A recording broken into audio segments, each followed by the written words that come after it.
So the blades are in. It's pretty low. I could touch it if I reach up, so that's probably 6'2", maybe 6'3".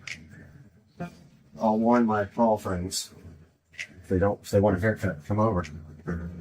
Okay, install the decorative cover as shown and confirm it is tight. Here's the decorative cover. That's how low it is. I'm short.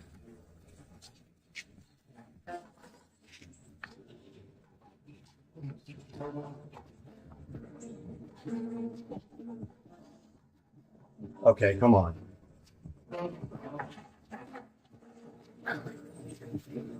I'm just not quite tall enough. Which is saying how low this is.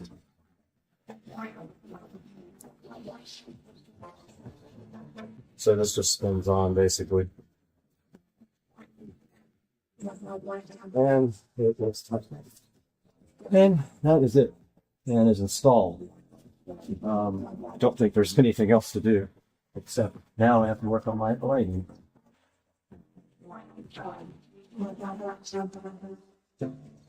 Okay, I got the remote here. Already got the batteries in the remote. Good thing about this, there's no light. I didn't want a light on it, because it would obviously be lower. Obviously. Okay. Well, we can't turn it on yet because my wire is getting away. That will cause problems. I really don't want to move these lights, but I have to.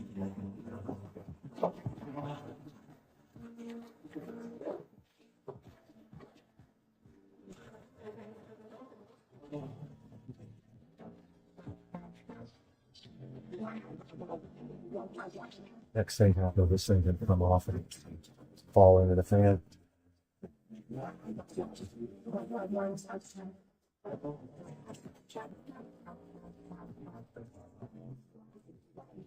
Worst.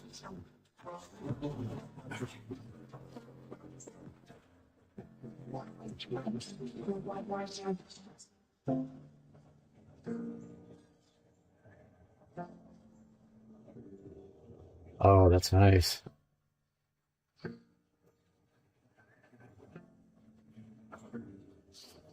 That's nice. That makes a nice breeze. I think that's on low too.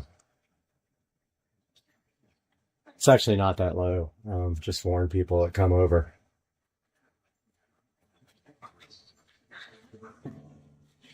I think that's low. Speed.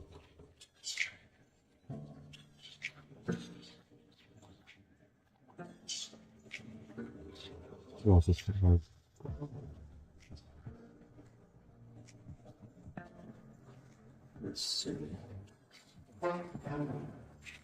That's awesome.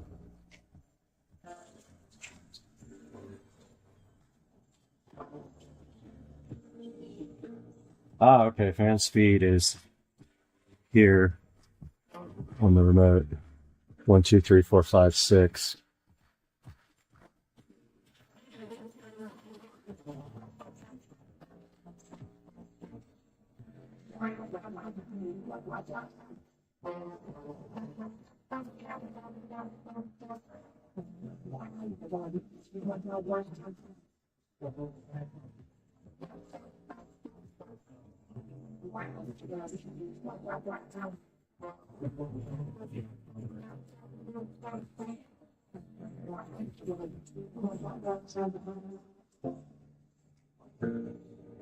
Nice. Doesn't go super fast. Oh, it's also reversible.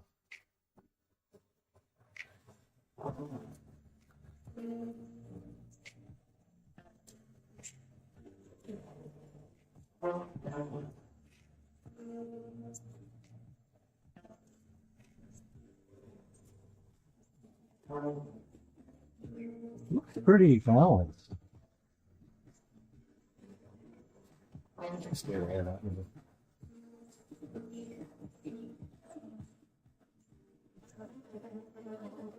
Guys, we'll follow up here in a second. All right, ladies and gentlemen. So I ended up pointing these two sconces upwards because they are going to flicker if they shine down through the fan. So there might be still some flicker. If there is, I'm going to have to think about this whole setup here. They don't make extensions for these wires, but I think that I could manage to extend them even though they don't recommend it. I don't believe them. I think these will work fine with short extensions on them. I don't know what kind of wires those are. Honestly, I don't know if I'll be able to buy some or make some. For now, this is going to have to do. I kind of wanted one on each side in the beginning, but I wanted them facing down, but I don't want flicker. And let's check out the fan. And I said, let's check out the fan. I thought you just pushed the power. Oh. So I guess I don't understand how to work the fan, but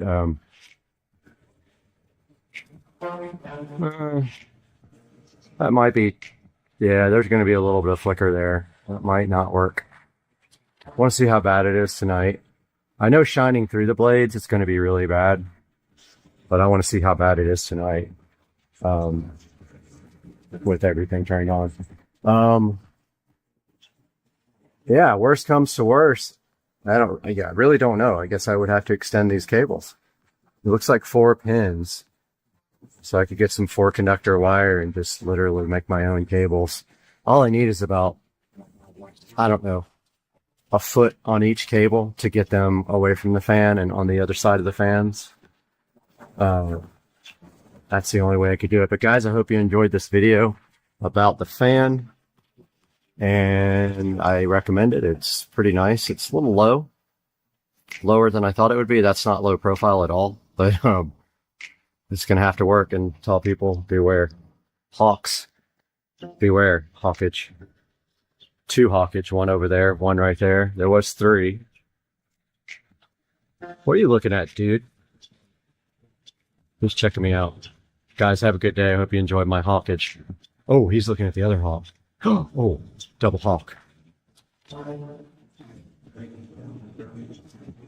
don't know how much of me they will tolerate before they bail, but there they are. They're like, what are you doing coming close to us? No humans ever do. See you later, guys. What's going on, everybody? It's Tuesday. Beautiful day outside in Jacksonville. Walking around downtown. My work is back there. One of those really tall buildings, but I like to get some exercise on my lunch break. But I wanted to let you guys know the Mercedes did sell on Saturday. The transport truck came and picked it up and took it to St. Petersburg, Florida, where the new owner has let me know that they are ecstatic about the car. They absolutely love it.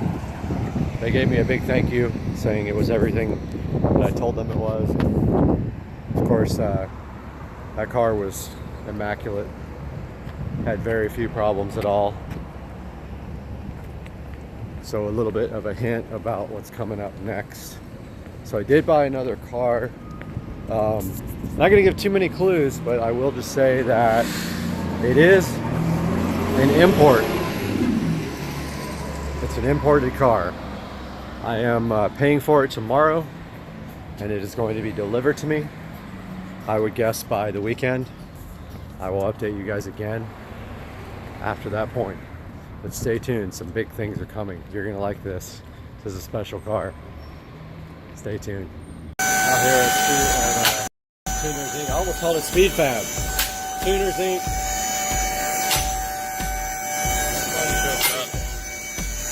What? About to change the oil in this thing. Get up on the lift. What do you think about? About time. What about that? So we didn't even get the AC refrigerant. No, didn't need So- it. There's too much pressure. Yeah, we didn't recharge the AC. We had to drain some of the pressure out to get it working again. It was overpressured and the compressor would cut off. Now we're gonna change the oil. All good. About to get under here. Look at that wastegate. Oh, go figure. Look at that. There's the oil filter. Easy peasy. That's hard to get to. What is it we wanted to look at last time? I forgot. Oh, the rear end's one thing I wanted. Y38, yep. So that's the Subaru rear end right there.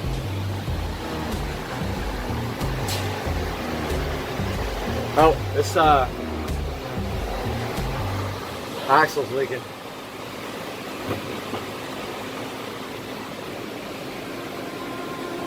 Yeah, right at the. Yep. Just that side though. Yeah, it's throwing quite a bit of grease. Yeah, Right there. look at that. Oh, go figure. Look at that. Yep. Layer. Yeah. It's leaking. Axle's leaking right there. Yeah. Oh, go figure. Look at that.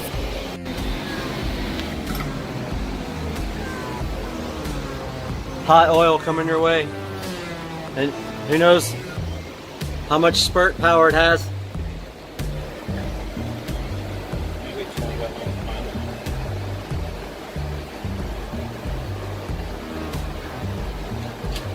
Oh, look at that.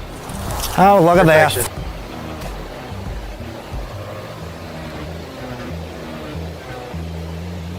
Dark. Oops, I put my phone in it. Yeah. Oh, that's the other thing I wanted to look at was the coilovers. Take a look at the yellow speed racing coilovers.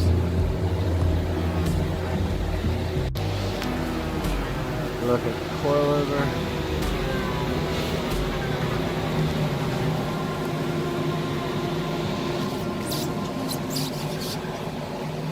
Oh, sick.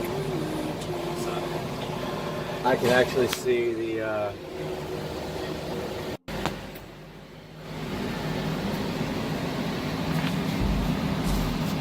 premium performance. Yeah, that's the ones that we got. Yellow Speed Racing Premium Performance.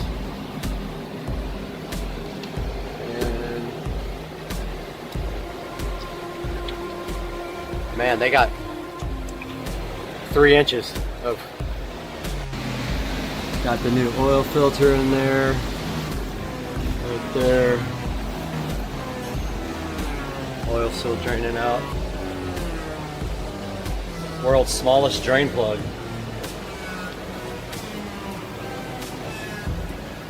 That's the tiniest hole I ever saw.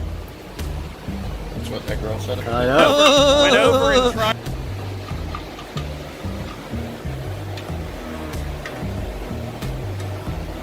But no More spring. interested in having a big gaping hole? Oh, what? Are you more interested in having a big gaping hole down there? No, it's a good size, I guess. I guess that'll work. Right?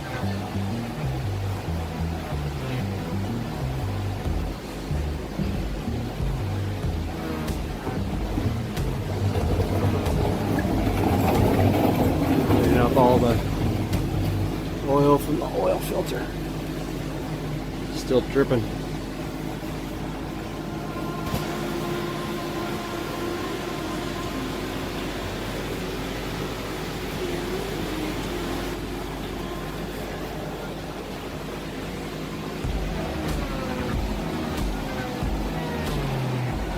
Some oil right there too. It's a tad bit. Right here? Yeah. Wonder what's going on there. Here too, so it's going for the fuel. Oh yeah, it might have just been from the engine. Yeah, yeah. Transmission's like brand new. It is brand new.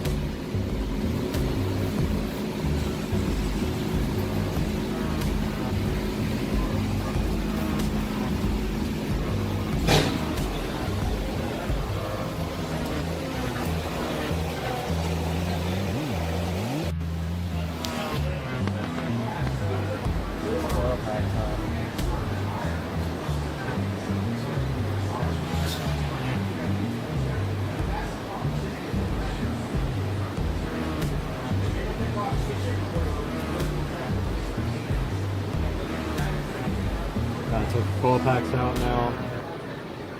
I'm probably running to go get some spark plugs.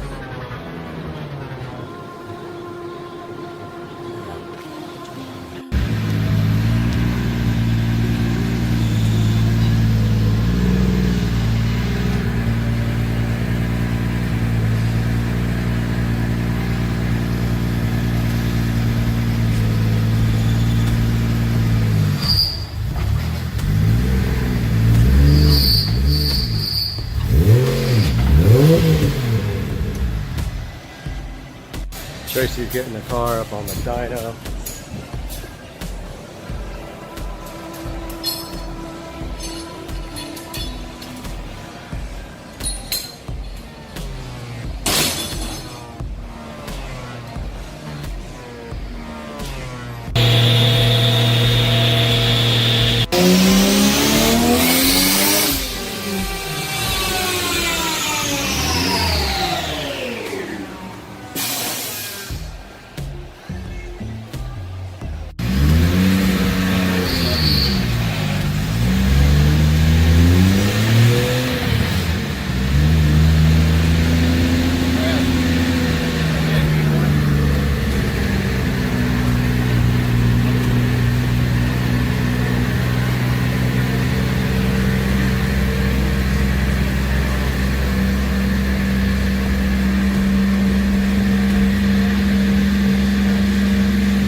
Yeah, because we're not sensing boost on this.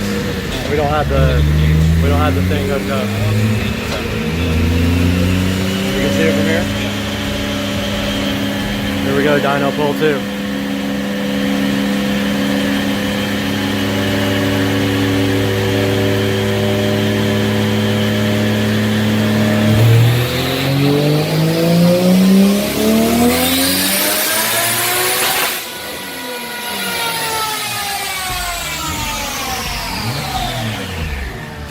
It spiked to 14, but it dropped to about 12.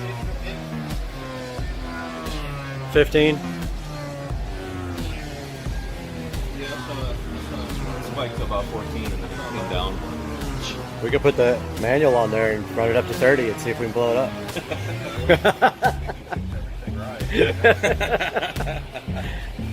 don't think he wants your car to be in here another month.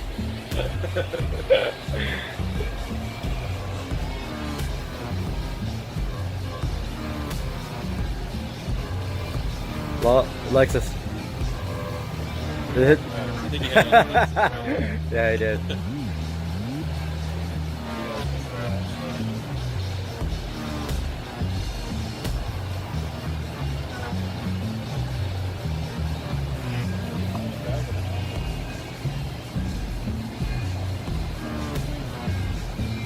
428 at 14 pounds, 15.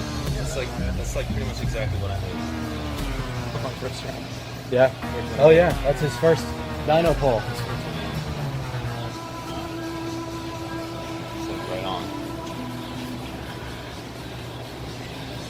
That's with no tweaking. He hasn't even touched it yet. Right. Just running on the spring.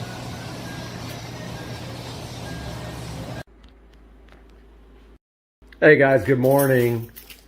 Wanted to show you guys these floor mats that I got for the E90X. Get this garage opened here.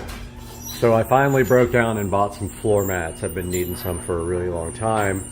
And I found these floor mats on Etsy. Wow, that's the loudest garage door. The link will be in the description here. It's going to be a quick video because there's not much to it. But just wanted to show you these floor mats, custom made from Etsy. Now these guys are available with different color stitching and they are leather. So as you can see here, they have the M logo on them. And if you look here, the fitment is pretty good. Now the back ones I had an issue with. So he is actually remaking those. They didn't fit. The front ones fit perfect. They do have Velcro on the bottom. Pay no attention to that 9mm right there. So yeah, I'm going to provide a link in the description to these E90X, so they fit any E90 car, floor mats that I purchased on Etsy. And then he does have them for other vehicles as well. So just look through his Etsy store and you'll find what you need. But yeah, just a quick little update. And these things came out awesome, I think. I really like the way they look in the car. I would have done red too, but I tried the blue and it came out nice. See you guys soon. Guys, right here in front of me and right now in front of me also, we have this smart Scarecrow solar ultrasonic repeller, but it also works on all kinds of different animals. So let's take a look at this today on Supercar Street Racing.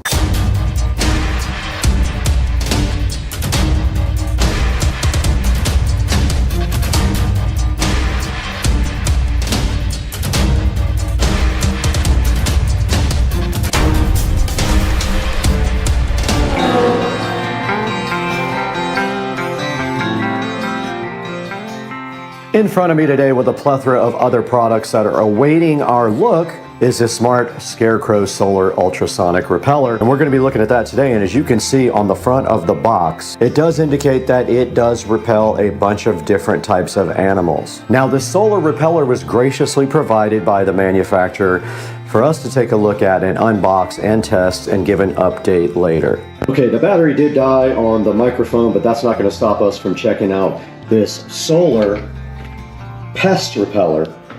And you can see right here, solar powered. It is IP44 rated.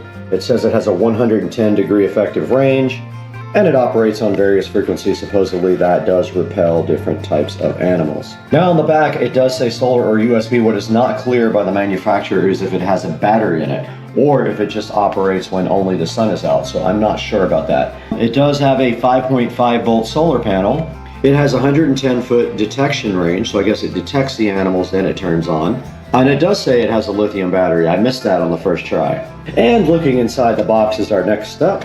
And inside the box, waiting right on top, is a USB power cable. You will need a 5 volt USB block to power this. And the other end is one of these tube type connectors. Closer inside the box for the pest repeller, we do see this ugly green device here, sitting so fly, looking great, but not really. Kind of a ugly scarecrow looking box, but it is green, so it will mesh well with your outdoor environment. Now on the front, we do see a speaker here, and then some sort of LEDs right below that. This must be the top, because the solar panel is up there. And on the back, we see the 5 volt adapter port, and we see the power and sound switch right there. And we have our manual here for the smart Scarecrow solar ultrasonic repeller. Now notice it does not mention the other animals there, but it does on the box. So it says here that the ultrasonic repeller repeatedly stimulates the animal's auditory nerve. It has a flashing light to simulate the animal's visual nerve, and then a PIR to detect whether there is an animal near. Once close to the area, the PIR triggers the product, And the intelligent working mode will repeatedly stimulate the animal, repeatedly. And the intelligent working mode will repeatedly stimulate the animal. Makes animals restless and want to escape from an environment that is not suitable for them. And if we're looking here at the manual, and it does have a diagram, there is a charging indicator that should go red when it starts charging and green when it is finished charging. There's an indicator on the front here when it starts making sound. The sensor is right here, and the battery is inside of the back, which is not available to be gotten to. This part of the device right here is actually the ultrasonic speaker. Further in the box, it does come with some stakes and a warranty card.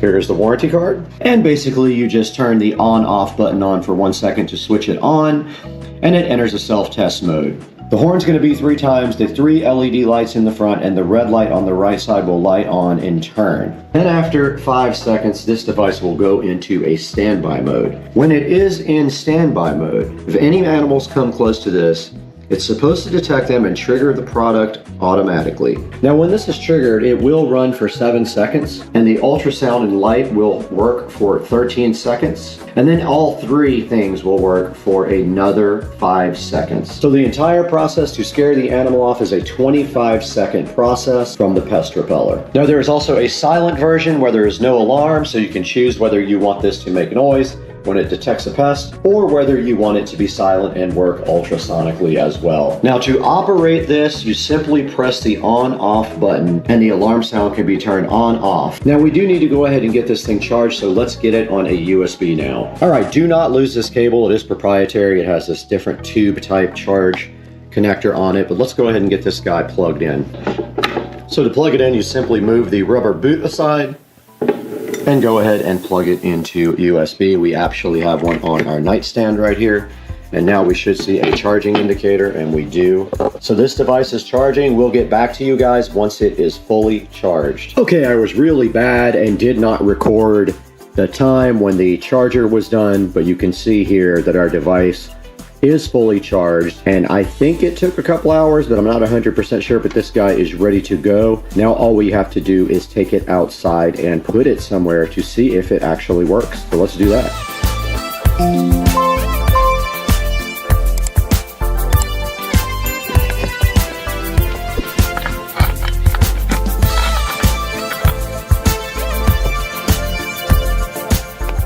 This thing really does look funny. It looks like a monster. 2 eyes, a nose, and a mouth right here. Okay, we do have the device plugged in now, and it is still red. It was charged completely, but I just plugged it into the USB here, and I'm gonna go ahead and fire it up. And it says if you press it short, it will beep. Okay. That is expected behavior. It is lit up, and it beeped 3 times, meaning it is ready to rock. We're gonna do... Oh, I actually heard that. That was interesting. I heard the actual high-pitched tone. It must have detected me. There's the light. So this is what it looks like when it is active, and I don't know if you guys will even be able to hear that, but it is putting off a high-pitched tone when it detects me. So it does see me. Let's see what happens when I walk with. Yep, there it goes. What a crazy device. I love this thing. Oh, there's the blue lights. So is this thing gonna go off every time a person comes by it? There's the high-pitched tone. Does work, I hear it. Wow, interesting device. All right, we do have the ultrasonic repeller going crazy back here. And it is going nuts and making sounds and doing everything that it's supposed to be doing. And I have no doubt if there's a rat or a mouse that comes near this, or a squirrel, it's definitely going to drive it away, because it's killing my ears as well. Now let's take it into the, there it goes again. Let's take it into the 4K production studio with Brad and take a look at this online.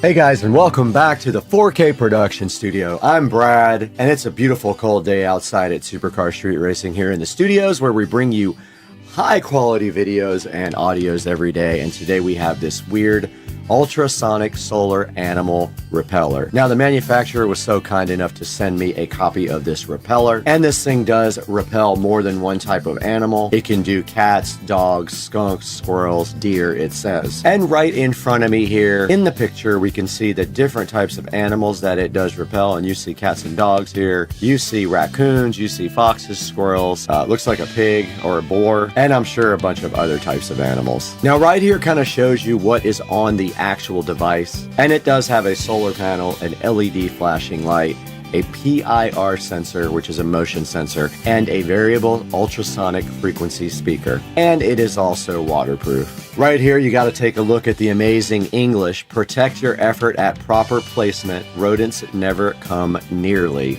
So funny. You see a squirrel there eating corn because they don't have an ultrasonic pest repeller on the property.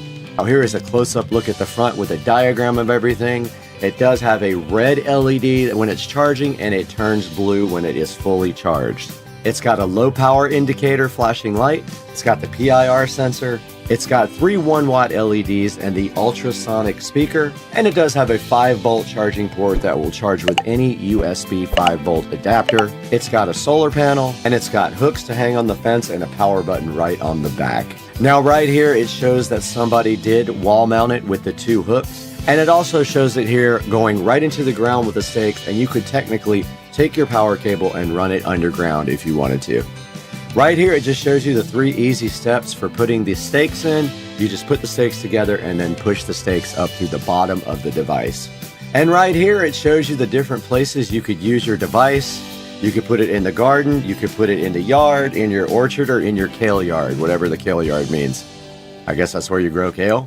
And now back on the front page here, you do see that it has 4.6 stars, and if we break that down, it's got 5 stars at 62%, and then it's got 4 stars at 38%, and that gives it a grand total of 4.6. Now below that, it says that it has humane animal deterrence. It says it's got a triple technology blend. It says it's got 2 working modes for effectiveness, versatile power options, because you have 3 different ways to get that thing powered up. And then finally, it is IPS65 waterproof rated. The question is, who rated it? We never know that. Now, right in front of me, guys, you do see the Supercar Street Racing YouTube channel, and I wanted to talk to you guys for a minute about supporting the channel. When you guys buy something, if you click through a link in the description, it helps me out greatly. We get a few dollars from everything you click in the description. And also, you don't have to buy the product in the description. You can buy anything you want from Amazon, and we get help with just a few dollars here and there. Now do me another favor also, and click the like and subscribe button and click that bell icon. We want you guys to be aware when we put out a video. We try to do videos every day. We can't always do that, but we try to put out a video every day. So I want you guys to be aware when that happens. And we really appreciate your support and your love on Supercar Street Racing. But we got to go. We got 1 million squirrels in the backyard we have to get rid of.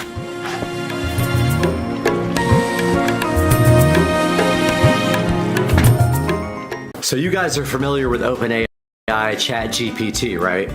Well, today I asked OpenAI to write his own version of Little Red Riding Hood, and then I let him both edit it and voice over it. Let's see what happened. Tell me about Little Red Riding Hood in your own words.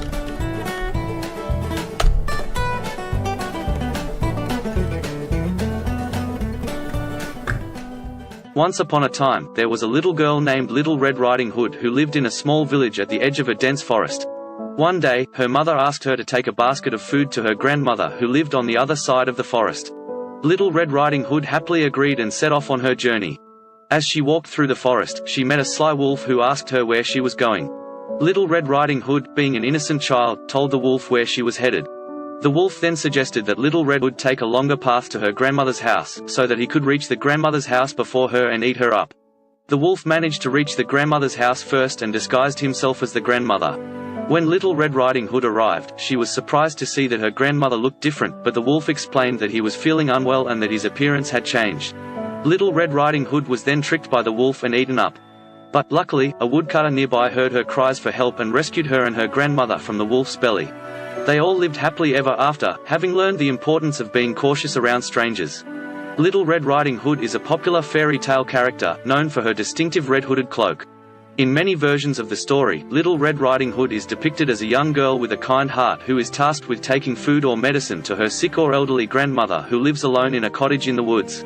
While on her way, Little Red Riding Hood meets a wolf who tries to trick her into revealing where she is going and then leads her off the path to her grandmother's house. The wolf then eats the grandmother and disguises himself as her, waiting for Little Red Riding Hood to arrive. The wolf tricks Little Red Riding Hood into getting close enough to him so that he can eat her too. However, in most versions of the story, Little Red Riding Hood is rescued by a woodcutter or hunter who hears her cries for help and saves her and her grandmother. The story of Little Red Riding Hood has been retold and adapted in many different forms, including books, plays, and movies, and it continues to be a popular story for children and adults alike. Some versions of the story have altered the ending or added more characters, such as a father or a romantic interest for Little Red Riding Hood, but the central theme of caution around strangers remains an important message for readers of all ages. Little Red Riding Hood is a European fairy tale that has been retold and adapted many times over the years. The story typically involves a young girl, known as Little Red Riding Hood, who is sent by her mother to deliver food to her grandmother, who lives in the woods. On her way, she meets a wolf who convinces her to take a longer path so that he can reach her grandmother's house first and eat her. In some versions of the story, the wolf eats both Little Red Riding Hood and her grandmother, while in others, a hunter or woodsman saves them by cutting open the wolf's stomach. The tale is often seen as a cautionary tale about the dangers of talking to strangers and wandering into the woods alone. The origins of the story are unclear, but it is thought to have been passed down through oral tradition for many generations before being recorded in written form. The earliest known printed version of the tale was published in 1697 by French author Charles Perrault, who added some of the most famous elements to the story, such as the red hood and the moral at the end. Since then, the story has been adapted into countless forms, including plays, films, and books. It has been retold in many different cultures and languages, with variations ranging from humorous to dark and violent. The story revolves around a little girl named Red Riding Hood, who sets out to visit her sick grandmother who lives in a cottage in the forest. Before leaving, Red's mother warns her to stay on the path and not talk to strangers. However, as she walks through the forest, Red meets a wolf who asks her where she's going. Red innocently tells him she's on her way to visit her grandmother. The wolf then decides to take advantage of Red's naivety and sets off to the grandmother's cottage himself, where he devours the old woman and disguises himself in her clothing and bed. When Red arrives at the cottage, the wolf pretends to be her grandmother and tricks her into coming closer. However, Red quickly realizes that something is wrong and sees through the wolf's disguise. Fortunately, a nearby woodsman hears the commotion and saves Red and her grandmother by killing the wolf. Alright, we are back, and I have not watched this yet. I wanted to watch it first with you guys. You guys have already seen it. I have not, so let's go ahead and give this a play. Once upon a time, there was a little girl named Little Red Riding Hood who lived in a small village at the edge of a dense forest. Okay, not bad. One day, her mother asked her to take a basket Girl of and food her to grandma, her grandmother okay. who lived on the other side of the forest. Little Red Riding Hood happily agreed and set off on her journey. Debatable. As she walked through the forest, The she wolves met a are sly good, that wolf actually who asked matches. her where she was going. Little Red Riding Hood, being an innocent I mean, child, it's a little told the girl wolf with where she bubbles. was headed. Not sure if that's The wolf then suggested that pertinent. Little What are the Red people Riding swimming? Hood take a longer path to her Like, what grandmother's is house this? so that he could reach the grandmother's house before her and eat her up. The wolf managed to reach the grandmother's house first It's and a house, disguised I himself mean, as the kinda grandmother. fits. When Little Red Riding Hood arrived, she was surprised to see that her grandmother looked different, but the wolf explained that he was feeling unwell and that his appearance had changed. Not bad. Little Red Riding Hood Another was then house, tricked so by just the kind wolf of a and eaten up. generic. But luckily, a woodcutter nearby That's heard a her cries for woodcutter. help and rescued her and her grandmother from the wolf's belly. They all lived happily ever after, having learned the importance of being cautious around strangers. Grandma? Little Red Riding Hood Okay, is a that popular actually fairy is tale a Little character Red Riding known for Hood, her maybe, distinctive except for red-hooded the cloak. In many superhero versions of the story, mask Little Red there. Riding Hood is depicted as a young girl with a kind And now heart it's just who kind is of going tasked off on with a taking food or tangent medicine about to her sick or the elderly story. grandmother who lives alone in a How cottage it, in the woods. what it's about, and While on what her it way, means. Little Red Riding Hood meets a wolf who tries to trick her That, into yeah, the revealing forest where shot she is not going too and then bad. leads her off the path to her grandmother's house. The wolf then eats the grandmother and disguises himself as her, waiting True. for Little Red Riding Hood to arrive. The wolf tricks Little Red Riding Hood into getting close enough to him so that Bicycle he can eat her tricks, too. I guess. However, in Totally most versions doesn't of the fit. story, Little Red Riding Hood is rescued by a woodcutter. This kind of or fits hunter what who he's hears her actually cries for saying, help and but not the saves her and her story grandmother. itself. The story of Little Red Riding Hood has been retold and adapted in many Yeah, different I mean, forms, it's a including library. books, plays, and movies, and it continues to be a popular story for children and adults alike. Some versions of the story have altered the ending or added more characters. Again, such as I a had father nothing or to a do with romantic these scene interest for choices. Little Red Riding Hood, but the central theme of caution Hey, around it's working so strangers far, remains an mostly. important message for readers of all ages.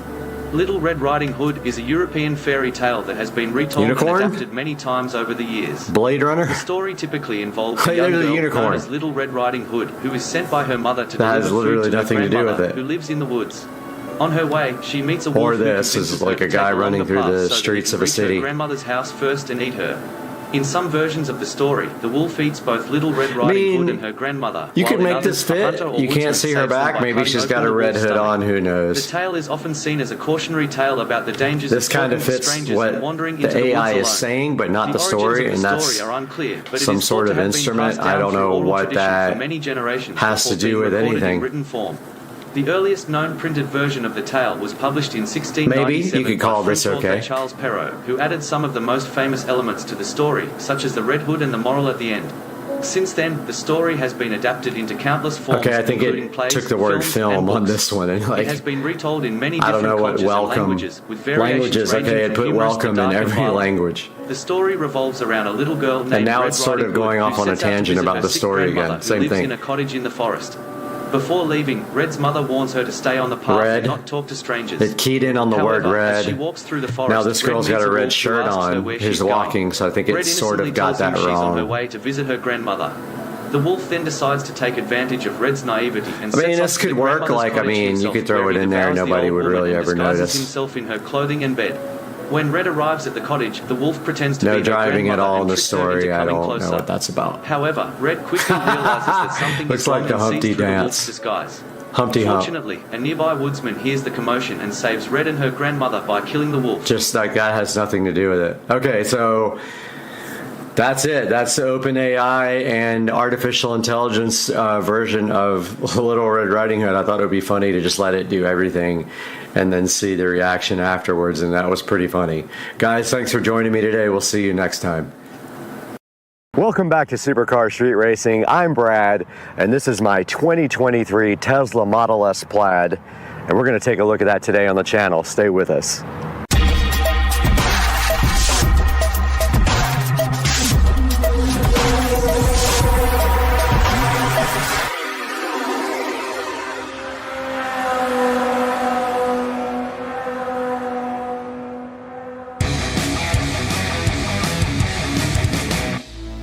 Welcome back to Supercar Street Racing. My name is Brad.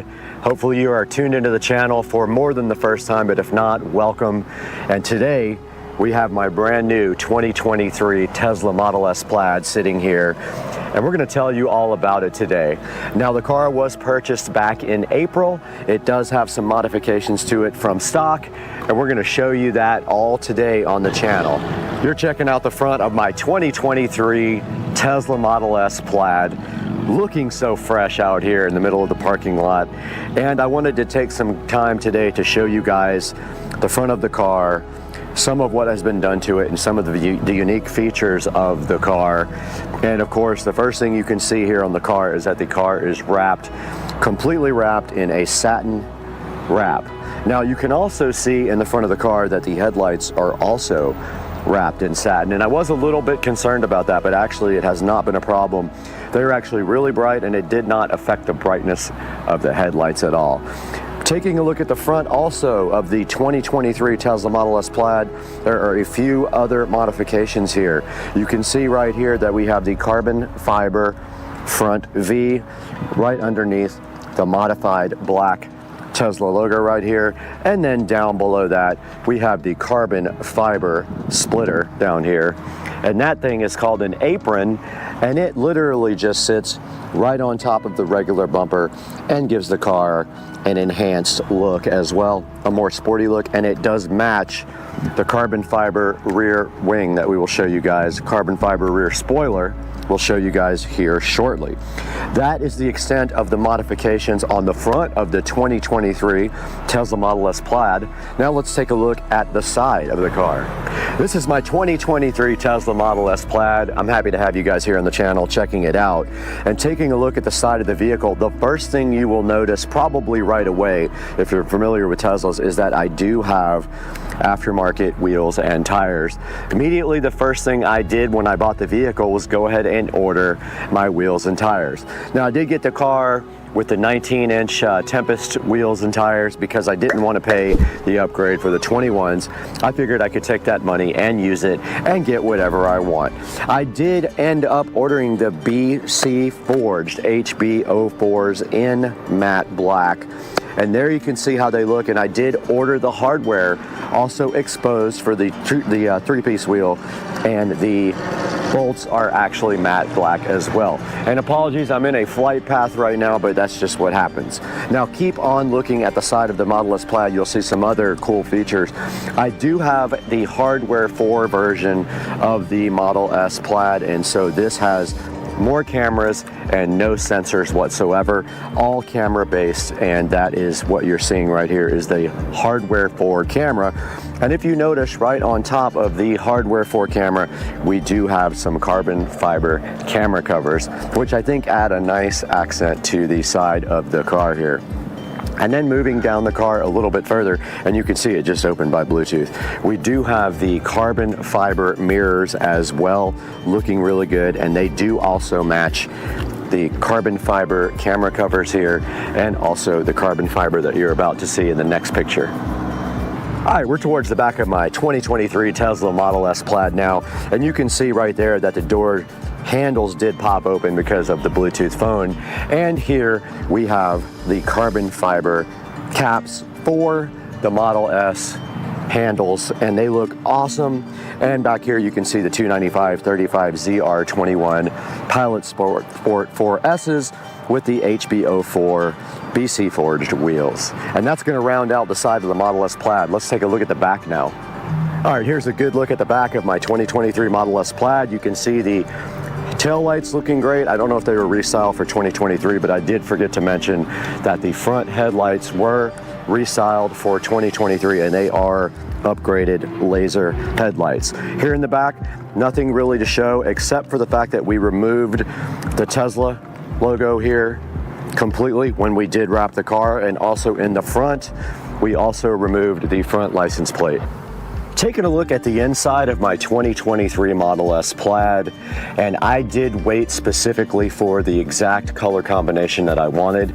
I wanted black interior with carbon fiber, not the wood grain, and you can see in here, this is all new carbon fiber interior, and also this car does have hardware 4. And taking a look at just like every other Model S, they have the screen over here on the left that shows you a bunch of information like navigation, your charge rate, the time and things like that, and maybe like your radio station and things like that you're listening to. And then over here we do have the yoke. I did not have a choice on the yoke. I did not order this car custom made, so the yoke was actually already in the car. Moving down to the bottom here, you can see that the Plaid comes with some brushed aluminum or just straight up aluminum pedals, which look pretty cool. And then moving up to the seats, these are not real leather seats. All of the Teslas have vegan kind of safe leather. And then looking to the center here in the middle of the dash, they do have 2 chargers for wireless phones. So if you stick your phone right there, and it did start charging. So they have 2 of those right here available for you. And then moving into the center here, we have a pocket right here that does have just enough area for a few pairs of glasses. And then moving forward, there's another pocket that I actually just found out about. I did not know this existed until yesterday, and if we move that open, there's actually 2 USB connectors right here and 2 on the back here in the right by the back screen here. And then of course we have our center console with a lot more storage in here, and we do have a cup holder if you let that slide forward. Moving up to the center of the dash here, I'm sure you guys are all familiar with the Tesla display, and if we go to the home screen here and we go to the actual vehicle down here, and the software, you can see this is a Model S Plaid with 903 miles on it for supercar street racing. It does have the VIN there. It does have a full self-driving computer. I did not purchase full self-driving, and we are on 11.1, 2023, 26.9 software. And then moving up to the very top of the car here, on the controls, you hit the control button. You have the ability here to play with the mirrors, the steering, the wiper, the window locks, fold your mirrors, the display, the child lock. And then at the top of the screen here, you can see LTE. You can move the display towards you or away from you with this button here. And then of course there is your brightness control, and this button here pops open the glove box over here. Moving down to pedals and steering, you can see this is where you choose your acceleration, and that basically is how the pedal reacts to your foot. And you can see here we have chill, sport, or plaid. And then of course if you want to do drag strip mode, you can check that out in my other video when I did that for the first time. That is your drag strip mode, which puts the car in cheetah stance and then allows you to launch with the most possible power. And then also your steering mode can be set to comfort, standard, or sport. And then track mode is right there, and that really allows you to fine-tune the car for more of a track type aggressive day. And there's settings in there for the front and rear traction, and things like traction control and regen are available in your track mode. And then of course it says apply your brakes when regenerative braking is limited. So that basically is telling you if you're not able to regen, it will help you by putting the brakes on. This auto shift out of park is basically, it's a beta thing where the car knows if you want to go forward or backwards automatically. I do not have it on. And then the slip start basically is when you get stuck, you use that. Here's a suspension, and the ride height is set to low. It's on sport. You can go advanced on the suspension, and you can set your comfort and your handling. I just keep mine on sport. I really like the way that feels. It says here if you want to use comfort dampening and autopilot, you turn this switch on when you have autopilot on, and then it sets your default ride height to low. But if you press this, it says when enabled, the default ride height will adjust to low mode in most driving scenarios. Model S will always automatically adjust the ride height to balance comfort, handling, and range. And that's all that's available on that screen. And then this screen is where you see your charge limit and your actual percentage that you want the car to charge up to. And this car is set to charge no higher than 90% is what they recommend. And they recommend 80% if you're going to be driving the car every day, which I do not. This is where you actually adjust with your current that you want the car to charge in. So if I stick it in a 50 amp, it'll charge at 48 amps maximum. And then the last time I supercharged, which was April 14th, I've only supercharged the car one time, and it's when I bought it. It was $27.30 because I do not have free supercharging. And this is the autopilot, and you can set it to either traffic aware cruise control or auto steer beta by doing that. And then you have to answer yes. And then this is your following distance, and this is how you get into auto steer. And they're talking about this button here on the steering wheel, which I will show you guys next. And this is how you set your speed and your offset for your cruise control. You can put a speed limit warning on there as well, a forward collision warning. You can adjust that so it comes on sooner or later. Here's your lane departure warning, and this can set to assist, so it will actually help you steer. And then here's all your other options: emergency lane avoidance departure, automatic emergency braking, obstacle aware acceleration, traffic aware cruise control chime, and green traffic light chime. Moving down here, this is where you actually set up your phone for a lock. So when I get in the car, the phone is on Bluetooth and the car will unlock and drive without a standard key. You can walk away and the door will lock, which I love that, and you can tell it not to do that at your house. And then there's a few other options related to unlocking it when you park, and some other little options here for unlocking it with your phone. Now, I do have the MyQ connected garage, which means my garage door opener is MyQ enabled, and I did subscribe for a lifetime. I think I paid $200 and something, and I am permanently set up so when we drive the car back home, the garage door does open and close. Taking a look at the lights, you can turn the front and rear fog lights on, the dome lights off, on or on auto, the ambient lights inside of the cabin here, and the auto turn signals, and the auto high beams, and then headlights on when you get out of the car. And then here's your display. You can set up all the different options on your display, tilt it to the left or right or center, the language and things like that, and your time and distance and temperature. And this shows your last trips here and how much your watts per mile was. And of course, this is for your navigation. This has your navigation volume, trip planner, avoid tolls, avoid ferries, things like that for nav. Service is where you go in and you can do different things like jack mode, car wash mode, things like that. It shows you your tire pressures. And software we took a look at already. It shows you your software versions and what you purchased as far as software. And with upgrades here, you can actually purchase upgrades on the car. You can get full self-driving. You can subscribe to full self-driving. You can buy it outright for 15 grand or subscribe every month to that. And that's a look at the left side of the menu. Taking a look at the bottom part of the menu is where you can go through things like your phone connection here. These are your cameras, so when we hit the camera button, we see all the cameras. This is where you can actually choose other things that aren't in the bottom menu, things like the toy box and the arcade, Bluetooth settings, Sirius XM, TuneIn, Zoom calls, things like that, and you can also add them to the shortcuts at the bottom. These bottom ones are all shortcuts. TI is TuneIn Radio, but just beware when you do TuneIn Radio on this car, they put their own commercials in related to you having a Tesla. So they know that you're tuned in a Tesla and they put commercials in based on that. And that right there is your actual browser. And there's your Bluetooth and your Sirius XM, and that is a look at the bottom of the actual screen.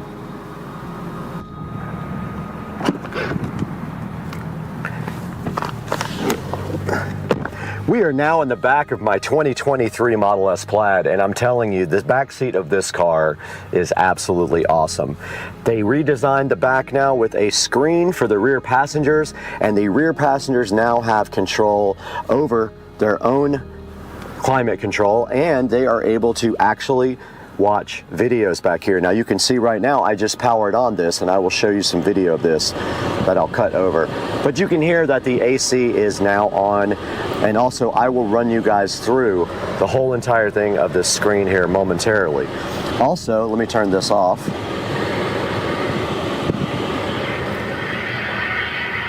And of course, here comes the plane.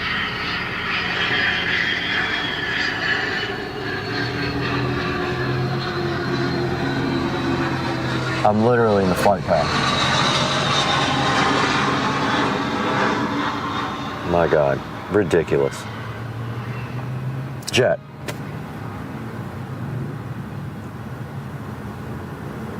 So also in the back of my 2023 Model S Plaid, there are two USB-C ports here, and I did confirm that would charge my laptop just with a USB cable. It's perfect for bringing your laptop along and charging.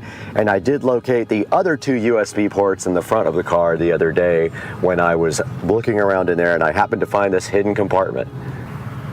Now the seats in the Model S Plaid are very comfortable. I'm in the back and I'm not very tall, and I have the front seat all the way forward, but I can still sit comfortably back here, and I think they're some of the most comfortable seats I've sat in a car. We are back in the back of the 2023 Model S Plaid to give you a closer look at the climate control and the controls for the entertainment system in the back. And you can see right here, we have controls for our climate control right here where we can adjust the back seat temperature. And that is the little fan control here. We have controls here for the seats, the heated seats. And then we have the capability to look at our music, what's playing back here. And then the cool thing is if we go here, we can actually go to YouTube, as you can see. And we have right here and right now, if we press that, there is the Supercar Street Racing channel right here. looking so cool. So yeah, the backseat drivers or backseat riders, passengers can actually watch YouTube and some other things while they are in the back seat. The front seat cannot do that, but the back seat has a choice of Netflix, Disney Plus, Twitch, Hulu, YouTube, or you can look at the Tesla tutorials. And then if you go back here, we can power this off and on our fan in the back and adjust the temperature. We are here in the Tesla Model S Plaid, and you can see that I have hardware 4, so I do have the capability to launch Steam and play Steam games. And also, we can actually play games in the car with the car stationary, like Beach Buggy Racing here. And when you play Beach Buggy Racing, you use the actual controls for the car. So you use the steering wheel and the foot pedal, and it is loading right now.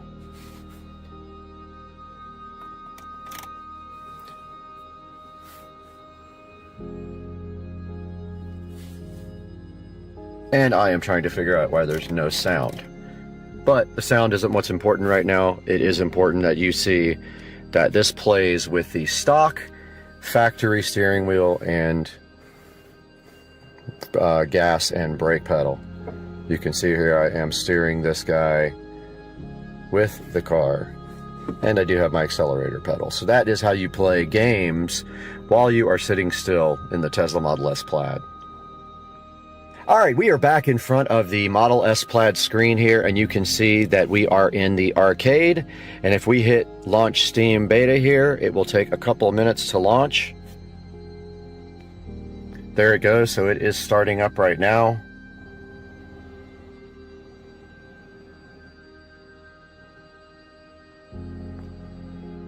And this is actually real time of how long it takes to launch Steam. So it has been about 25 seconds since I did it. There's the Steam logo. And here we are in front of the screen, and you can see right here, we can actually install all the games that we have inside on the PC in the car and play them with Steam. So I just wanted you guys to check that out real quick, what that looks like. This is a look at the front in the Tesla Model S Plaid. Nothing much to see here. I've only been inside here one time. The only thing in here of note is a tow hook and the ability to change your washer fluid. Nothing else to see. Very clean. The probably first or second time I've ever opened it. Alright, we're around back at the trunk of the Model S Plaid, and I purposefully left everything in here so you guys could get a good idea of the space that this thing has. And you can see I have a large Walmart box in here I have to go return. I have my camera equipment here and some shopping, and my charger right here is right underneath these clothes. And I do have the Tesla wall connector there, the Tesla mobile connector, sorry, not the wall connector. And that is what I use if I have to charge, which I really never have because I don't really drive the car that much. But that's a look at the back of the car. You also have the switches for the back seats right over there on each side of the seats as well. Alright guys, I hope you enjoyed a look at my 2023 Tesla Model S Plaid. And we hope you guys will like and subscribe to the channel, and stay tuned for all the fun things that we're going to be doing with this car on Supercar Street Racing. We'll see you next time. Kitty, it's Halloween. This is your favorite time of year. You can walk in front of a bunch of, I don't even know what I'm talking about. Walk in front of a bunch of people. Hi, Kitty. This is your night. Yep, there's two alligators. One there. And one right there. I don't know if you can see that guy, but this dude's right here, and he just ate salad. And he's got freaking salad in his mouth. And then this guy, he's probably... Guys, check out the awesome Hodo vacuum cleaner. You just put this on the top. It's also a blower too, a duster. But you just stick that on the top right there, and then you just power it on like so. And then you can vacuum your car out like this. This thing is awesome. It has a boost function as well, a boost function that makes it faster and more powerful. But you can see right here, this thing does a great job. And out of the other end, you do have a blower, and you put a different attachment on, and it becomes a blower. Look how good it vacuums up this floor, and how small and lightweight it is. This thing is cool. There'll be a link down in the description for this. Go ahead and pick one up. You put the blower attachments on the other side when you do that, and it just does dust. You can dust all your vents and everything like that in your car. And then if you hold it down like this again, here's the boost function.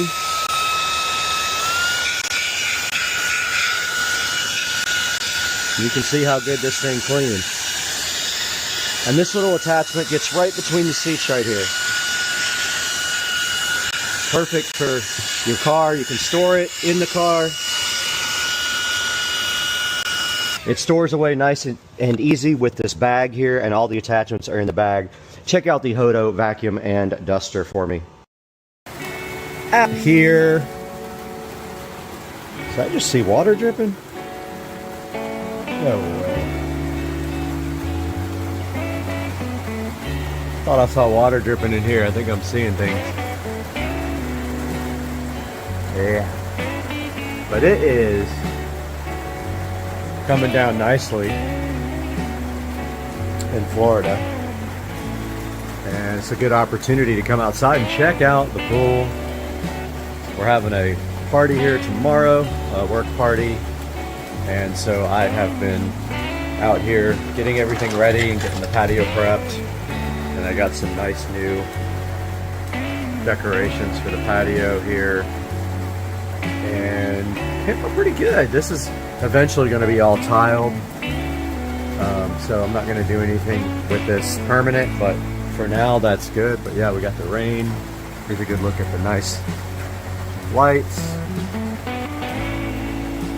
And yeah, man, what a night. It's just Florida life. And, with no more palm tree here, my gutters actually don't get clogged. So they are working. And that's a little update before we go on to our next product we're going to take a look at.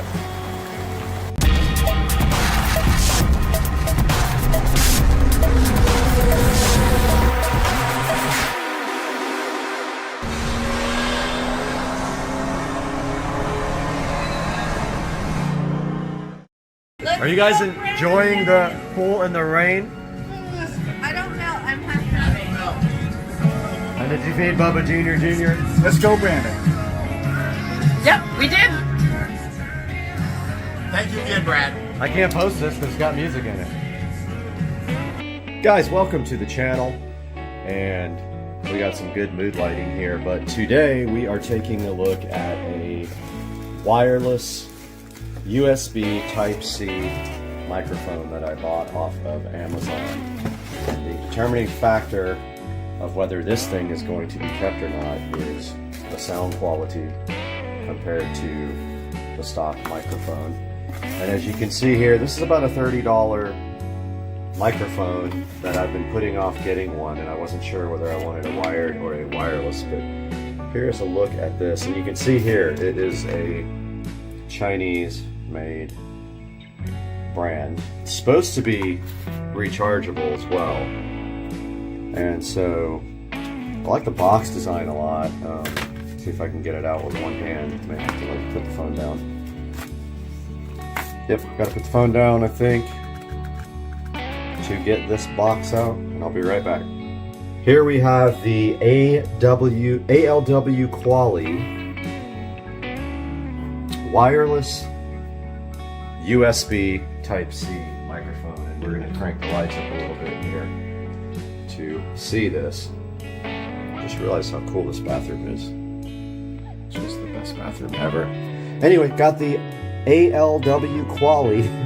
These guys have the funniest names on their products, really. It's hilarious. I was actually expecting it to be a little bit bigger than this, but now when I think about it, it literally is just two small pieces like that, and one of them is for the phone and the other one is for your lapel mic. And they stressed a lot how it's a basic starter, you know, it's just made for like podcasting or whatever. And it looks like we have a recharging cord in here. That's another thing that's difficult to get out, so I will get that out and be right back. Taking a look at what's inside the box, we had this other little box there with this lightning adapter, which we're not going to need. We don't have a Apple product, never have. And so we don't need that. That's a USB Type-C to Lightning adapter, and also have a nice little USB Type-C charging cable. And some instructions here, which probably are ridiculous, because they're always don't know how to hire translators to write them. But we have here some basic instructions on some how-tos. Sorry for the shadow. We've got some overhead lighting here, but it's just like little basic instructions. I mean, there's not much to it. We have this charging case, and we have this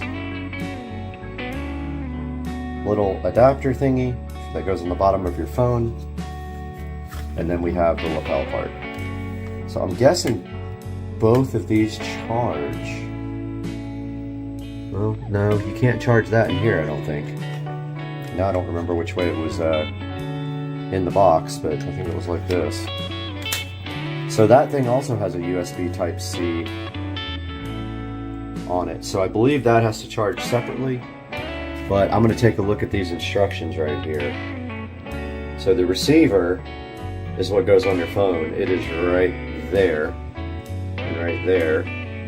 This goes on your lapel, and this is the charging box. I'm guessing that you can't charge the receiver in the charging box, only the microphone, but I'm gonna find out real quick because I'm gonna plug it in for you guys. I'm enjoying this wonderful Angel's Envy bourbon that my lovely co-workers treated me to, one of my vendors actually, and I have been sipping on this for the evening after we had our pool party today. We had a little work get together here, and this is the Angel's Envy, that of which I speak of bourbonish, and it is just the loveliest thing. And we did some of these lovely tequila shots too, but yeah, it's good stuff. It's really smooth, and I am thoroughly enjoying it on a Saturday night in Jacksonville, a rainy Saturday night with a leaking patio roof. Point of clarity here, the receiver, this guy right here, that goes into the actual phone, does not charge. It uses phone power, but if you need to charge your phone, you can actually plug your phone in right there while you are using it to charge your phone. This guy charges your lapel mic, which we are going to grab a little power brick now and try that out. I'm actually kind of grateful that the leak wasn't on top of the TV there, it's just in the corner. Hopefully some of that foam will seal it, but I wanted to give you guys a look at the lighting. It's not finished out here yet. I actually got all new yard lights, low voltage landscape lighting for the stake lights that are out here. I got 12 of them on Facebook Marketplace for $50. They're old school, but I went ahead and purchased some brand new modern warm white LED bulbs to put in them. Even though these guys already have bulbs in them I could have used, I'm going to save some of these lights as well for the side of the house. Both sides, I'll probably put 4 or 5 lights on both sides, but I just wanted to give you guys a good look while we have some free time in this video at how the landscape lighting looks. And down by the water there, we have lights that go over the water. They're just lantern hanging lights, and then we have a blue LED rope light. I don't want to go out there because I got no shoes on, but a blue LED rope light over there by the dock to round out the lighting. And of course you guys have already seen the lighting we did on the patio, and those LED color changing light bulbs are in my sunroom, lighting up the pool deck pretty nice. I just love recording in the bathroom for some reason. I just like my temperature and time and weather. So we got the power adapter off of the Fire HD Pro. It's the same exact thing. It's just a USB Type-C charger. They give you a dinky little cable, but you don't need to use that one. Sitting on the bottom of this, there is a USB-C. Again, one-handed here, going to attempt to plug in this. Now, I will say it's kind of awkward why this is on the bottom of the, you can't, you can't really, now you just have to kind of lay it down. I mean, why wouldn't it be, I guess there's no good way to put it on the side, but I guess you can lay this guy over, but I don't know if you guys saw that very well, but there's a flashing red light on the bottom, meaning that is charging right now, and I'm guessing that that will go green when it's done charging. I am going to let that charge here for a little bit and show you guys this diagram and this instructions one more time, but it's pretty simple. It just says to connect the receiver to the phone port, to your USB-C port. Press switch key of microphone. The indicator light turns green and the power is turned on. The indicator green light of receiver keeps always on.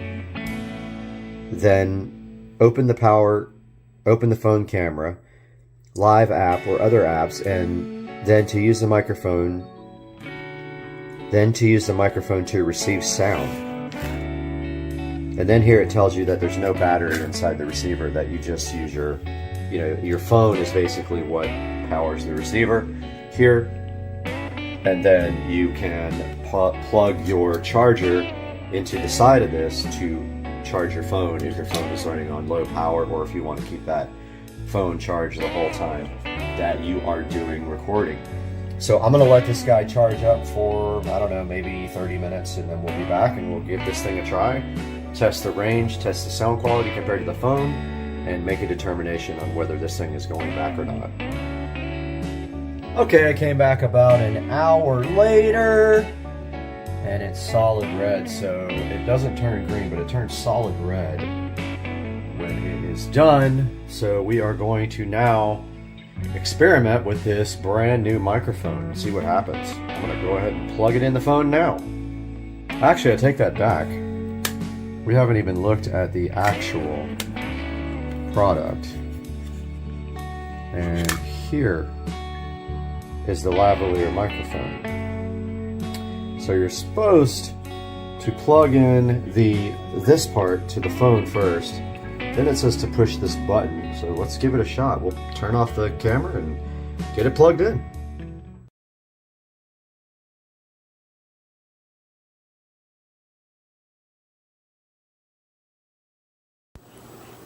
Okay, so the light is green now. I'm assuming that this guy is working. It's got a little clip here.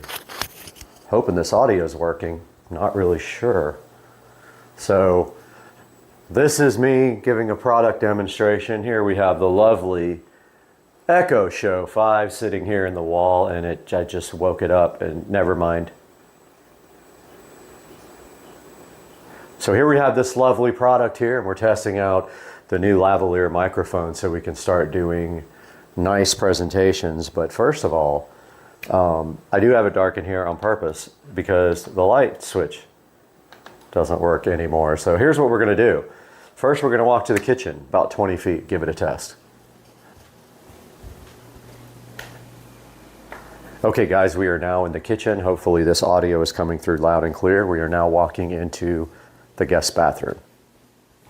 We are now probably about 100 feet away from the microphone. We are now heading from the guest bathroom to the bedroom, maybe 150 feet away. We're in the bedroom now.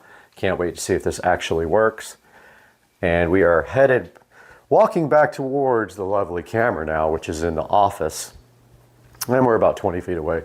And here we are, and we are gonna see how that worked out.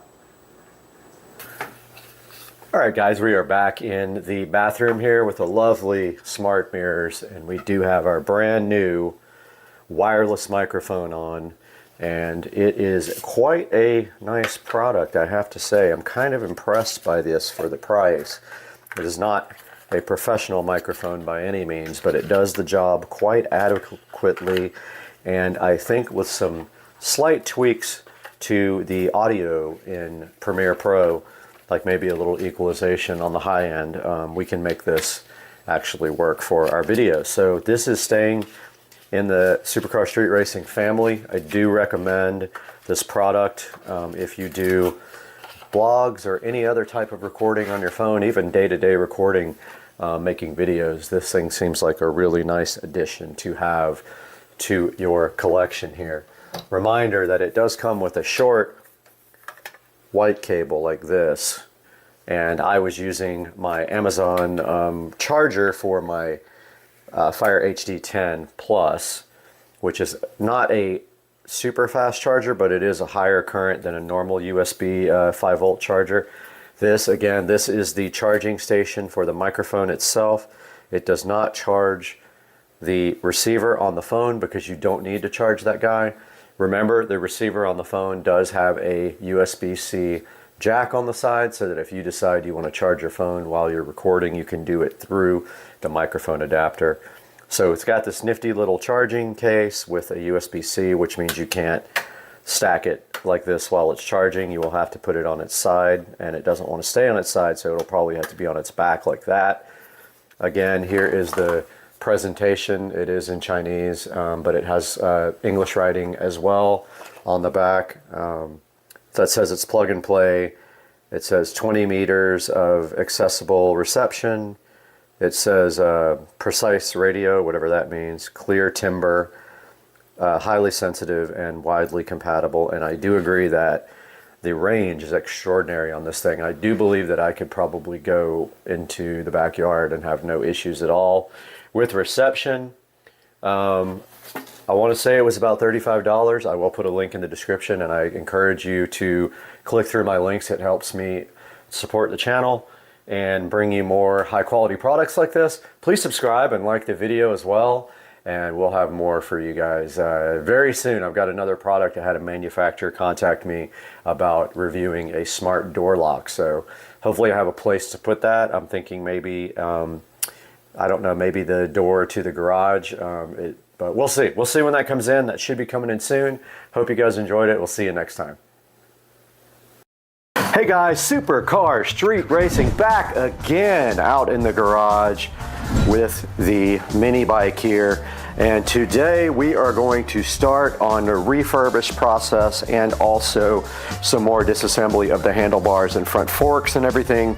But the first thing we're going to do right here, right now, is go ahead and start sanding down these two items right here and get them on the paint block here and get them start painted. So stay tuned, that's happening today on Supercar Street Racing.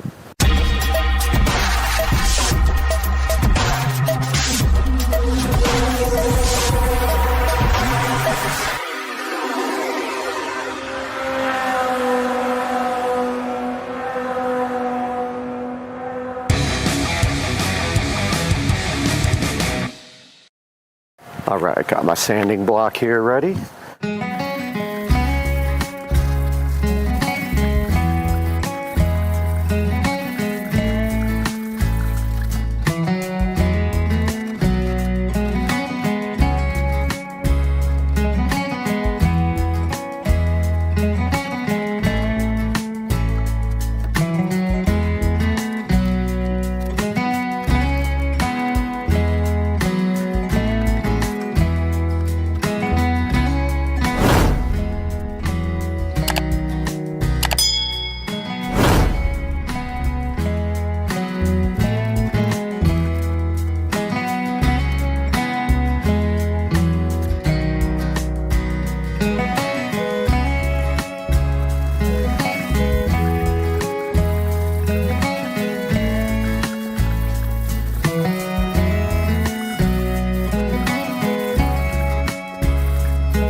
Guys, we got everything nice and prepped up now. Banged out all the dents. And it's time to degloss everything now.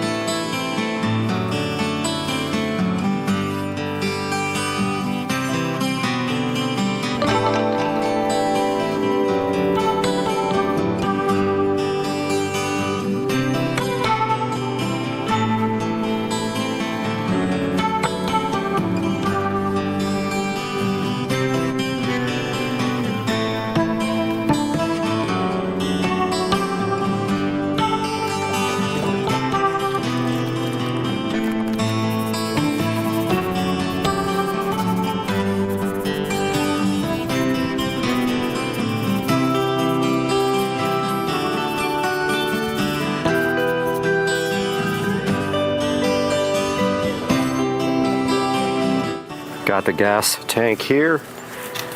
Just getting all the stickers off of it now.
Alright, I gotta mask off this one little place on the tank. Right here.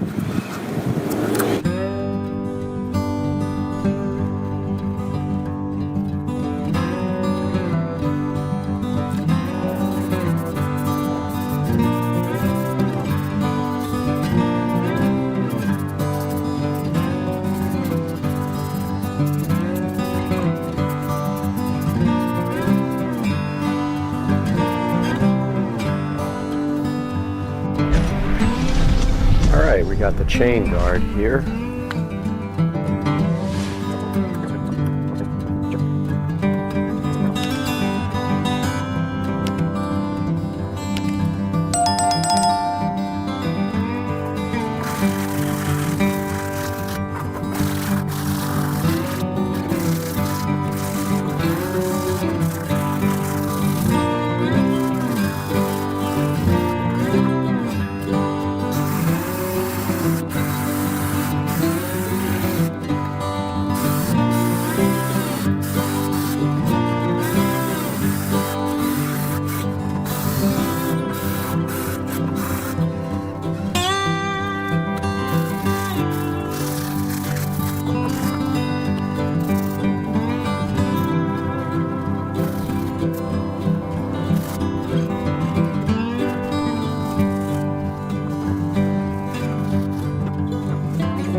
Alright, I'm going to try something a little different here on the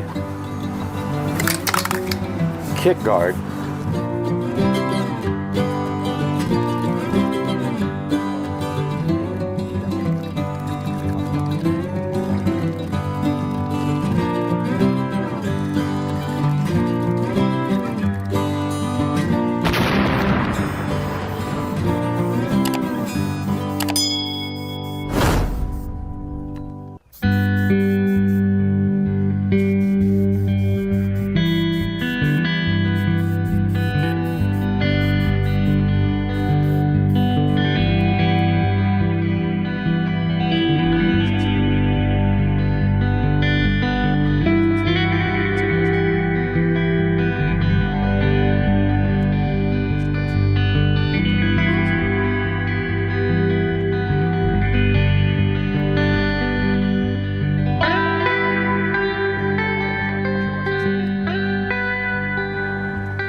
back in the garage here. We're going to start disassembling these handlebars if we can figure out how.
Okay, I got the handlebars off, and now I am going for the headlight.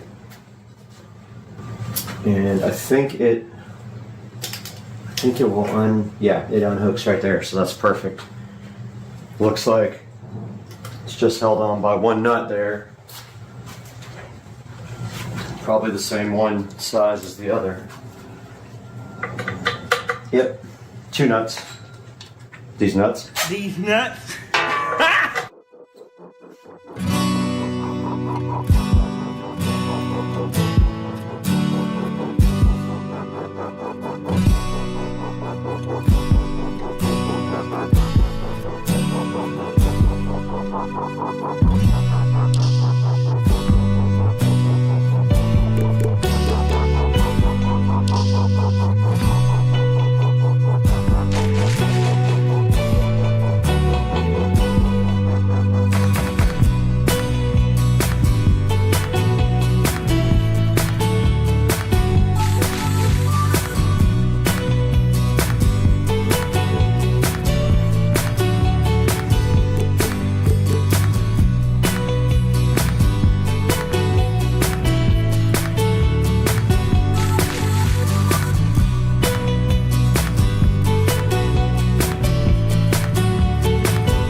Guys, today we're going to take a look at what is under these aero covers on the brand new 2023 Tesla Model S Plaid.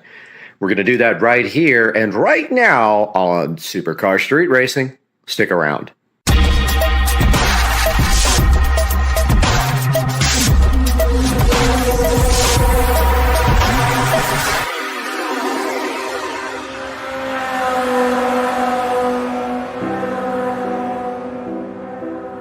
Alright guys, this is my 2023 Model S Plaid, and we are going to be taking a look at what is underneath the wheel covers, but not before we clean it, and then we will pull these right off and see what is underneath.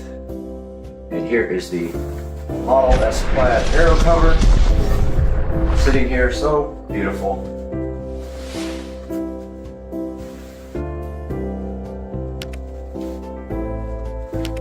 Under this cover.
Oh, so much better.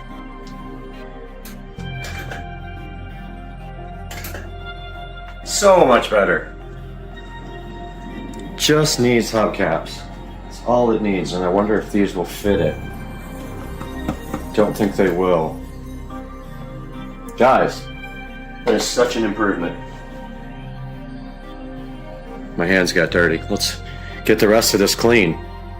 Guys, here is the Tempest wheel from Tesla, right underneath this cover here. And what we are going to do now, right here, is clean this wheel.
All right, so we have successfully uncovered the mystery of what is behind the aero covers on a 2023 Model S Plaid.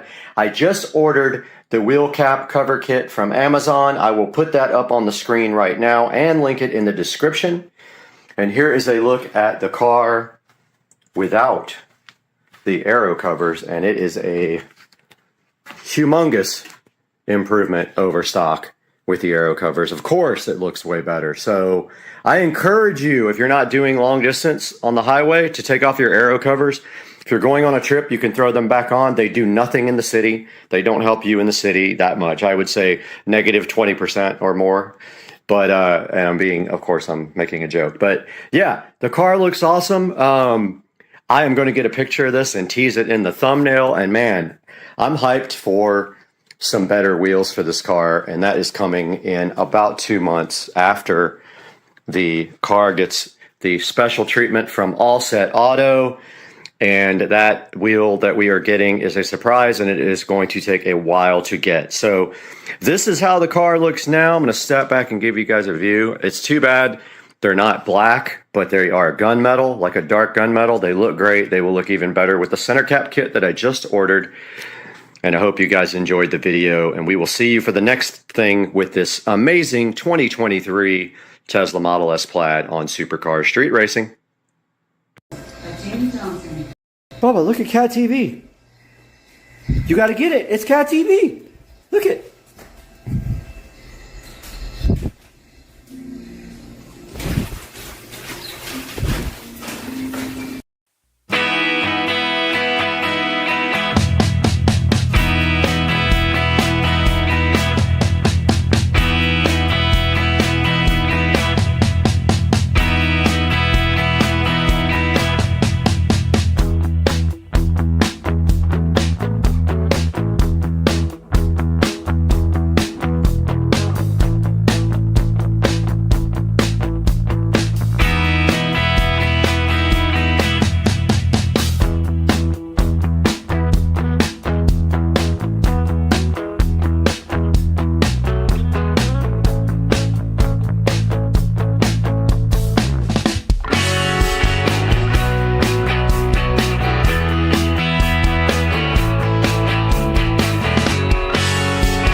Hey, what's up everybody? Welcome back to Supercar Street Racing, and we have worked with Wildcatch in the past. They did reach out to us and see if we wanted to work with them on these Wildcatch glue traps. These things are pretty awesome. You just stick them anywhere you want to control rats and mice and other pests, and they literally have 30% better sticking power. You can literally just put these anywhere you want, and then when you're ready to dispose of them, you simply just throw them away.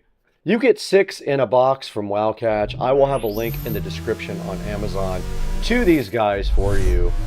Now these things are indiscreet and they are flat, and you put bait right in the center of them. You can see it right there, and they will get a lot of different creatures. They can get rats, mice, snakes, spiders, lizards, ants, flies, all kinds of things. These are also non-toxic. That means they're safe for both your pets and your children. There's a center bait slot right in the middle right there to put the bait in for you to try to catch whatever is bugging you at your house. Now, once you put these down, it's pretty simple. All you have to do is basically put these back down in a different area every 2 to 3 days and try again, and probably you'll figure out where your problem is and start catching things. These things are about 5 inches by 3 inches. Now make sure you pay close attention to where you put these things. The placement could mean the difference in you catching something or not catching anything at all. And the best part about these are they are non-toxic. They will not harm your pets at all. These things catch all kinds of different creatures. You can see right here on the screen, they catch like 5 different things with no problems at all. This thing will be really effective also when it gets colder outside, because mice are going to try to get into your house. But if you have these outside your doors and everywhere else outside, there's less of a chance that you'll get mice inside during the wintertime. There's a comparison on the screen right there between Wildcatch and other brands, and you can see right here with the Wildcatch all your advantages you get. And this is not the only product they have. We have their insect catching UV trap as well. That is on the channel. I'll put a link to the Wildcatch down in the description of the video here. Make sure you let them know Supercar Street Racing sent you and that you're enjoying the channel and them being a sponsor. Wildcatch is awesome. I'm so happy to have them on board, and I am very grateful for everything they've done for Supercar Street Racing. Bubba, why do you sit with your arm hanging off there, like you're all posing because you're on YouTube and you're the most famous cat on YouTube? Why are you trying to be all dominant? You shouldn't be dominant, Bubba. Look at this leg hanging off. Just because you got just one leg. It comes from here. There we go.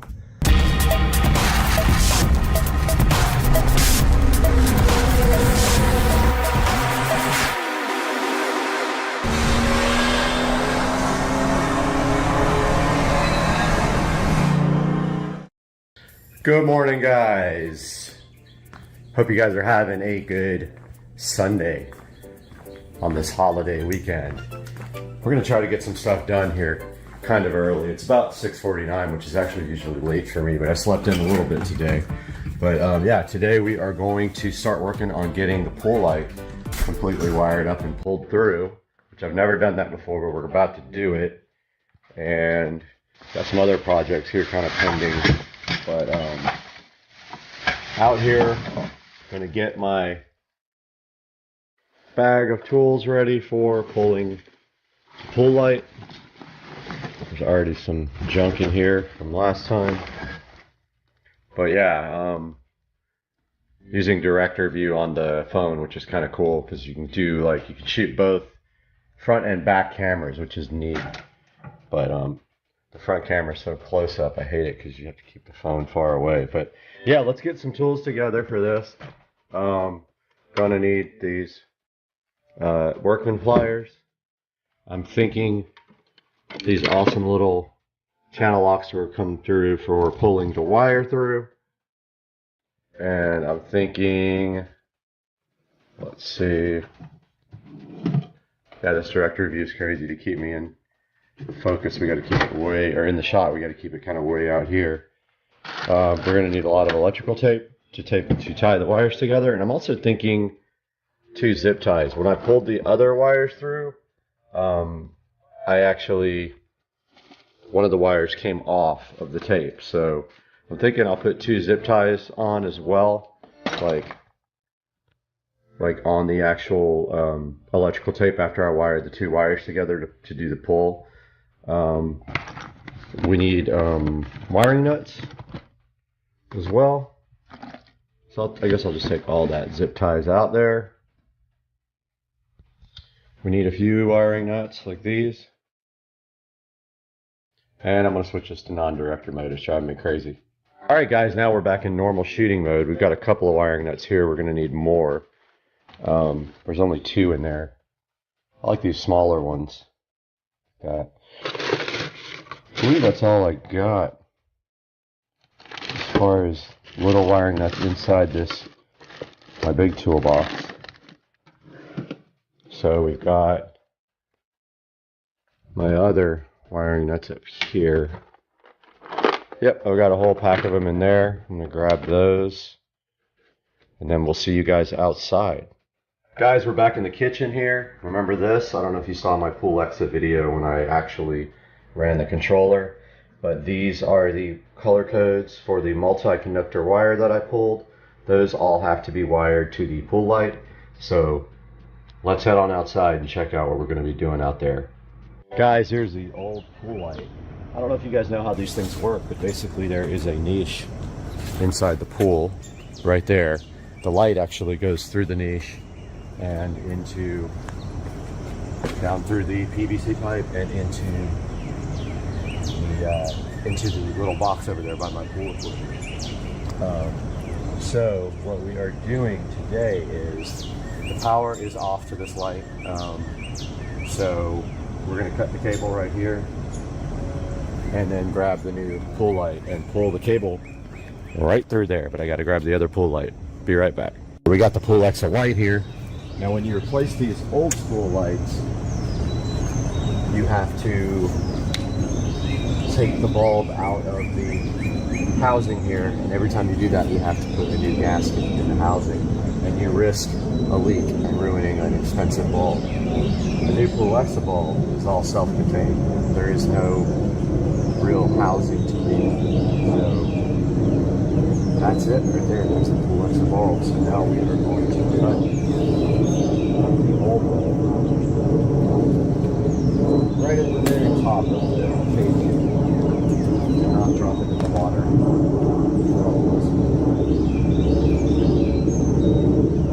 And we got plenty of cable in our new bulb. Plenty of cable. And we are going to electrical tape this guy to the old wire and pull it right through the niche to the pool equipment box over there and do the wiring. And we're not going to drop this in the pool because I can't get in the pool. We're going to make sure this time we have enough. Yep, there's no power to that, so there's no danger in that. Now this is very short and it can fall in very easily. So let's go ahead and get the new wire tied to it. Hopefully that is not too thick to go through the niche. It's going to suck if it is, because I want some overlap here. Actually want a lot of overlap.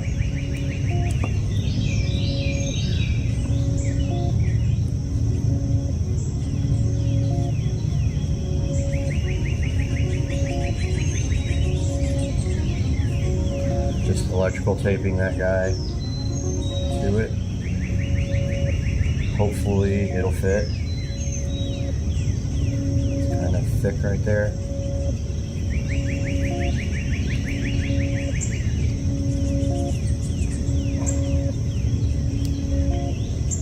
Yep, I hope that works.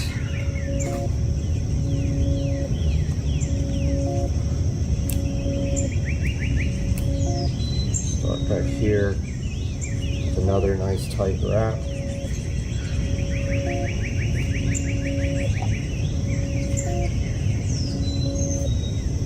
That part right there worries me, where it's kind of sticking out.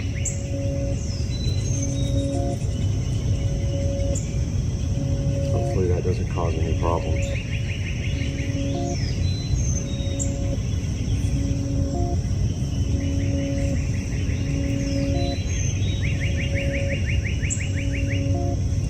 Keep going for a while here, hoping this doesn't pull out of there.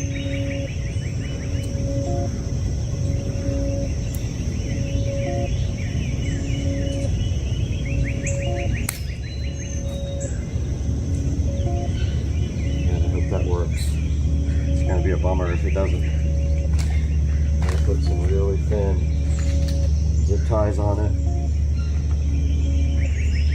Hope that they're small enough to go through the pipe.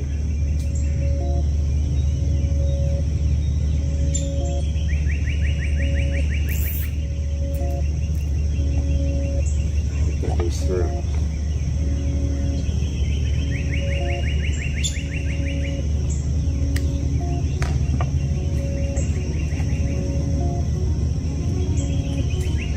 My last wire, when I pulled it through, it came off, but I was saved by the fact that there was extra wire pulled through there. I did lose one wire because of it, which was a bummer.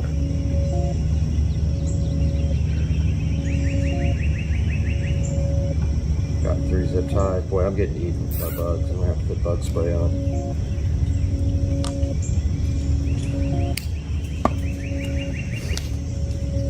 Guys, I'm gonna go grab some bug spray. I'm getting eaten alive.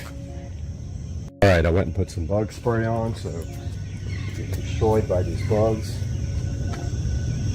Let's get ready to get this guy to see if that's gonna go through the pipe or not. Kind of sucks because I don't have anybody to feed the wire for me. So I'm going to try to get a lot of it ready here.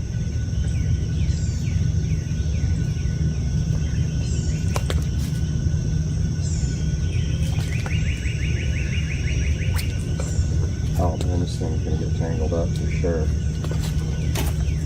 think it already is. Yeah, what a mess. There's already tangled up like crazy.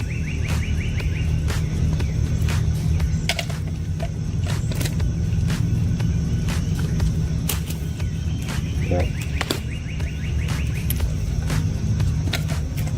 Gotta get the wire ready here, and it's tangled.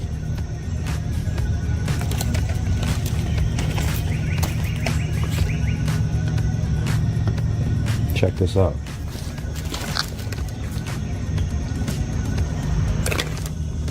It's gonna be tangled at the end. I think.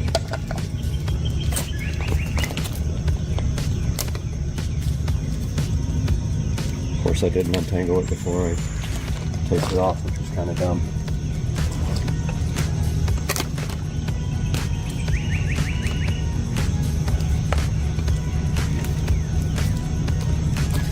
I think we might be alright after this thing unravels. Yeah.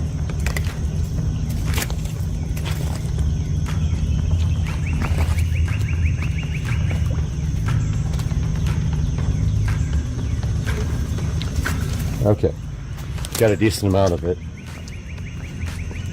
out. So let's head over to the pool equipment box here. So here's the new pool equipment, and your pool should have the same thing. There is a box here underneath that tape. Or sorry, not underneath the tape. Underneath that bag, there's a electrical box, which I just covered with plastic to keep the water out of it. Now there's going to be water inside this pipe because it goes to the pool light, which is underwater. Boy, those bugs got my leg good already. Okay, so inside this, we have our new pool light wires right here that go to the control panel for the pool controller. So they are DC, and 4 wires are going to be going to the pool light. Now, we first have to, and we want to make sure we don't drop that wire down in there, but we first have to get the old pool light wire out, and that is the back wire, the back, this pipe. It is grounded right here, and I don't believe that power is on. Nope, it's not on. The light is hooked up to auxiliary 1.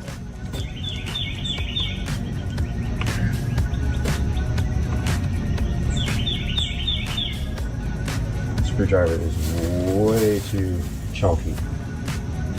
Got to get a smaller screwdriver. All right, got a little screwdriver bit here for this guy. Oh man, is it actually smaller than that? Good grief. Wow.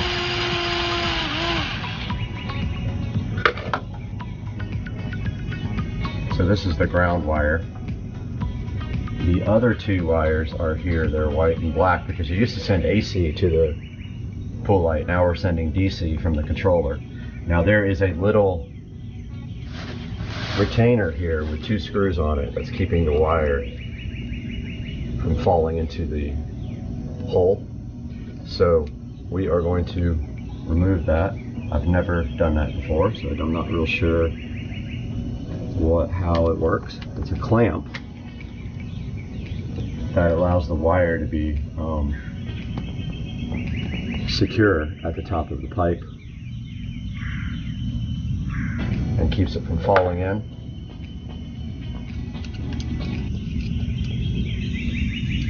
So I don't know how this little device works, but we're going to find out. And do not drop the screws down the pipe. I can see that happening. That's my luck. Alright, so there's the clamp. It literally is just a little black clamp that goes around the wire and holds it in. Don't think it's going to go anywhere, but now we should be able to put our trusty, if this is too small, I'll go get the big channel, like the big pliers, but I figured this can grip the wire.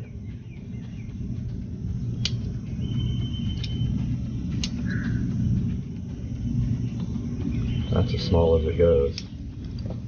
That's not going to work. Yeah, no, that's not going to work. We're going to need our big channel locks. Went and got the big daddies this time. So we are going to start pulling and watching that other side so there's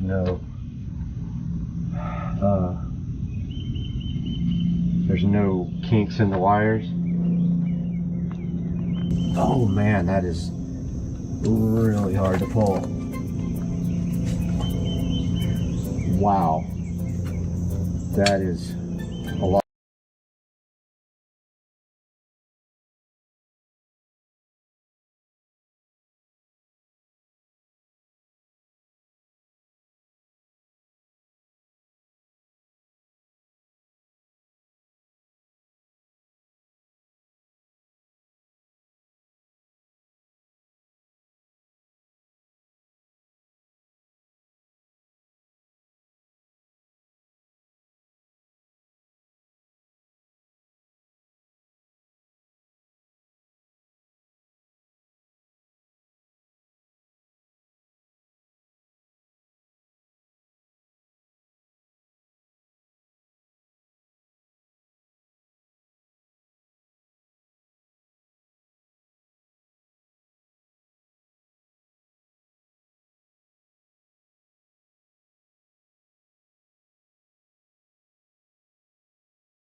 Alright guys, I went and straightened my wire out over there.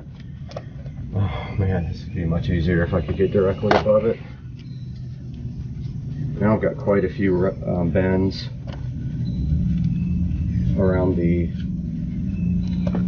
T-bar so that it actually does grip.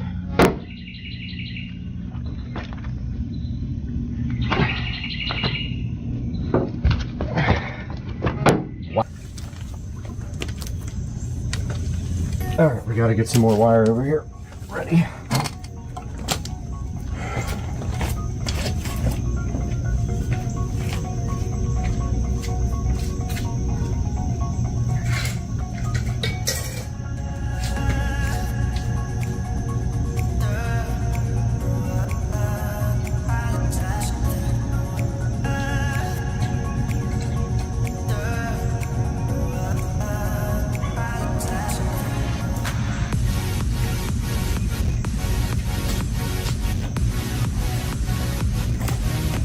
Okay, I pulled some more wire, straightened out some more wire so that it doesn't have a difficult path.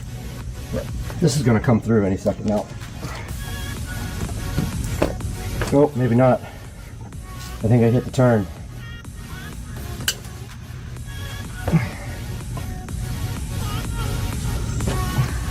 We should be seeing the end of this. Like right now.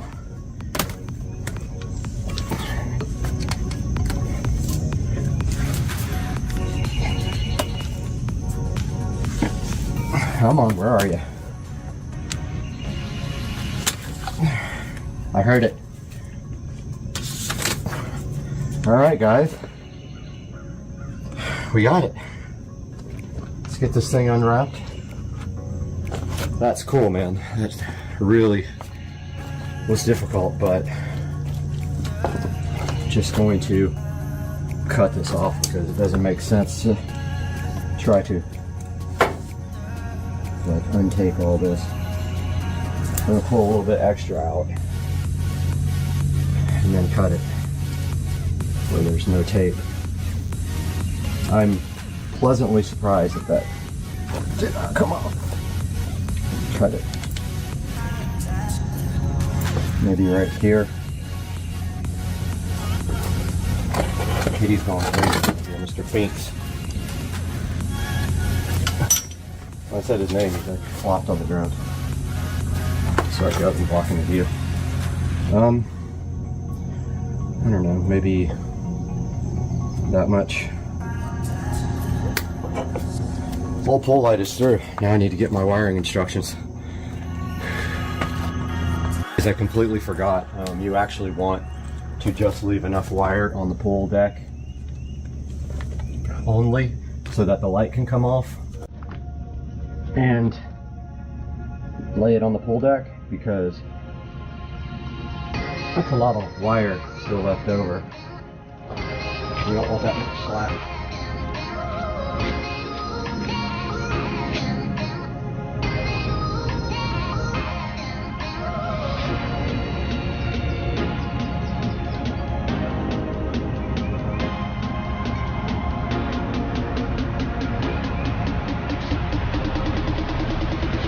Alright guys, I laid the pool light up on the pool deck and we're going to pull all this extra slack out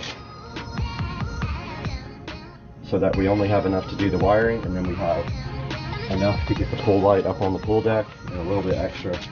The rest of the wire tucks into the niche, and when you ever have to take the pool light again, you can lay it up on the pool deck.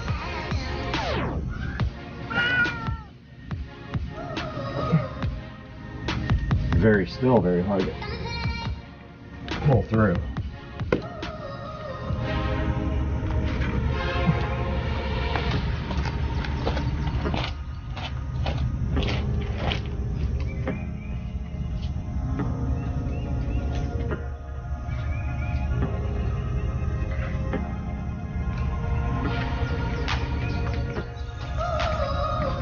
Guys, there's still about a good 10 feet that's got to come through here.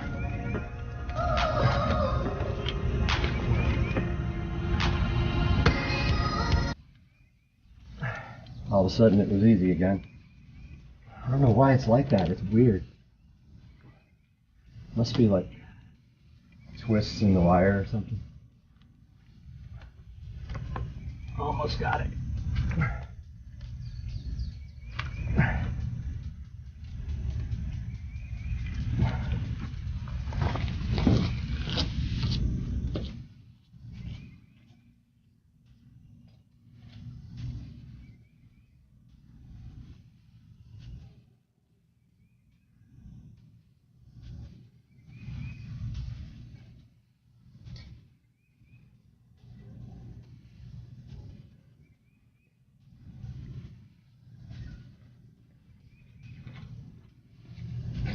That's actually fine. There's a little bit extra, but it'll fit in the niche. So I'm going to cut maybe right here. This expensive full light wire. Maybe like back here.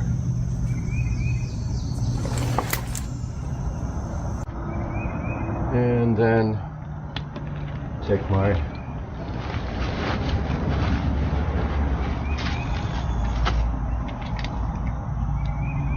remember the power's off. I'm going to take my utility knife and try not to cut any of the wires on the inside of this sheath, and I don't really have anything to work off of. Cut through the insulation on the outer shell. Don't cut the wires. Hopefully it didn't like rip through the wiring with all that stress I put on the cable. And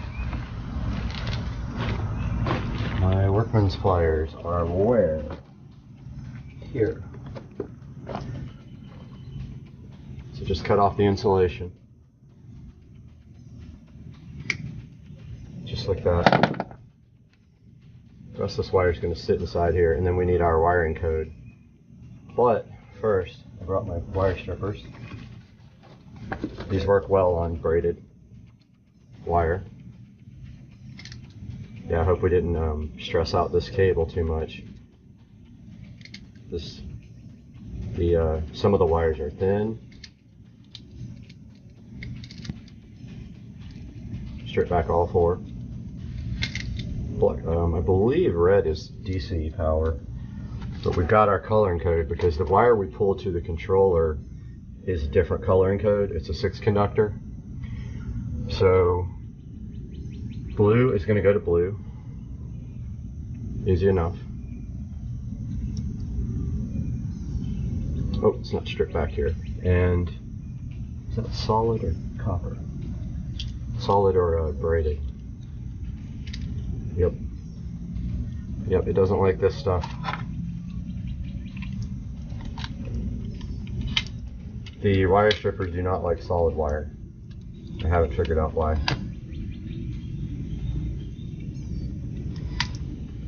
Oh, it is braided. Okay. It doesn't like this kind for sure. It had issues stripping that back. I'm not going to be using that. So, blue to blue here. Wiring nut.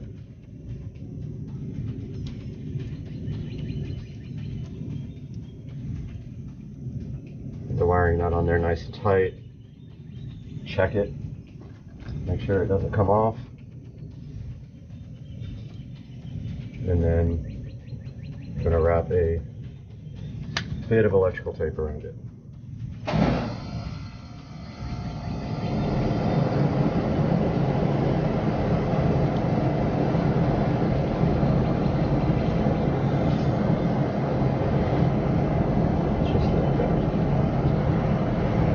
Just in case. So there's blue to blue. Next one is green to brown. Again, this is not stripped. These other wires out of the way. You don't need that much of these small wiring, as I did too much on the last wire.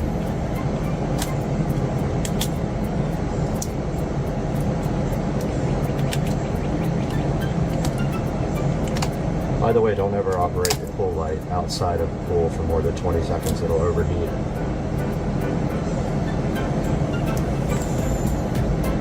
Alright, green to brown. I just made up this code because just due to the fact that my new wire was a different coloring code than the one. These don't work at all. Oh, I've still got the open. Use that.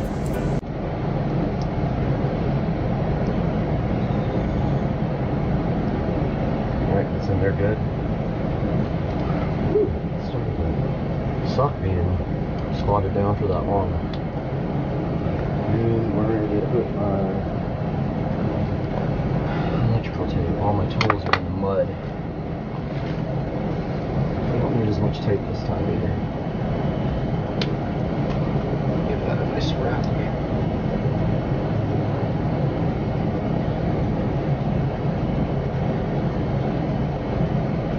Wish I had a new top for this box. I might buy one. Place it. Next is black to orange. It's kind of a bigger wire. I'm sure this will cover power.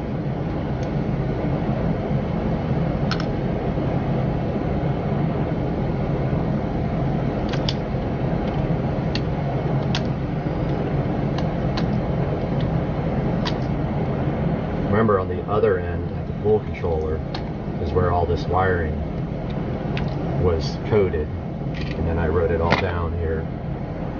So black to orange. Make sure you do this right, you'll burn up your super expensive pool light. Black to orange. I keep losing my electrical tape because it blends right in with my tools. Put a little piece of tape on the end of that one.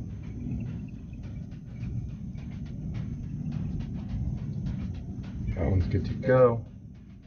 And last, red goes to yellow. And then we will clamp the wire down. Don't really have to, but might as well. Maybe I won't. It does keep you from accidentally pulling from the other end. You can't.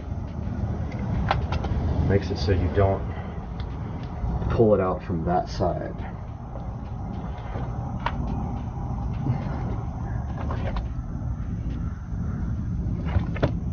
Okay, red to yellow. And then we will test it out before we clamp the wire. Red to yellow. Mr. Binks came by again. Hey, Mr. Binks. Hey, buddy.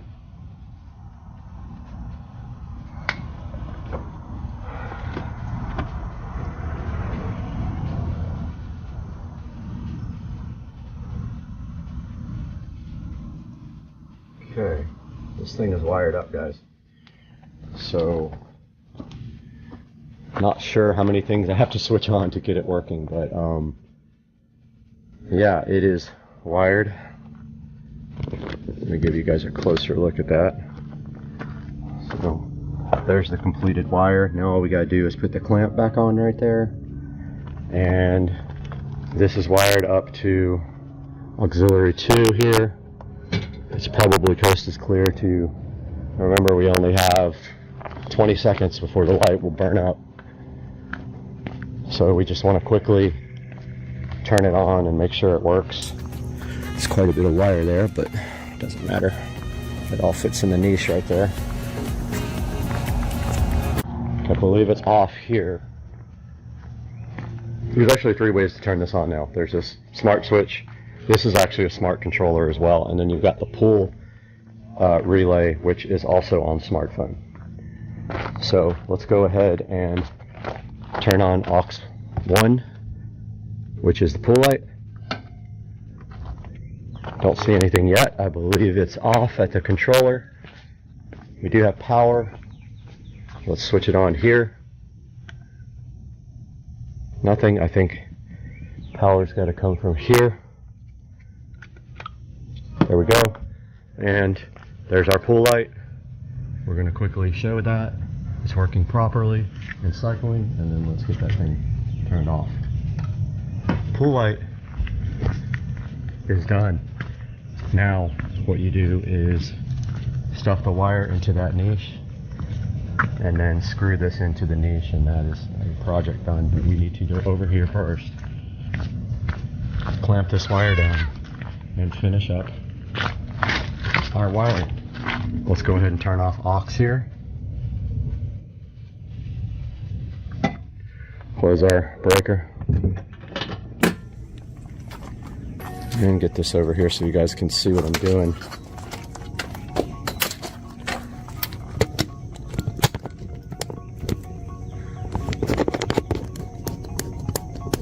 So we got to get this box closed up.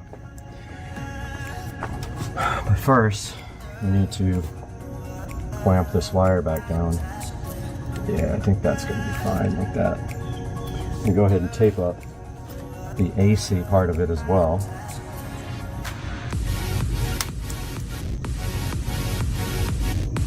Which is right here. Probably the most important part.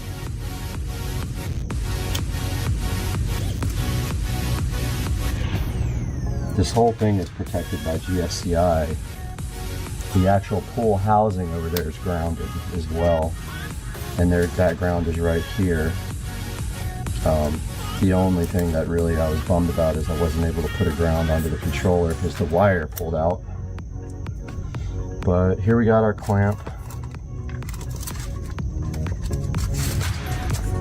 And it just goes over the new wire like this to clamp it. Just sits right on top of the wire like this, but it's actually too small. It doesn't actually clamp the wire because the wire's much smaller for this one. And I left my stupid screwdriver in the dirt. Yeah, this is not really doing anything. The wire's too small.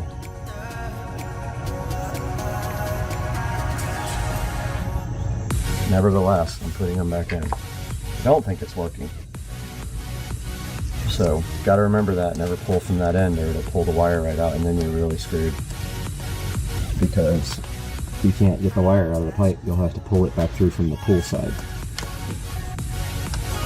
And then you'll have to have a fish tape, a long one.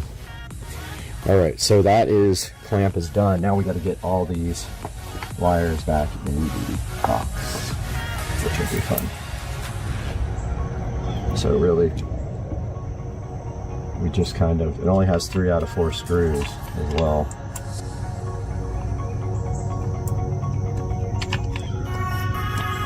That's pretty much it.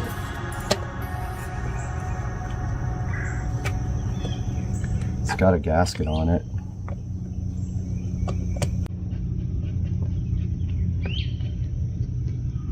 Must not be close to the hole there.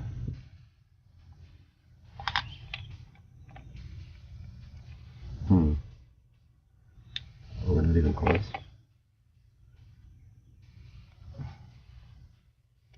Really need a new housing.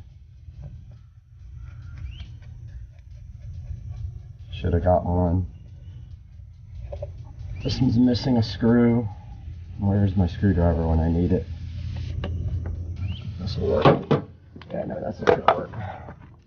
One time I need my power screwdriver. By the time I get it, I'll be done.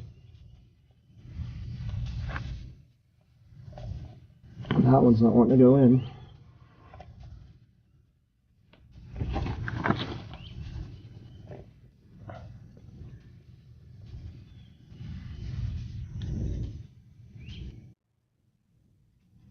We got the second screw in.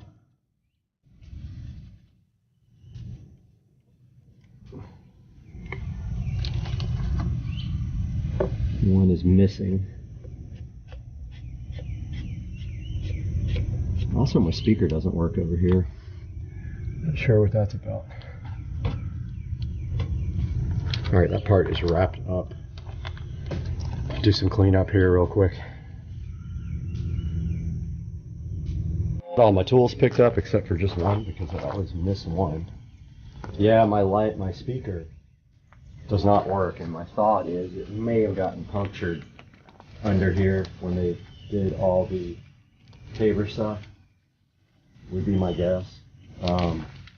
Unless the speaker finally just doesn't work, but that one had an issue, a loose wire over by the actual speaker. Maybe time to order 2 more, just get it over with. Look at all this awesome AC wire I have left over. This will be good for like any projects with AC, even though it's really designed to be in the plenum with the actual PVC pipe. So I'm going to hang on to this stuff for sure. This is expensive. It's probably about $100 worth of wire at least. When you order a new pool light, if you have to order extra wire, it can get expensive. By the way, there's the speaker wire that runs down the side of that conduit. Electrician did his best to kind of make it work, but it's kind of sloppy looking. I'm going to have to redo that. But yeah, I bet you that wire got cut underground.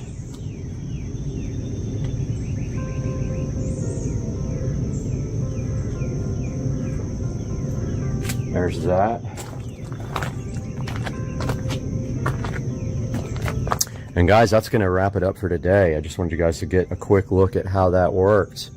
I'm going to save my wiring diagram forever on my phone, so in case I ever have to do anything with it. But guys, have a good Sunday. I hope you enjoy Memorial Day. We'll talk to you soon.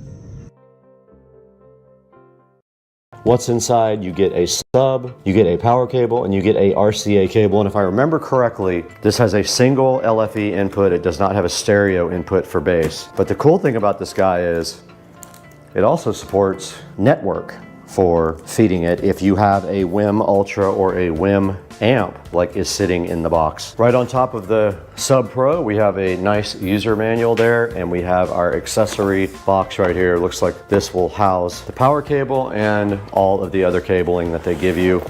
And then inside of here, looking so fresh underneath this protective styrofoam condom, is the WIM sub. And I'll be honest with you, it is actually smaller than I thought it was. This is not a large subwoofer at all. This is a small, it is compact.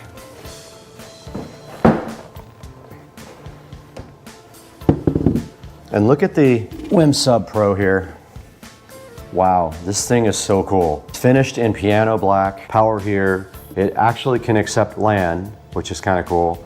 So you can feed it with network, or you can feed it with RCA, and then there is a reset button right here. But yeah, this is all the connections on the back. And the front, it does have rubber feet on the bottom, by the way. The front does look just like this. What a cool unit this is, man. I'm so hyped to review this for you guys. This thing actually doesn't even need a connection. It can do Wi-Fi. So you can actually use Wi-Fi 6 on this, and supposedly you can put it anywhere. Your WIM amp or your WIM Ultra, they can interface with this guy without having cabling. Now let's look at what's inside the box here. One RCA cable and one power cable. That is all that is inside there.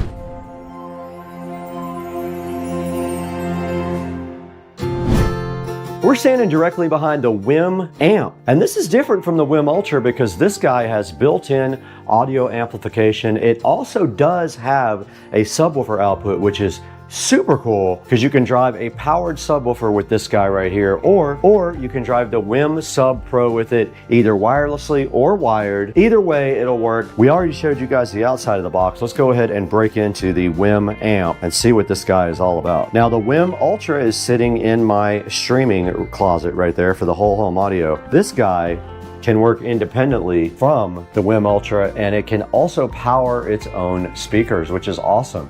So if you have a listening room or a media room or even a television that you want to have like a little audio system with, this guy right here will do it. Now, right off the bat, we already see the WIM amp sitting right here. And then on both sides here, we have some accessory boxes. The packaging is out of this world already. It's awesome. So let's start with the accessories right here. And it looks like on this side, we have a box. Looks like we have 3 different cables in here. And the bag says biodegradable, so they are You got shocks, pegs, Lucky. You ever take it off any sweet jumps?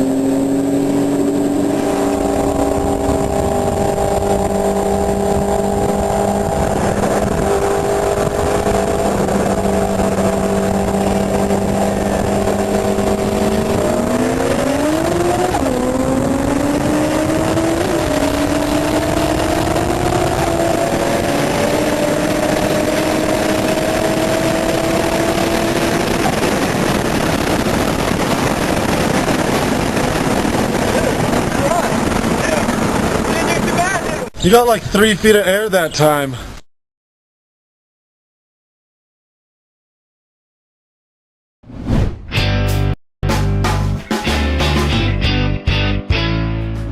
Welcome back to Supercar Street Racing for another episode. And today, Think Car reached out to us for the second time to see if we wanted to take a look at their other OBD2 scanner here. This is the Think Car ThinkScan 662 that we have sitting right here with me, so fly and so fresh. And today we're going to get this thing unboxed, hook it up to Rich's truck, and we're going to see what it can do and report that back to you on Supercar Street Racing. Let's get busy.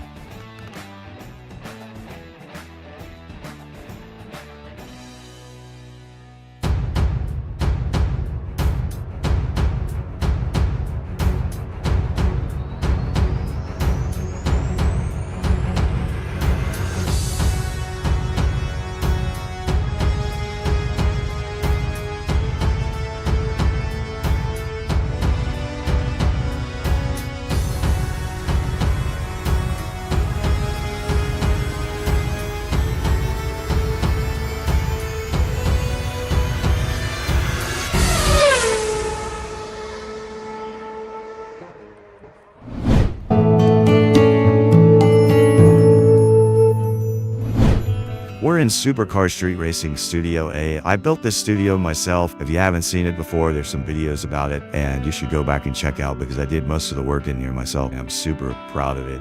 But today, Think Car reached out to us for the second time. They are a proud channel sponsor, and they wanted us to take a look at their Think Car ThinkScan 662 OBD2 reader.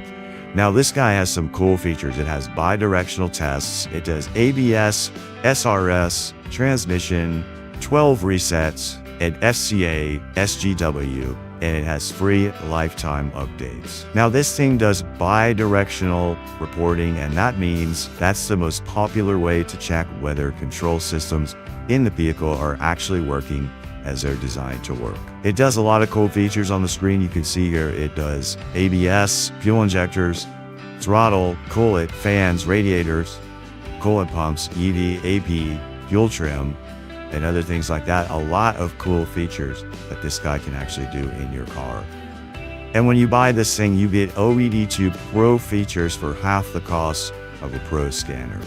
12 whole reset functions built into the Think Car 662. This thing has the capability to do real-time VIN lookup so it can recognize your car. It does real-time data as well. It'll show you right on the screen what's going on with your car at that very moment. This thing has a 4-core, 1.8 GHz CPU, a 6.2-inch screen, 2 gigs of built-in RAM, and 32 gigabytes of storage. It has a 4150 milliamp battery for long life as well, and it's rubberized so you can store it anywhere like a trunk or a garage and it won't get damaged. This thing is literally plug and play. Even if you have no experience with an OBD2 scanner, you can plug this guy right in and start working. Now, OBD2 came out in 1996, so this supports everything 1996 and later. And you get a lifetime of free updates and free technical support when you order this from Think Car. So now that we've taken a look at the features of the Think Car 662, let's go ahead and throw it over to Studio B, where I'm going to be in there unboxing this thing for you guys.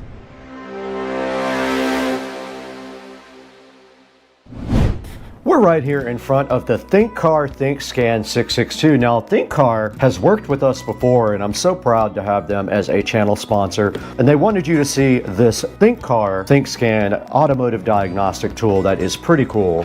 Now this thing does all kind of cool features. It has bi-directional active testing, ABS, SRS, transmission, 12 different resets, and lifetime of free updates as well. And it can test things like your throttle, your windows, your mirrors, your fuel injectors, your horn sounds, your indoor lights, anything your car. If it is equipped with things to be tested, this thing probably will cover it. Now this thing connects to your OBD2 port like the other scanners that we got. And this is a pro level scanner at a fraction of the cost, so it actually saves you money.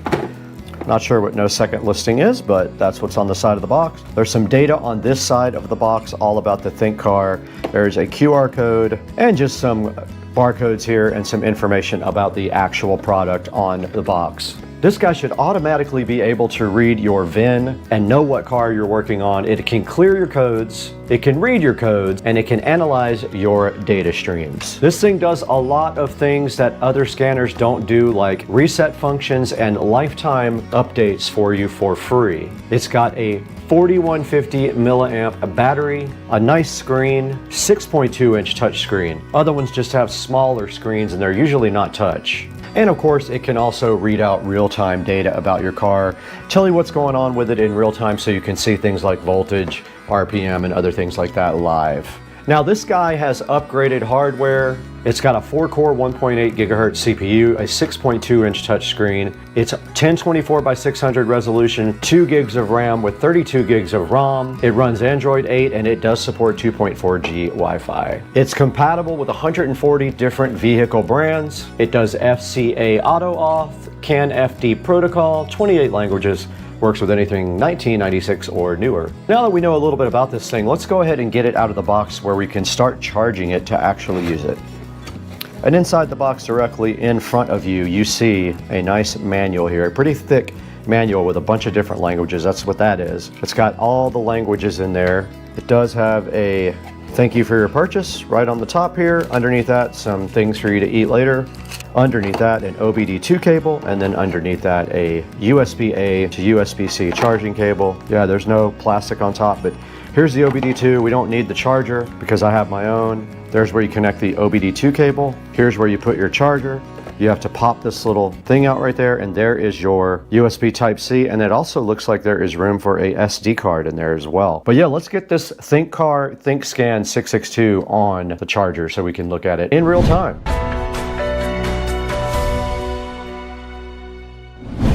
We just powered up the ThinkCar after plugging it into the charger and seeing that it was fairly charged, but I'm gonna go ahead and plug the computer cable into it so it can keep charging. And it is powering up right now, and I do like the logo, how it is actually the same color as the case here. It does say welcome. Let's go ahead and hit start. It actually is charged up at 100%. Talking about customer service here, and I'm sure it's gonna wanna connect to Wi-Fi. Let's go ahead and connect it. You guys can't see this. It says connecting to my Wi-Fi. Now I'm interested in going ahead and updating it with upgrade. There's upgrade that. There's maintenance software, there's vehicle diagnostic software. Let's go ahead and do both. Let's do vehicle diagnostic software.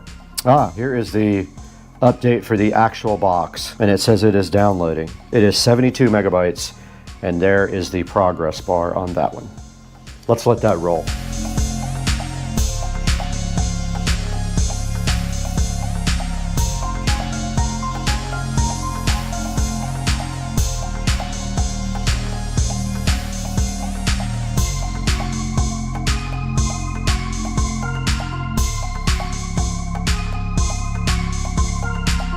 Okay, it did finish upgrading the software on the actual device.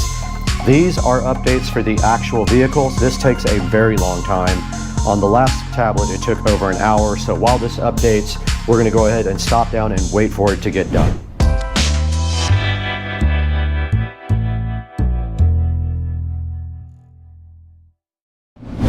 Okay, we just unboxed the ThinkCar 662 OBD2 scanner. You guys took a look at everything that was included in this, and we did go ahead and put it on the charger. And now that this thing is totally charged up, we need to actually test it. Let's take it over to one of our friends' houses and go ahead and see what this thing can do. All right, we are out here in Rich's truck, and you can see right in front of me here the ThinkCar 662 sitting here ready to be plugged in. So let's go ahead and find Rich's OBD2 port It is way in the corner over there, and all we should have to do is take this little cover off here and plug this directly into his car, and it is plugged all the way in now. The Think car is in front of us now, and it is off. I did see 100% battery on there. I'm gonna go ahead and power it on now. And there it did light up with the cool font that matches the color here on the front. Let's go ahead and get in the car. Okay, cool. So we are booted up now. We have the Think car in front of us. Auto search. And it is doing a VIN scan right now. You can see that showing a car rotating like that. Very cool matrix looking background on there. And it is a Toyota. It found the VIN and the model. Let's see what it's doing now. And it is loading vehicle data. Automatic search, North America. Communicating with ECU. It is a double cab. All that looks good. It's reading all of the data. Let's do a health report. Now this car was just serviced, so it should not have any issues. There is a traction control system fault. Low battery, positive voltage, or abnormally high battery voltage. And that is it. We have one fault. Read fault code. Description, low battery, positive voltage, or abnormally high battery positive voltage. It is doing a system scan now, and it's just showing us what sensors are equipped in the car. And so that is the fault code scanning. We have 14 volts at the battery right there, it says. I did an automatic search again, retrieving ECU. And when you're done with this, you do have the capability to go look up the fault code and see exactly what it is online. I'm gonna go ahead and connect to Rich's Wi-Fi. Now here's a look at all the maintenance thing you can do. This thing does a lot of maintenance items like ABS bleeding, airbag resets, SRS battery matching. You can register your battery after you replace it. Your brake pad reset. There's DPF, throttle adaptation, gearbox, anti-theft and key matching, and injector coding. There are so many.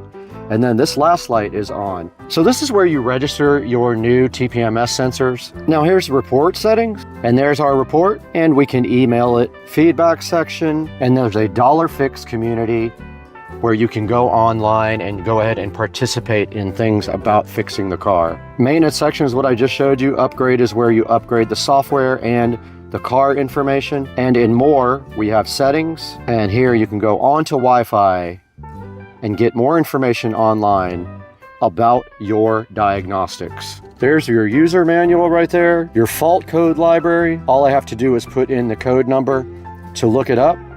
And the code that we found is C1241, and we have to put in Toyota, and there is no result for that there, so I'm gonna go ahead and do the Google search for it. And there is the meaning of this fault code. I'm gonna take a picture for Rich. And you can get remote assistance as well. And here's all your other settings. So yeah, this thing is pretty versatile. It does all kinds of cool things. It can help you do diagnosis. It can reset all your codes. You can make reports. And like I said, this will help Rich know that he went into the garage and got something done with his car, but yet he still has a fault code. And you can also read live data. Any of these different types of data, like engine RPM. And there it is right there when we selected it.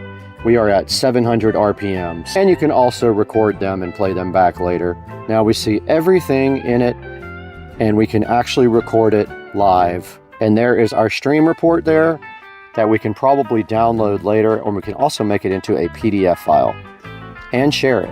So that is a good look at the Think Car 662. Really cool device. Now let's talk about how you can get one for yourself.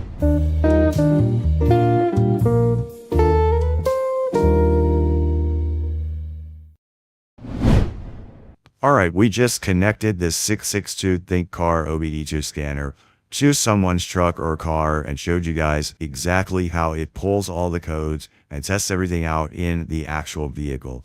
There's only one more thing to do now. We need to go ahead and throw it back to Studio B with Brad and see how you can buy your own Think Car 662 on Amazon. What's up, guys? Welcome to Supercar Street Racing. We have Think Car again as a proud sponsor of the channel, and we're so grateful to have them on board. They sent us their next device, the 662. It is right here in my hand right here. This thing is so awesome. It does everything. It's all you need to do scanning on your vehicle, diagnosing and maintenance, and it's got a cable right here that comes with it. This is the 662 model. You can see it right here.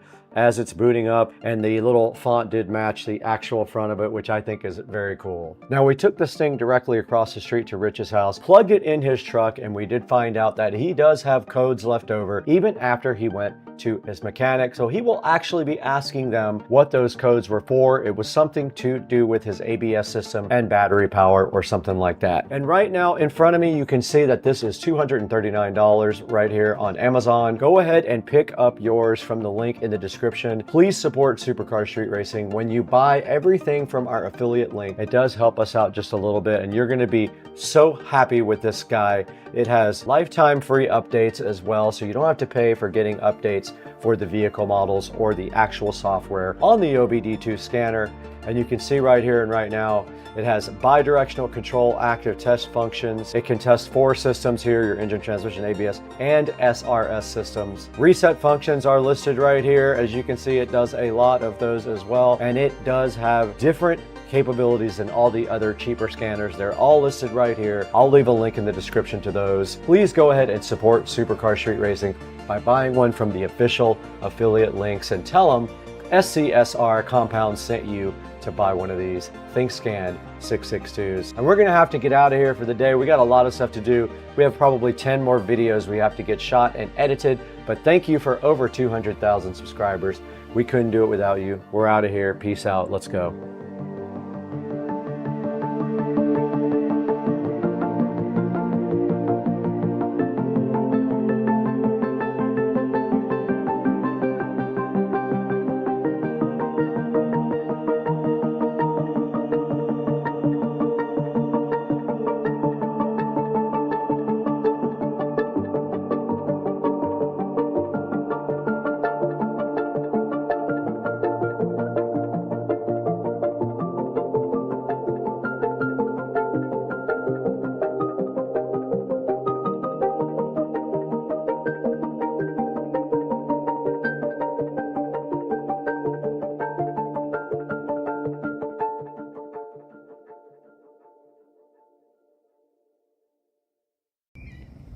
All right, guys, so this is 7 days without a pool pump turned on.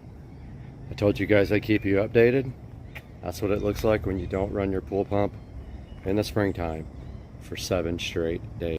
Hey guys, Super Street Racing here. Just posted a video about SpaceX Bitcoin scam videos going around. They are currently live. Wanted to post a new update here with the actual video that's happening now. So let's just switch the camera. So you can see right here this current scam that's going on right now for Bitcoin.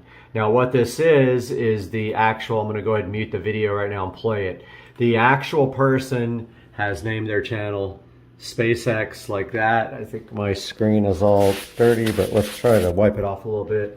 And so see, it's called SpaceX right there. It has that you can actually donate Bitcoin and win like more than you actually donate, which is of course ridiculous, and it's a total scam. So what you want to do when you see these videos, now you'll notice if you go to their actual channel, there's one video on here. Obviously these guys are not SpaceX. If you go to About, and then you go to Flag, and you go to Report User, go to Spam and Scam, go Next. It says this channel doesn't have live videos, but it is live. And then put Bitcoin scam and report this so that YouTube can delete the channel. You can also go to the video, go to Flag, Spam, go to Scam, and go Bitcoin scam and report this. Now, if you notice, once the video plays after this ad, they will also have a fake registered URL up here. So what you can do with this, all these URLs, this is the same person or people doing these scams. You can go to reg.ru, reg.ru, and it's actually, the email address is abuse@reg.ru, abuse@reg.ru. Tell them the name of the URL that's posted here and ask them to remove it, because it's a Bitcoin scam and they will delete the actual account from the internet. So do not fall for this scam. Notice SpaceX is two right here instead of just one. SpaceX is actually one word, space, and the letter X with no space. So I wanted you guys to be aware of the scam. This will get taken down here pretty soon, but until then, people are actually I don't want you guys to be one of the ones that actually falls for this stuff. Please report this. Please let it be known. These people are trying to use SpaceX to generate money, and you're not getting anything. You will lose every penny you ever put into it. Thanks, guys, and have a great day. I hope you are going faster and faster.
Okay. Check 1, 2, 3, 4. Mic's hot.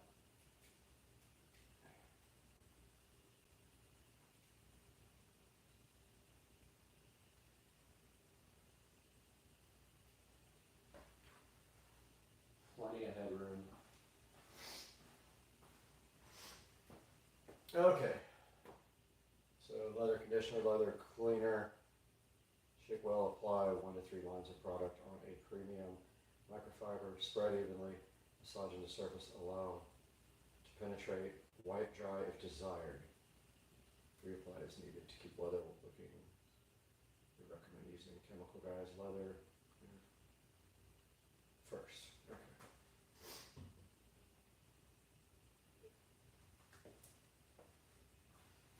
Are we rolling?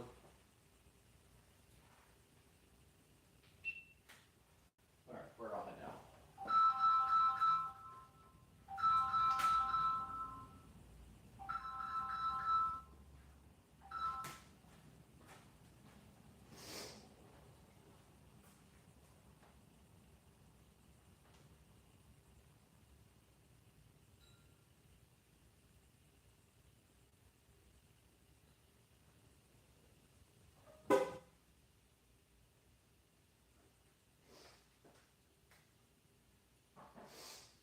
All right, phone ring.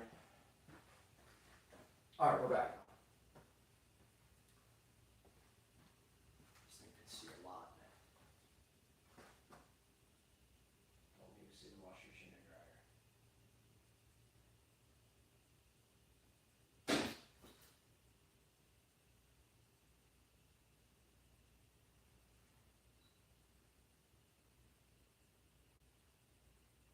Man, this thing's got a wide field of view.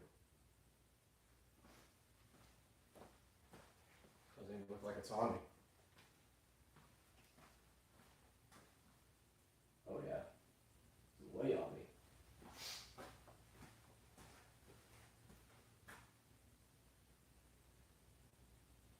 Ladies and gentlemen, welcome back to the SCSR Compound Garage. And today we have a new sponsor for the channel. You can see sitting right here on top of the Model S Plaid, another tiny Model S Plaid. And then right next to it, our new sponsor, Chemical Guys. And Chemical Guys was so kind enough to send us this leather conditioner and this leather cleaner. And Chemical Guys was so kind, they sent us this leather conditioner and this leather cleaner to show you guys. We're going to show you how to use this today. right here on the 2023 Tesla Model S Plaid, and right behind you on the 2014 Club Car Precedent. There's specific directions for using this stuff, and we're going to show you that today. So hang out with us on Supercar Street Racing while we detail the inside of the Model S Plaid and the golf cart.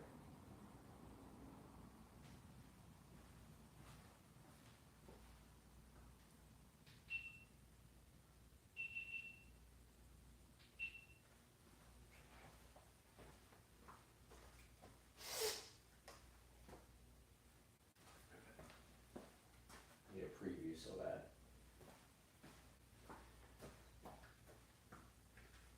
Welcome back to Supercar Street Racing, guys. You can see we're out here in the garage with our chemical guys, leather conditioner and leather cleaner. They were super nice and they sent us this to show you guys. They're trying to get the word out about their great products. So today we're going to give you guys a look at these two products right here in the SCSR garage. Now, there's a certain way you need to apply these. There's a certain order and a certain way you have to do it. So we're going to show you today the correct way to do it because we're actually going to detail the inside of the Model S Plaid. Now, we try to keep this car pretty clean. We barely... What? What's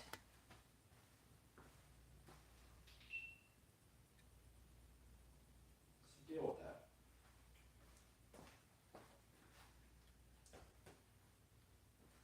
Stops all of a sudden. Stupid thing. Great.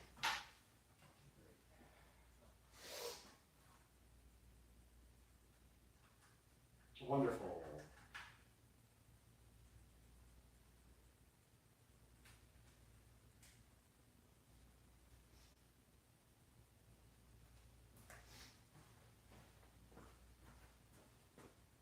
Now, we try to keep this Model S Plaid really clean. It only has about 2,000 miles on it, and so we drive it on the weekends only, and we keep it detailed and nice here.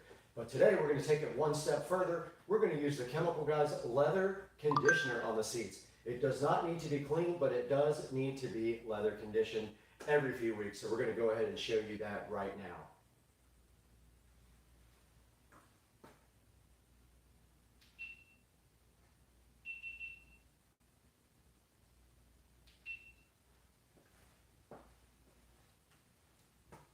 Now, you guys just saw me clean the whole inside of this Tesla Model S Plaid with the Chemical Guys leather conditioner. But we got to take this one step further because we need to show you guys how to use the leather cleaner. So what we're going to do with the leather cleaner today is we're going to turn our attention to our Club Car Precedent over here. We're going to clean all the seats and then condition them with the leather conditioner. So one step at a time, let's get busy now with the leather cleaner on the Club Car Precedent.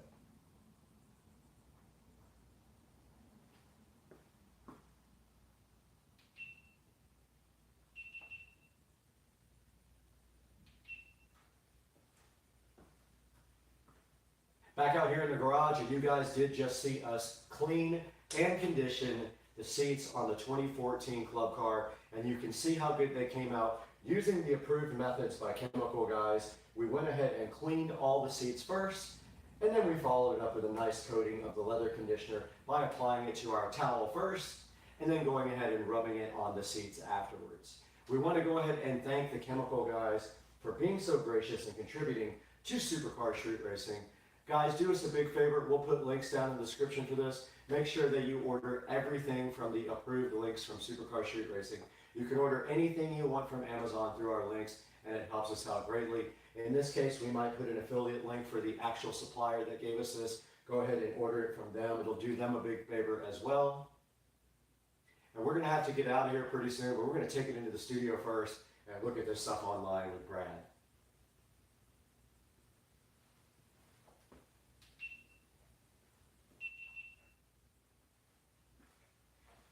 It's hot in here.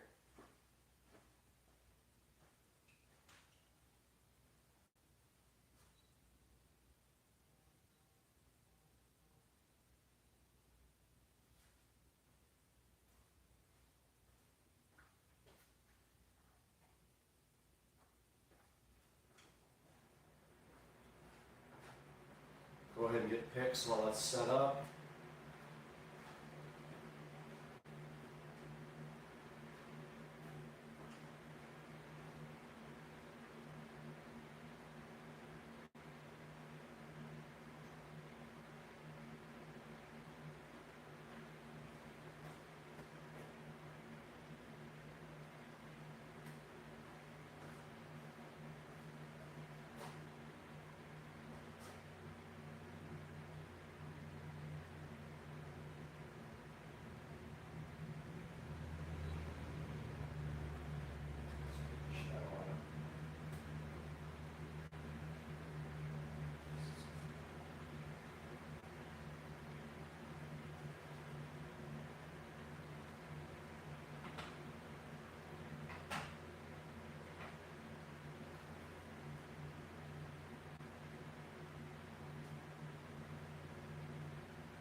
are coming to you live now from inside the Tesla, and we have the chemical guys, another conditioner, right here with us to show you guys. And we want to show you how to actually use this as well while we have time. So the instructions do say take your leather conditioner and grab a nice soft towel, and then just take and put a couple of stripes, 2 or 3 stripes, directly onto the towel like this.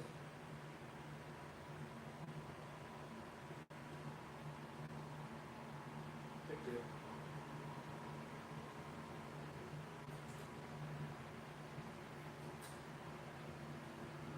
Take 2.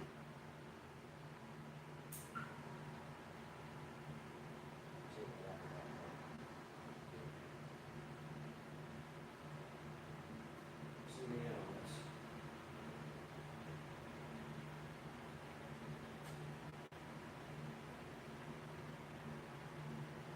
Okay. Now we do have a couple of stripes right on the towel here to go ahead and start working with.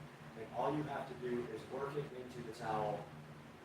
And all you have to do is work it into the seats.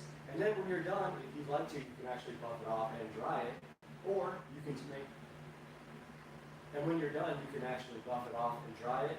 And then you can do a second application if you really feel like it.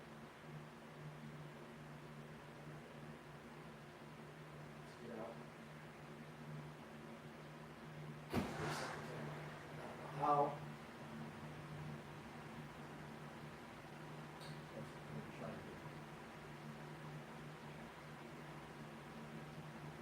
AC physical.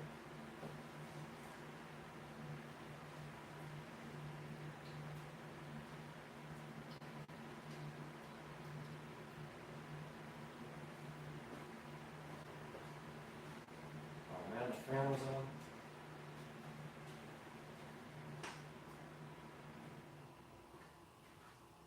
That sucks. Hopefully it didn't pick up all the fan noise.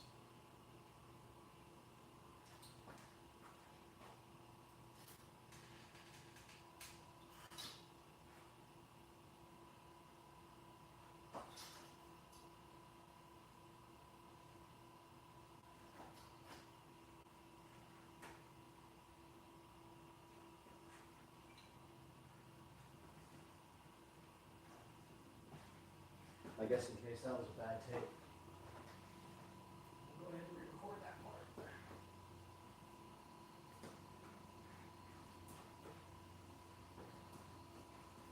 All right, we're going to record that part again, just an overview of how you put it on the towel.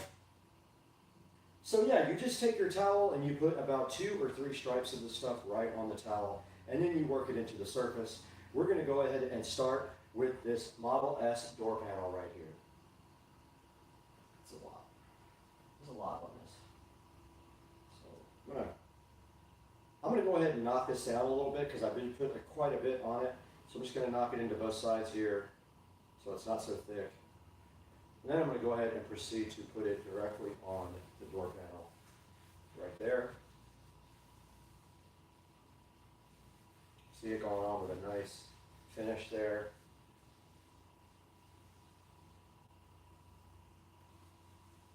I'm going to go ahead and get all over the door panel with this stuff, and you can already see that it's drying. Don't forget to get into the cracks.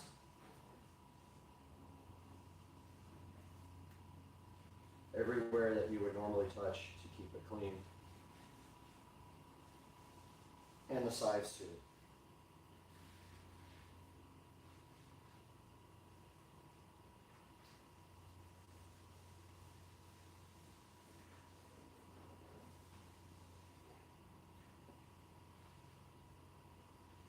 Now, if you'd like to, you can go ahead and wipe that off as well. You can buff that right off.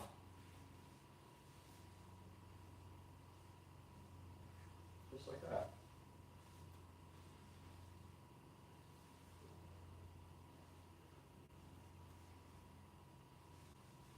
And that door panel is completely done.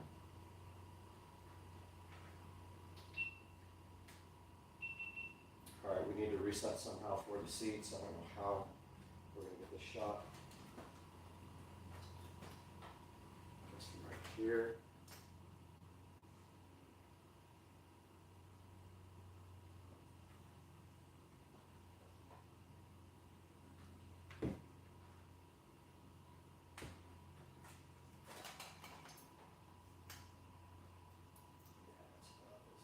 go get in this light was in the shot.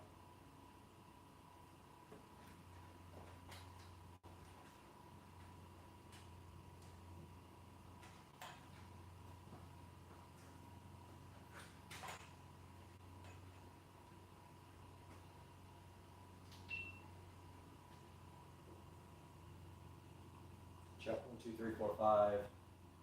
Check the shot here.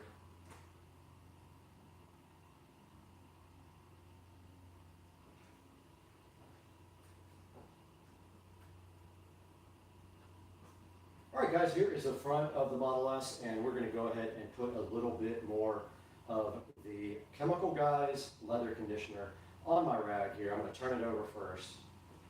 And this time I'm not going to put quite as much on it. I'm just going to put a couple stripes here. It comes out pretty thick, so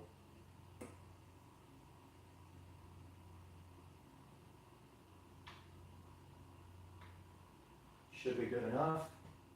And now let's go ahead and apply it to our seats, but let's put the seat forward a little bit so you guys can see it better. And we'll go ahead and start, get it worked into the towel a little bit. And go ahead and start conditioning the seats on the plaid.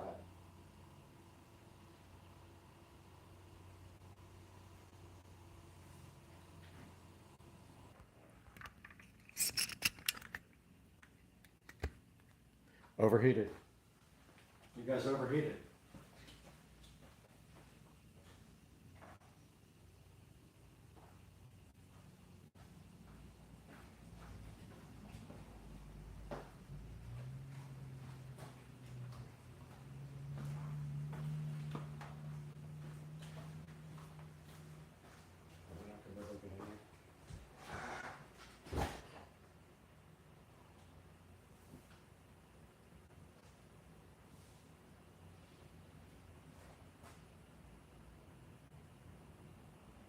All right, we're on the other side of the Model S, and we're going to go ahead and put some leather cleaner.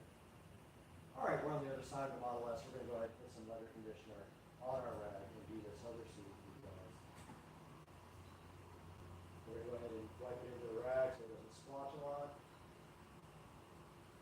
Move the seat forward a little bit so we can get to it.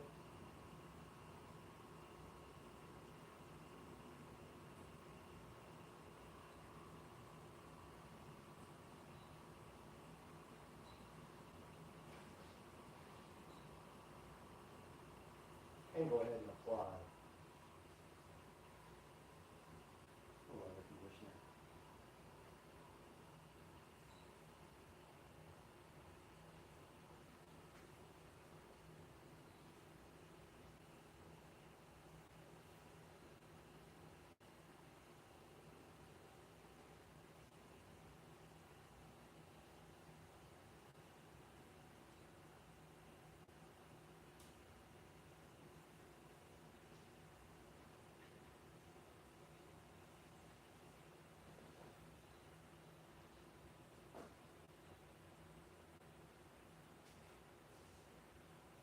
Buff it out now.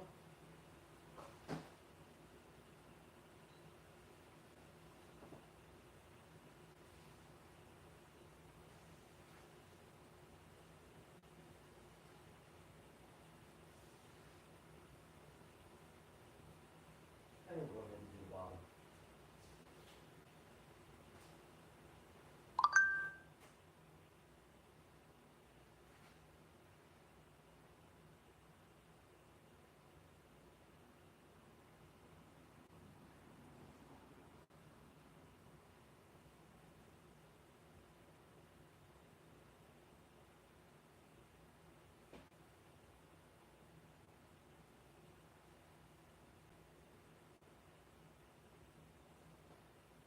You gotta work it in giving these seats with ventilation holes or it looks splotchy.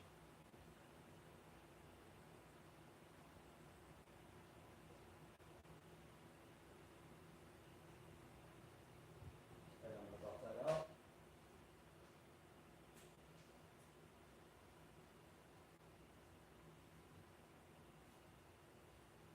And that seat is done. I'm gonna get in so I can view the door panel because dash. Now I'm going to do the dash and the center console here. Put my towel over. This time I'm going to try to do some stripes.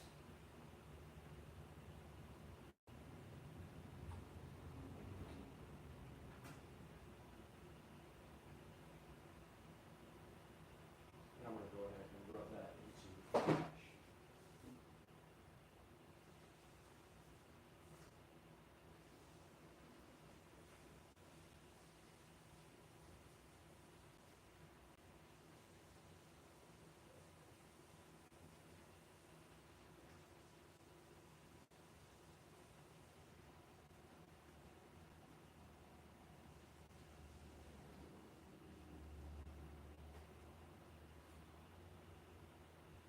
Wipe it off after.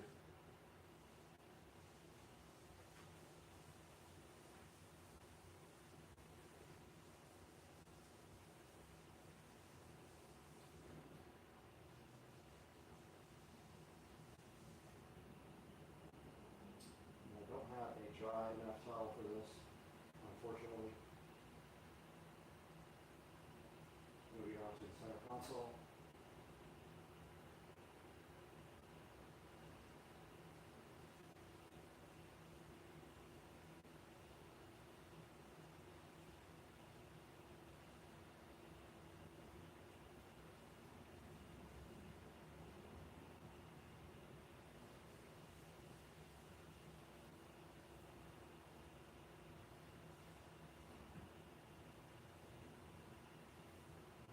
Now I'm going to get this underneath of the dash here.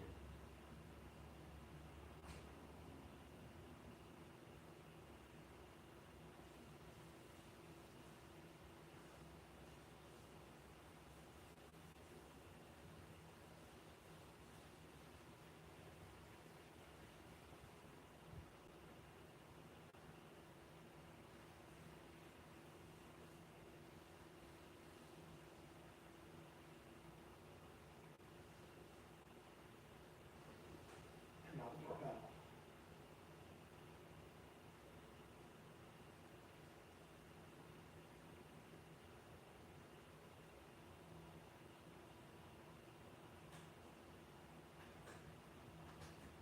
Lock came out my tongue.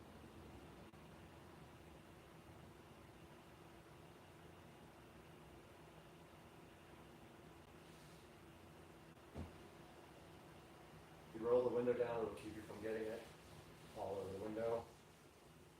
That's pretty obvious, but a lot of people don't do that.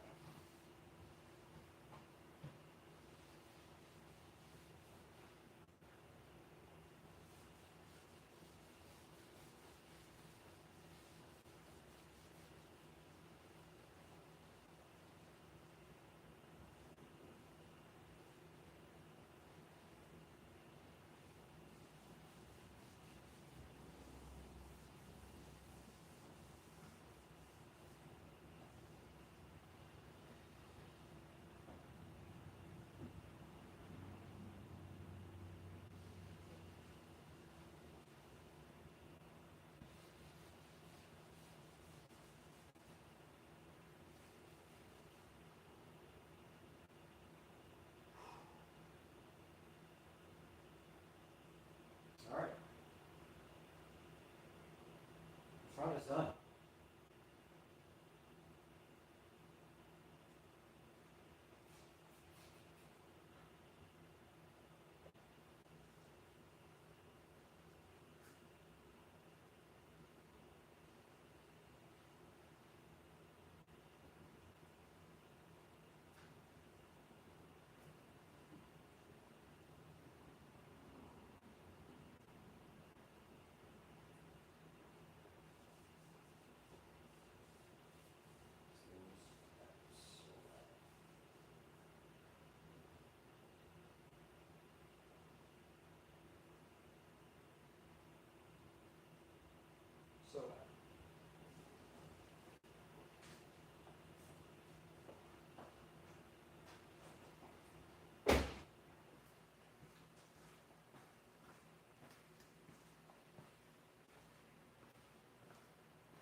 Check 1, 2, 3, 4.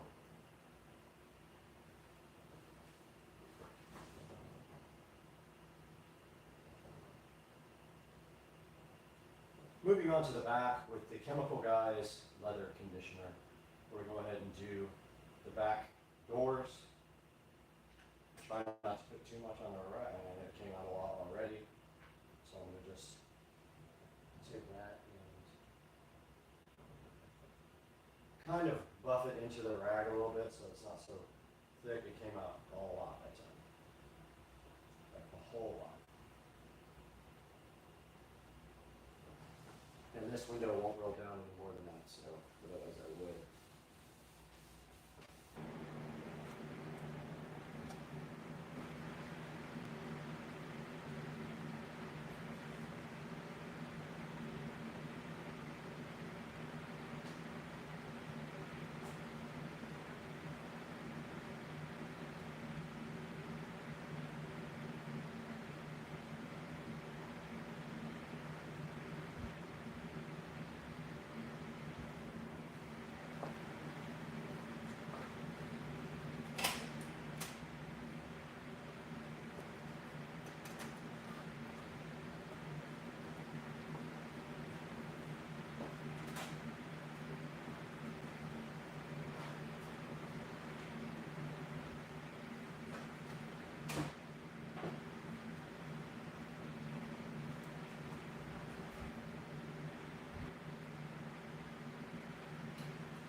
All right, we are now in front of the golf cart. We're gonna go ahead and do this take.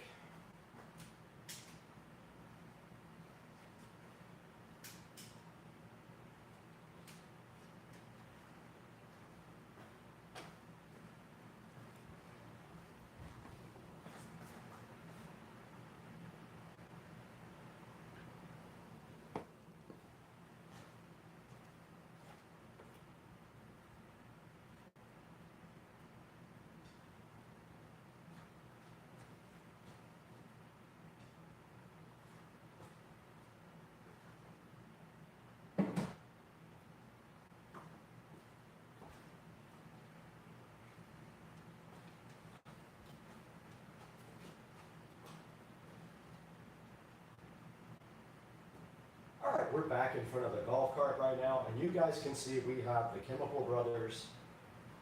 Let's say Chemical Brothers. All right, we're back in front of the golf cart. You guys can see we have the Chemical Guys leather conditioner and the Chemical Guys leather cleaner, seeing so fresh here. This time though, we're going to go ahead and clean the seats with the Chemical Guys leather conditioner, and per the instructions, you shake well, you spray the leather cleaner on a microfiber cloth, and then you wipe the leather cleaner into the surface to remove the dirt. Let's go ahead and get our microfiber cloth out, fold it up, go ahead and spray some of the leather cleaner on it, and we'll go ahead and clean this leather.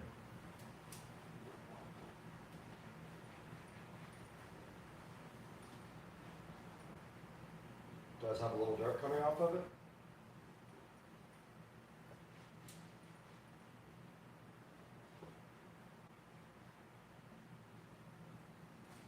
And that's all there was to that. And we'll flip it to the other side because there was some dirt on that seat.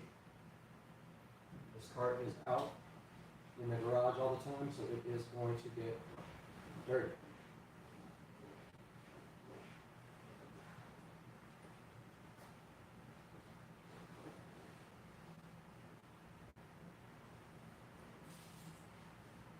All right. That is the leather cleaner for the front. Now let's go ahead and get a clean cloth. That one is dirty. We'll put a few stripes of leather cleaner on it, or we'll put a few stripes of leather conditioner on the cloth.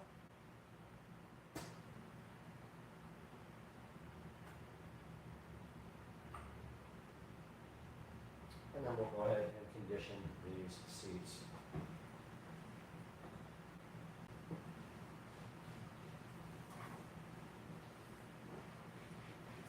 And you can see it's soaking into the leather already.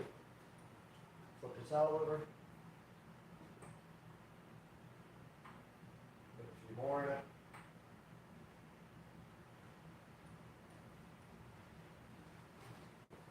And the top seat is done. Let's move down to the bottom seat. Flip the towel over again.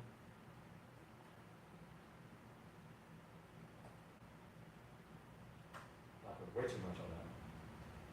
That would be enough for the front and the back. We'll put some of this on this other towel for the back. Let's go ahead and do the bottom seat.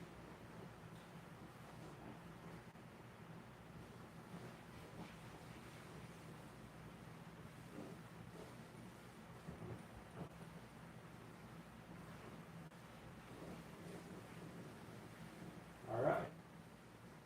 The front of the golf cart is finished. Let's do the back now.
All right, we're back at the rear of the golf cart, and we are going to start with the leather cleaner. Let's go ahead and spray some on our rag here and wipe down this top seat.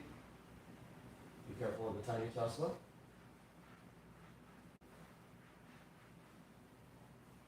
And that is clean, that just needs to dry. I'm going to flip my rag over and do the same to the bottom.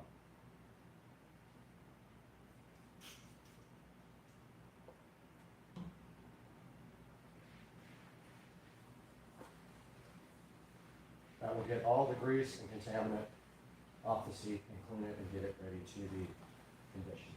Top's already drying, bottom is done, and this rag is also done. The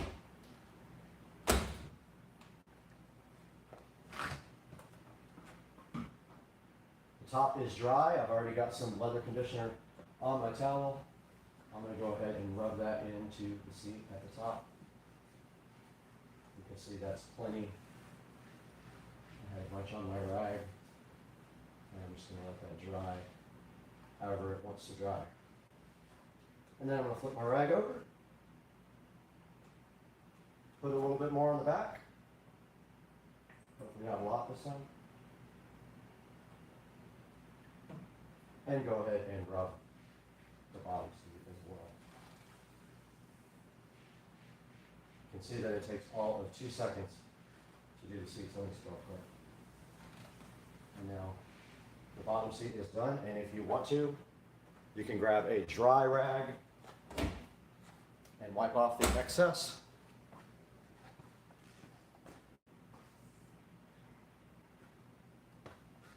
If you feel like it. If not, you can let it dry naturally, but you can buff it out like this.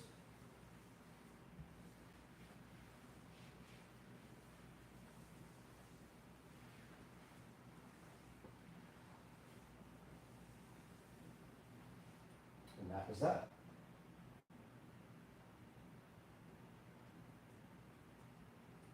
I'll do another out.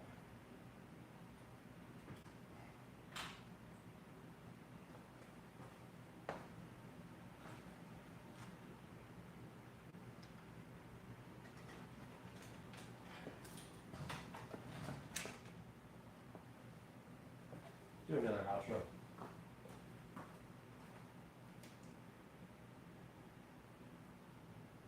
Above the chemical guys cleaner.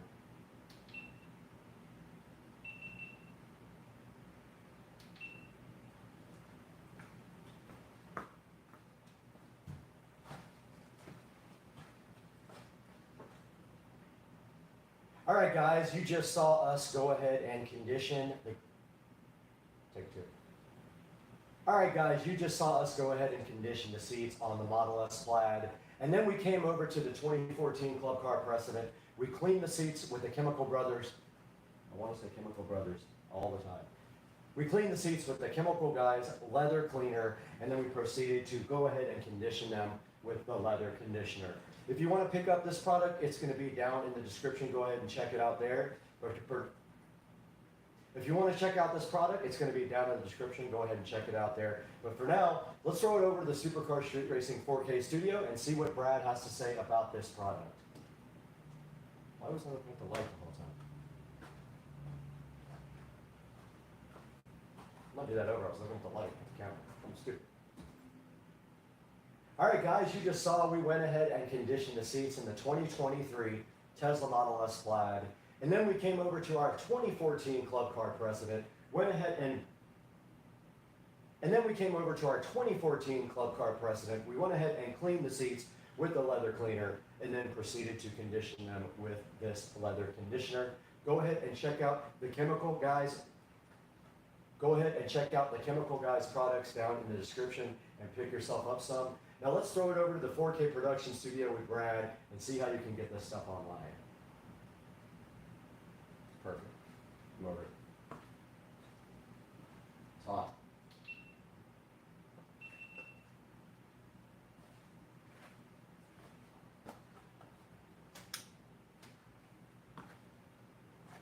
It's hot. And everything keeps overheating.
Alexa, turn off.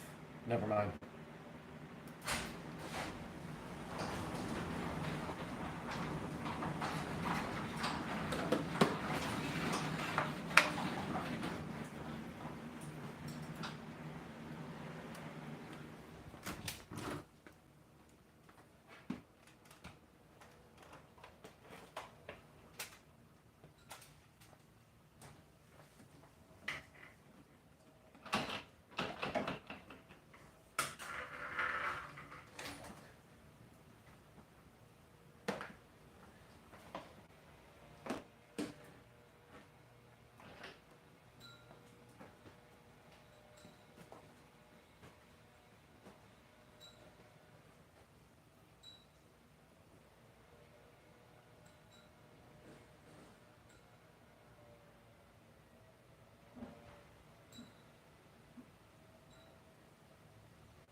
Filter was so clogged on my vacuum cleaner.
fire up the studio.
All right, let's go.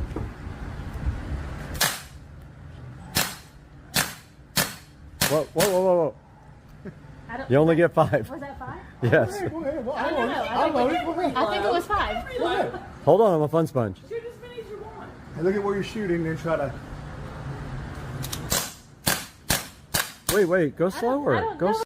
Guys, we are back with another instructional video for the Club Car Precedent, and today we have this Club Car Precedent throttle, pedal, brake, whatever assembly you want to call it. Got this right off of Amazon, so we will hook you guys up with the link for that. But today we're going to be showing you how to install this on Supercar Street Racing.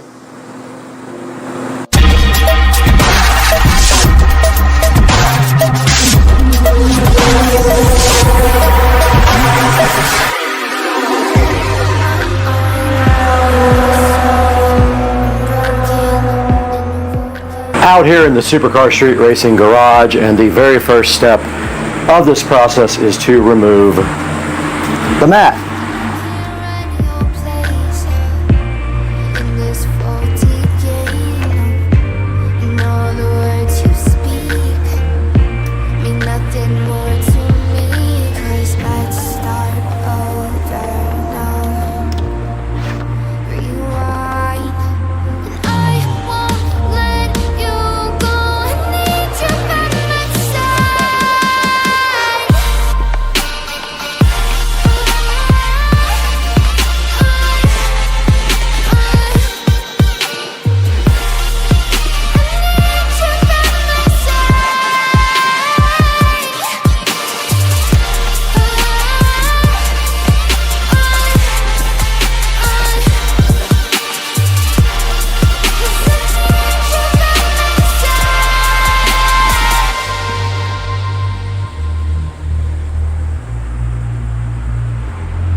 Okay, for the next step here, mine is a little bit strange because I have this brake pedal switch right here that connects. But the next step is to pull out this little area here, and it has one of those little Christmas tree things on it. Set that to the side, and you can see here the brake assembly that we're going to have to disconnect here in a little bit. But on my cart, we also have to remove this extra brake switch.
All right, so we just have 2 crescent wrenches here.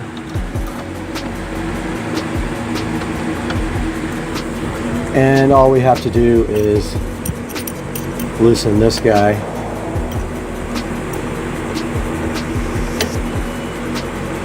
And I think it's going to be this way.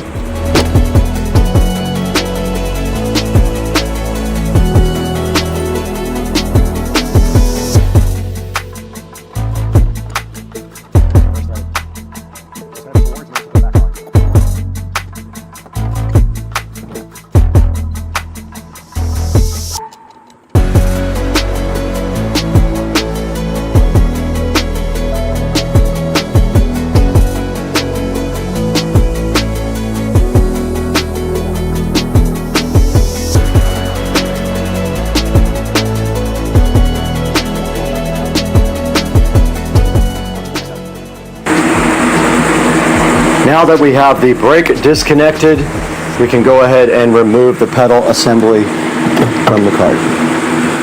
And that is that. It is out. On to the next step. We are back in the nice air conditioning in the Supercar Street Racing kitchen, and as you can see, this guy does not come with another one of these rods. So we have to trade this rod out.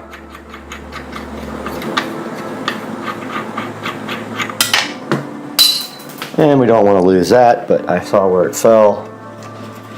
So we're literally just going to take out this old one here and put it right through.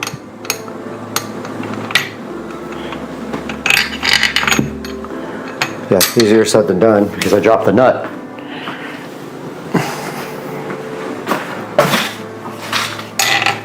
I think these are all reverse threads.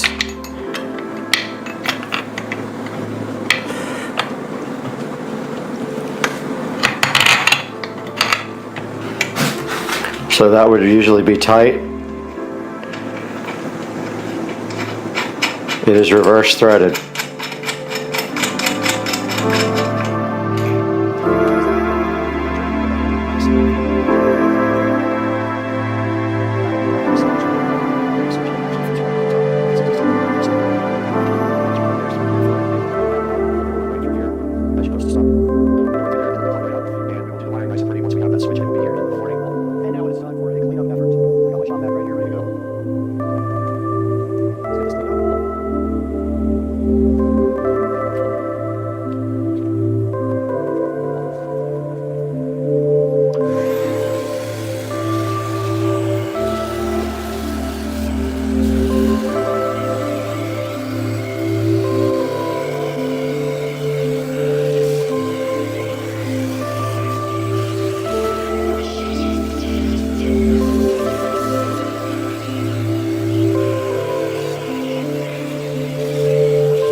And we do have a problem right here, and that is that a bunch of these screws have broken off.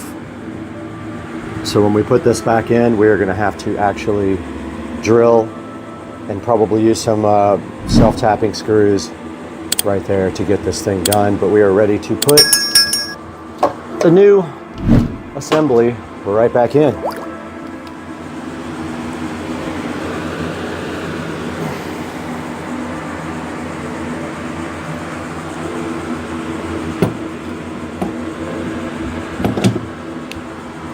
Need a towel to kneel on.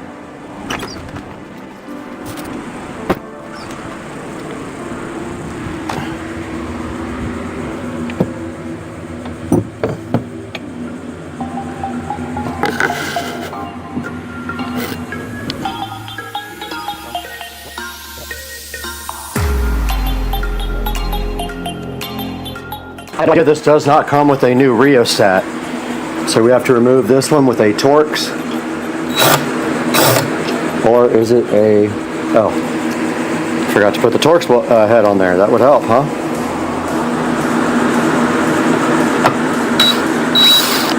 Simple as that. It should come right off. but I don't want to take it off until I have the other one right next to it so I know how it goes back on. I don't know if there's another connection to something here, but I see it clearly on the other one.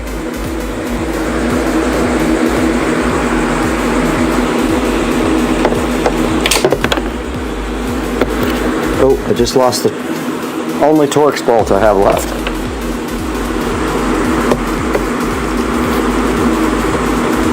Okay, I can't tell how this comes off.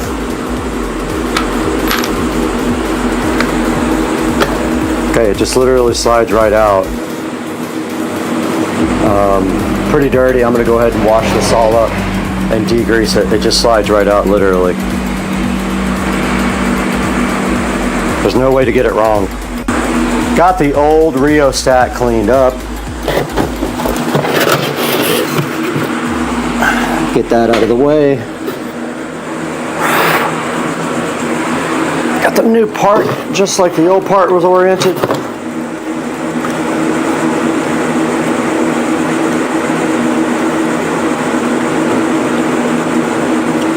I think.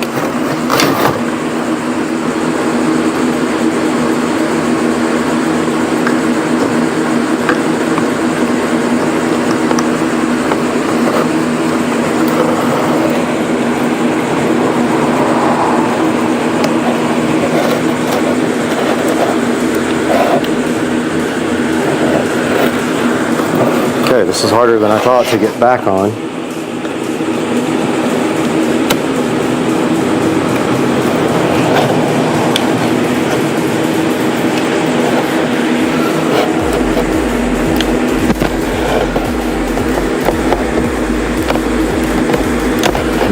I think it's in there.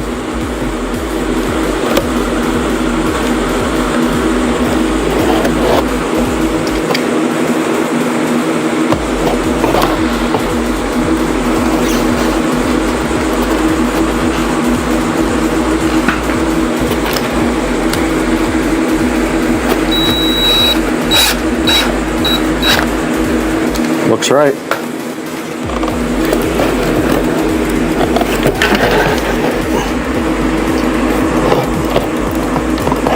Can't tell if it's turning or not, but I think that's right. Okay, now we have our rheostat reconnected and transferred over. And these can only go in one way.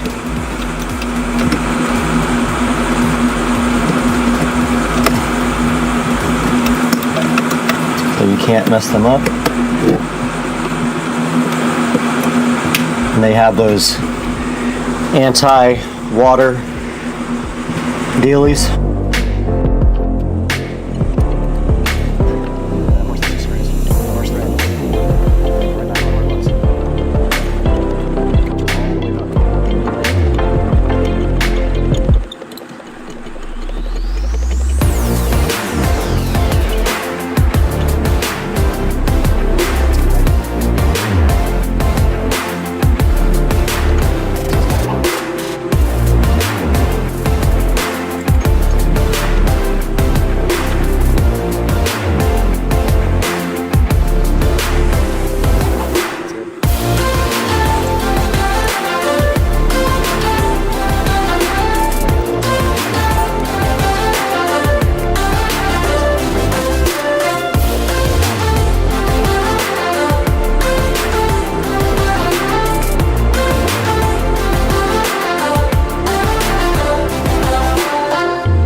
that for me if I wanted it to.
Just ran down to Ace Hardware and picked up some self-tapping screws to finish off the pedal assembly. 3 out of the 4, well actually all 4 were jacked up to the point where I couldn't save them, so I drilled and used one of the old self-tappers, and then I bought some more to finish off the other 3, which we'll have to drill out here shortly. But yeah, just a little update, just ran in Ace Hardware, so yeah, that's what's up now.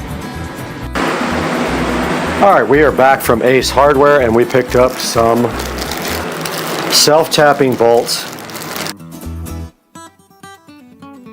The trick here. I think these will be fine.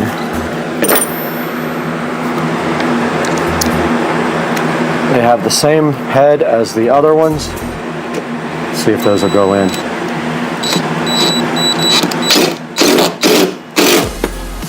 That worked perfect. I have to drill out this other side though. And I broke all these drill bits.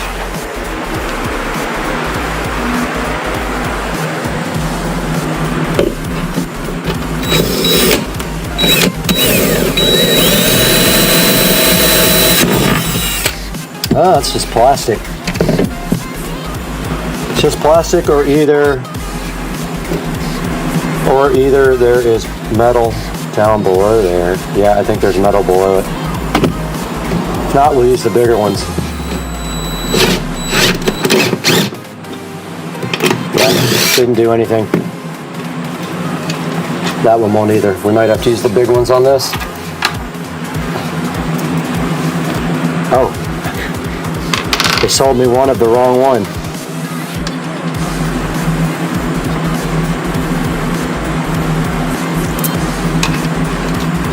Oh, that won't do anything. This one might. That back one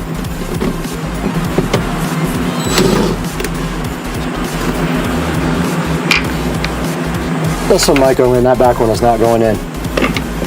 It's a way bigger hole.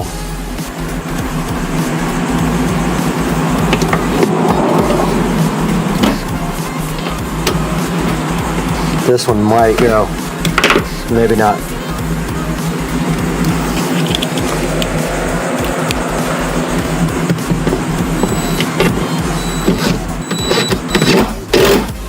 That one went. That back one's not going in. It's way too stripped out. But that's not going anywhere.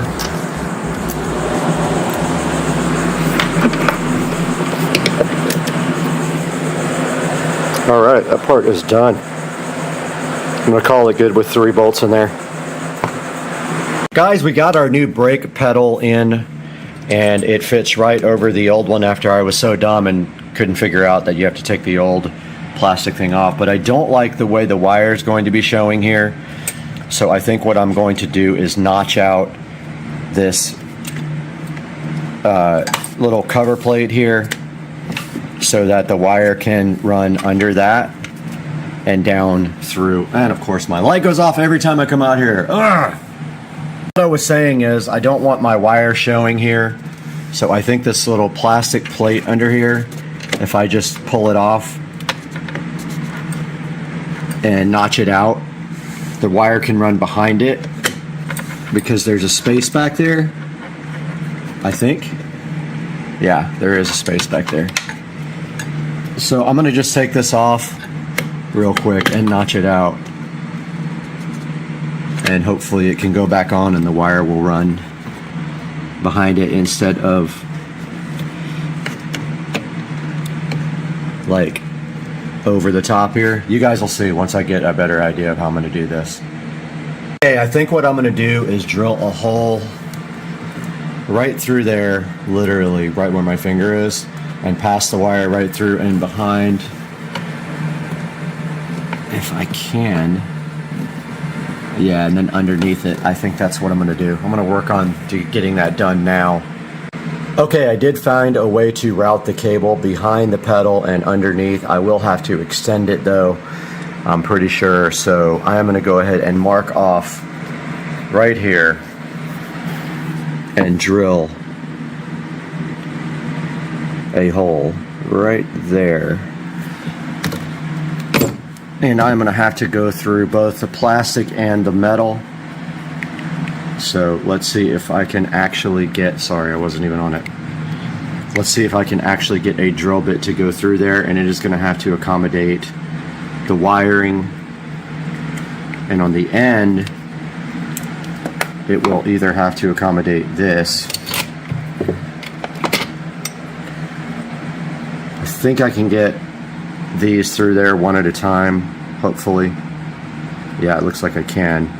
So it's got to be at least that wide to get through there. So let's grab a drill bit and get to drilling.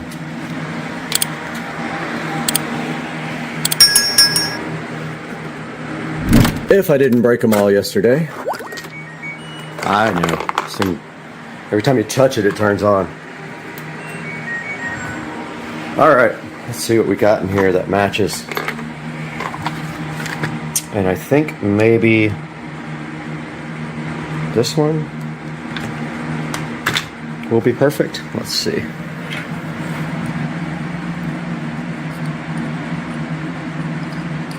Either that or we just cut the wire and put new ends on it. Probably the best thing to do is just cut it and re-solder and heat shrink ends on it afterwards. Like go ahead and extend it right now. Probably the best thing to do. And then we don't have to really put a super thick wire through the hole. We can drill it out smaller. So let me see what I got for wiring. Alright, my plan right here and right now is to just cut off the ends of this and then extend it with this cheap little speaker wire that I have. The problem being the speaker wire is very thin, so I'm going to probably have to double up the ends in order to get our T-Con shrink wrap, not shrink wrap, solder connectors on it. I brought everything I need in here to do this connection. So what I'm going to do from the very beginning is cut off these worthless. You don't need bullet connectors. You're not going to be taking off your brake pedal. I don't know why they do it like that. I guess if you ever have to service it, I don't know.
I'm going to attempt to roll through this.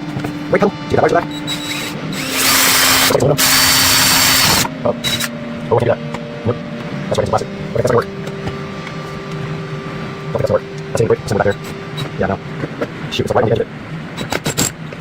That sucks.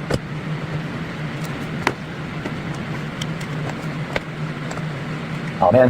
Alright, well, I gotta get over here.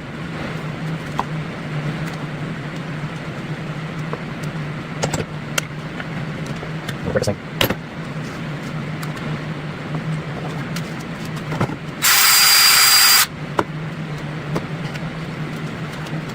That's it. Oh, maybe. Oh, okay. That's well. That's fine.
Update from the garage here. I did get the wiring run behind there. I need to tuck this in a little bit better, but yeah, the wire is run nice underneath the pedal right there. It goes behind the pedal and then underneath like that. And then what we will do now is just tie this up really nice to the brake pedal and leave a little slack so we can move, and then get this tied in right there. So that's next on the list. Alright guys, a little update from out here in the garage. I got the brake wire ran to the back and underneath, and I might have already done this update, but the next step is to actually zip tie the brake wire line to the actual brake thingy here, whatever it's called. Give a little slack right there, and then do the connection. So I'm going to do that now.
This project is completely done. We have replaced the brake and accelerator pedal assembly on the 2014 Club Car Precedent.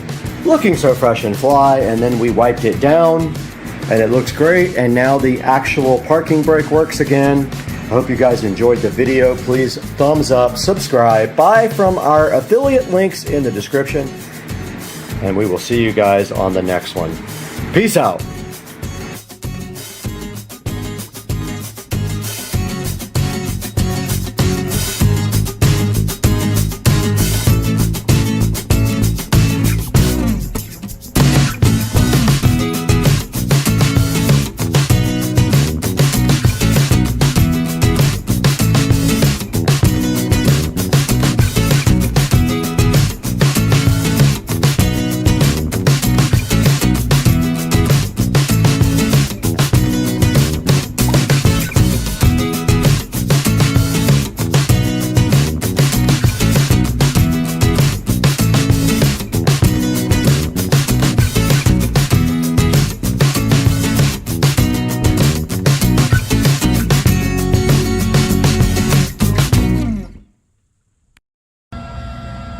Binks is slipping away.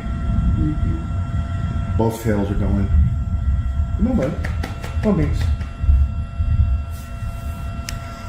And B's like, alright, I got a front row seat. Cat showdown. He's going. Oh. Here we go. Oh boy. This could get ugly. You want to get cornered. Oh yeah. Oh. Well, Cooper took care of it. Cooper's taking up the building. He broke up the fight. It's alright, Coop. Let them work it out.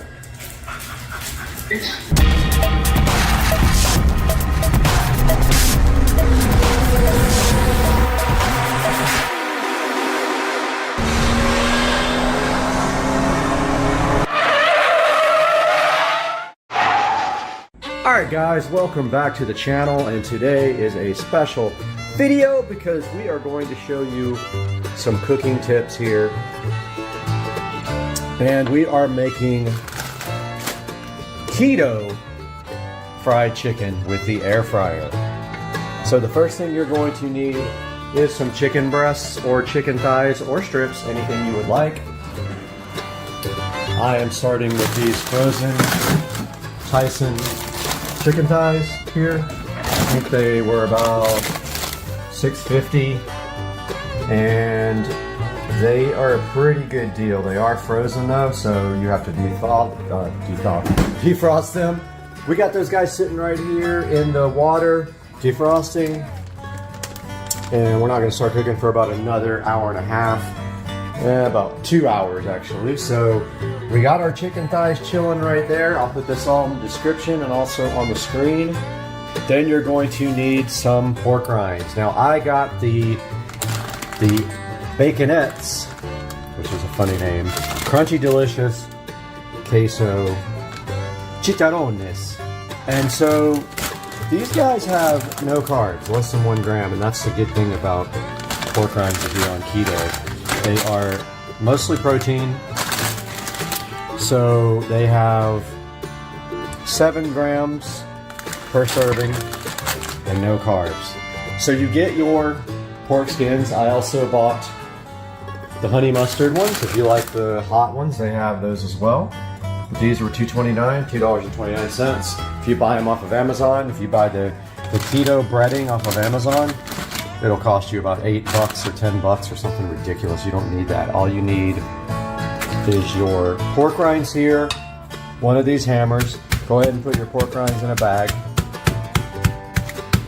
Get a hammer or use your fist or whatever. And these hammers work pretty good. And make those guys no longer pork rinds.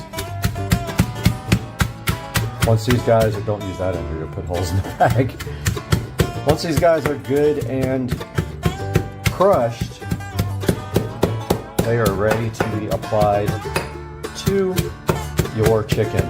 Like I said, I bought the frozen chicken. It may not be the best kind. If you like the fresh kind, by all means, grab that for your keto fried chicken. This stuff needs to be as thin as possible. And you're going to then egg and pork rind bread your chicken. And look how consistently chopped that is. This is ready. I didn't do the whole bag. I did like, half the bag. So I'm only doing 2 chicken thighs at this point. And then if I want some more, I'll add some more later. But I went ahead and labeled the bag here for queso pork rinds. And then what we will do, that's probably plenty for 2 chicken thighs. So here's the size of the 2 chicken thighs right here. You can see them in a bag defrosting. And I'll keep putting water in this bag until they're fully defrosted. And then also you're going to need some eggs or egg substitute product. Now I like the Publix Eggsters here. Here they are. So these guys right here are 0 fat, 0 cholesterol, see, fat-free egg product. So I will use these. It doesn't take much. We'll just put them in a little bowl and then we'll dip the chicken in here and then into the egg. And that will make the deliciousness come out. So we will check back with you guys when these guys are good and defrosted. Meanwhile, you will have your air fryer here. You're also going to need some spices for your keto, or for your pork rinds. If you only got the regular pork rinds, I got the cheese ones. And you need something to spray on top of all that once you bread your chicken, because that's what you have to do in an air fryer to make that nice crispy coating on top. So we're gonna see how that is, and we'll be back to you guys in a couple of hours when we're ready to start breading our keto fried chicken. Wow. My phone is in use right now, so I brought the tablet out, but look at this insanity. I'm sure there's a gallon of water coming out of my leaking patio over here, but good grief, look at this. It is freaking coming down out here, man. We had a thunderstorm warning, and I think we just got it, bro. Check this out. All right, welcome back, guys. So the chicken has been in this defrost for a couple of hours. Let's see if it's, oh yeah, that's totally defrosted. So the chicken's gonna be nice and dry because it was in a bag. And what we are going to do is get out our little egg substitute here. We got our Eggsters from Publix. It's fat-free, cholesterol-free, good source of protein, and pasteurized, and it is also low calorie. 3 tablespoons is 25 calories, if you see right here on this, and it is 0 carb and tons of protein and no fat. So we're going to start with just a little bit inside this bowl. I always put way too much. I'm not going to do that this time. If we need more, we'll pour more. Alright, so we got our egg. That's probably still too much. We got our egg substitute in this bowl right here. We got our pork rinds here. And what we're going to do is go from here into here. And then onto the plate. Or actually, maybe we'll go directly into the air fryer. Here's our pork rinds. Boy, they smell so good. Just kidding. You can't smell it. Yeah, so here's our pork rinds. And we're going to grab our air fryer and save a step instead of this plate. So get your air fryer basket and go ahead and spray your air fryer basket down with your cooking spray, non-stick spray. This is also 0 calories, so also good for your diet. That's probably not enough pork rinds, but we're going to start with that amount here. And we got our chicken right here in the bag. If you feel like cutting the fat off the chicken, go for it. I'm going to leave it just the way it is. And these are pretty big pieces. I'll pull this little piece of fat off because it's hanging off the corner. So first things first, dip it in your egg substitute. Yeah, I still put way too much eggs. Always do that. Way too much eggs. Let that drip off.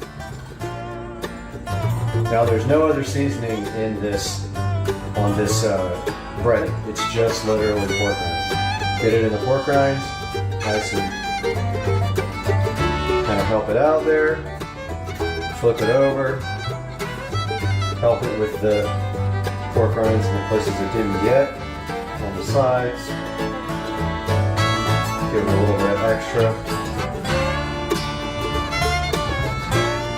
And there's already spray there, so drop it and put it into your air fryer like so. And I think we might have enough for the next one. Let's see.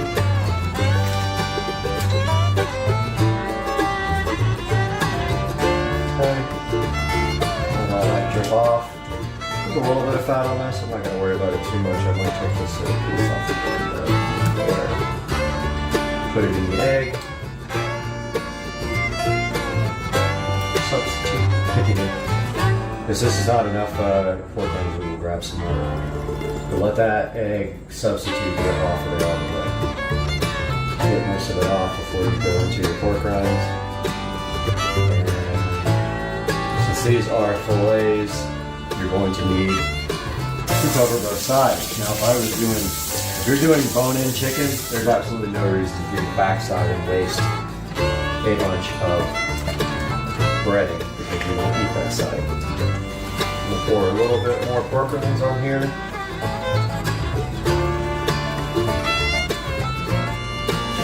Get those all into the chicken. Make sure you get all of them off the... Yeah, we didn't get hardly any on that side. So yeah, it wasn't enough.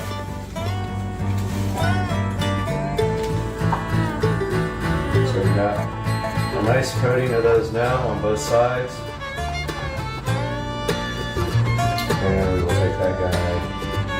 And if you pick it up like this, you won't lose all your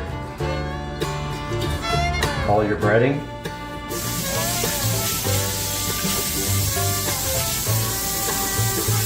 And we got this nice little extra piece.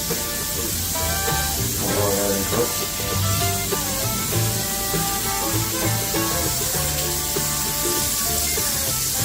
Get this little bit of fat off of here. We'll have a little nugget.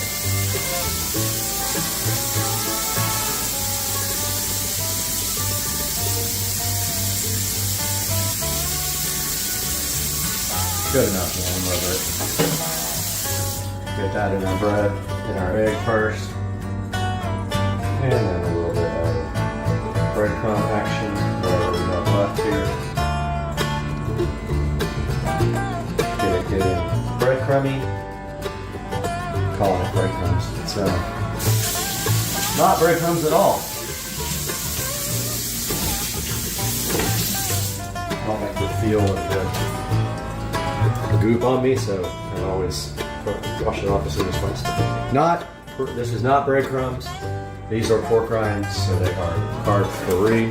Here's a look at our chicken, and we're going to spray it from a distance so it doesn't knock off all of the delicious pork rind and get it good and coated right there. That's going into our air fryer right here.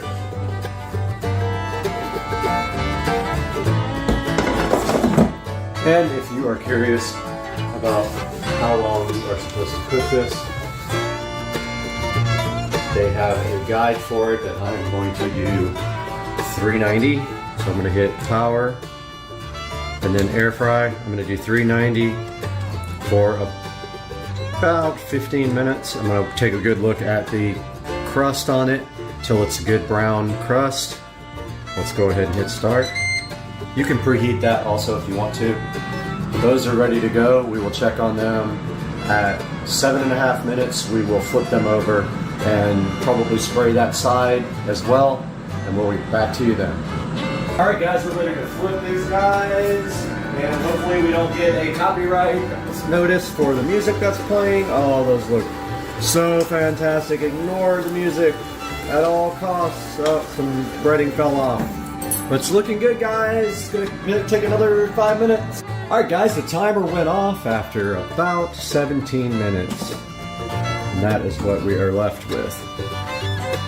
Those look absolutely fantastic. So that is what we are going to do now, is sit down and have a nice keto dinner with just a little bit of ketchup because it's my favorite thing. And you are allowed to have just a little bit of net carbs per day. Let's get this all made up and get some tasting done.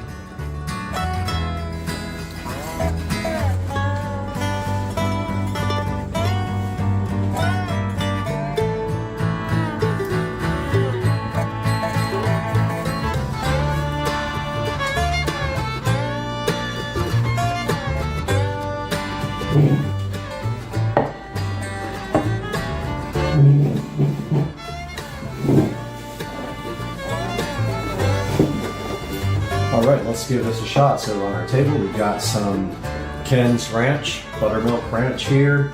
It's important when you're on a keto diet to make sure that you're not eating anything with a lot of sugar.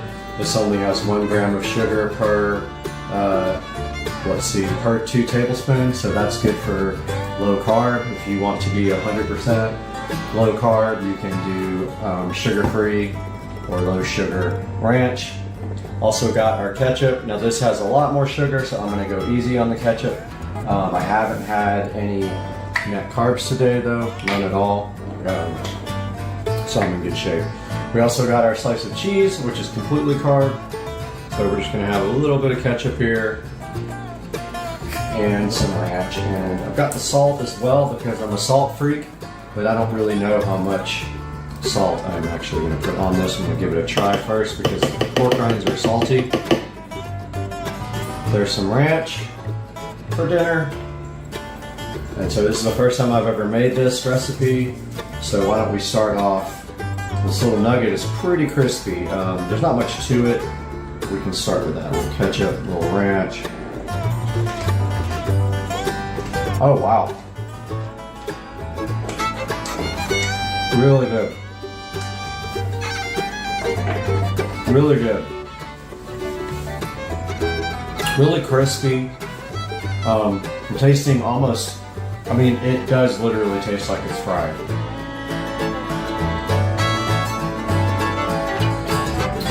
And here comes the rain. We decided thunderstorm morning. So sorry about the rain sounds. I do have the skylights that are loud, but let's get a piece of now our, remember this was frozen. Let's see how tender it is.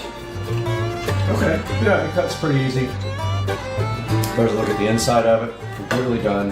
Probably could have come out a couple minutes early, but I like the breading to be kind of crispy. I do like how this crisped up on the shell here from the air fryer. Let's give that a little taste with some ranch.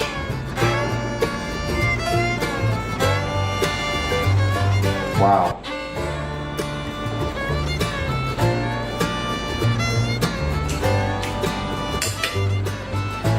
So first thing I noticed, I can't smell, haven't in a couple of years.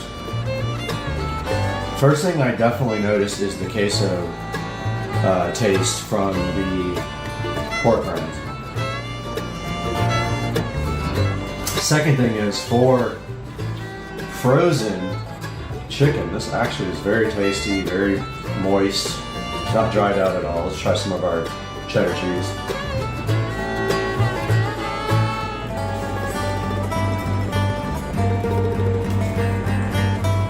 Delicious.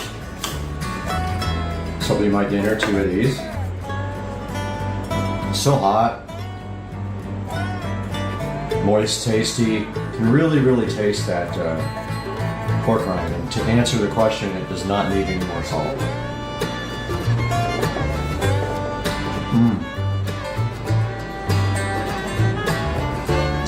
Absolutely fantastic. Can't believe I've never done these before. These are amazing. I highly recommend you trying this recipe.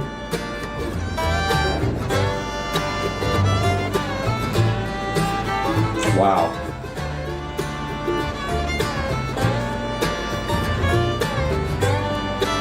I mean, I'll be honest with you, that's as good as any fried chicken I've had before. Look at that guy in his golf cart getting wet. Huh. That is absolutely fantastic. So good.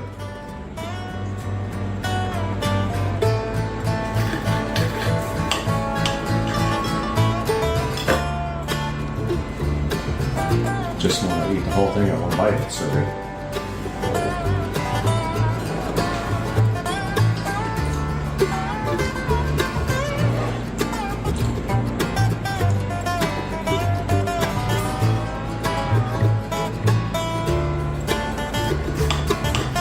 Forgot to put wine on. That's probably better.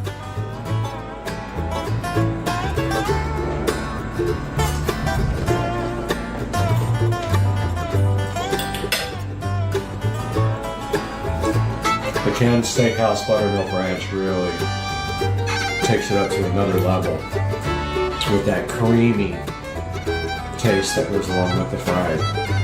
Good on any fried food, and it's keto friendly. Keep the sugar down, you're good with keto. The ketchup is way more dangerous for your keto diet. If you have any worries about it, use Carb Manager, the app, put in the ranch, put in the ketchup, and see what you come to. I have not had any carbs today.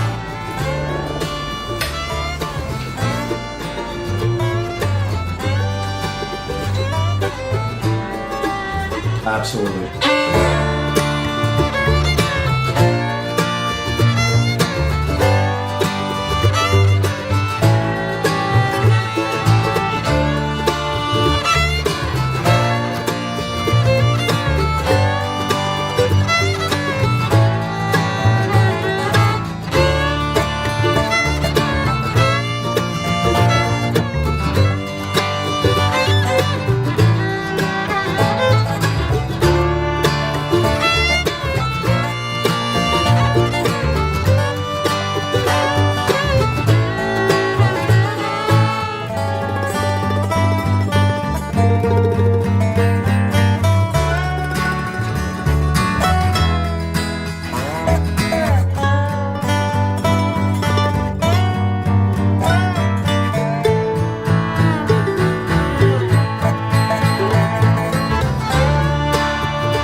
We are back in the beautiful Supercar Street Racing bathroom where we have been granted access to the Neperal Magic Pro rechargeable light bulb. Now this Neperal Magic Pro does work in any regular light socket and you can charge it there or with a USB. Now this takes 2 hours to charge. It costs $1.81 a year. You can do warm white, neutral, or white light, and it can be adjusted infinitely on the brightness. So let's see what they had in mind today when Neperal was gracious enough to send us these Magic Pro light bulbs to check out on Supercar Street Racing.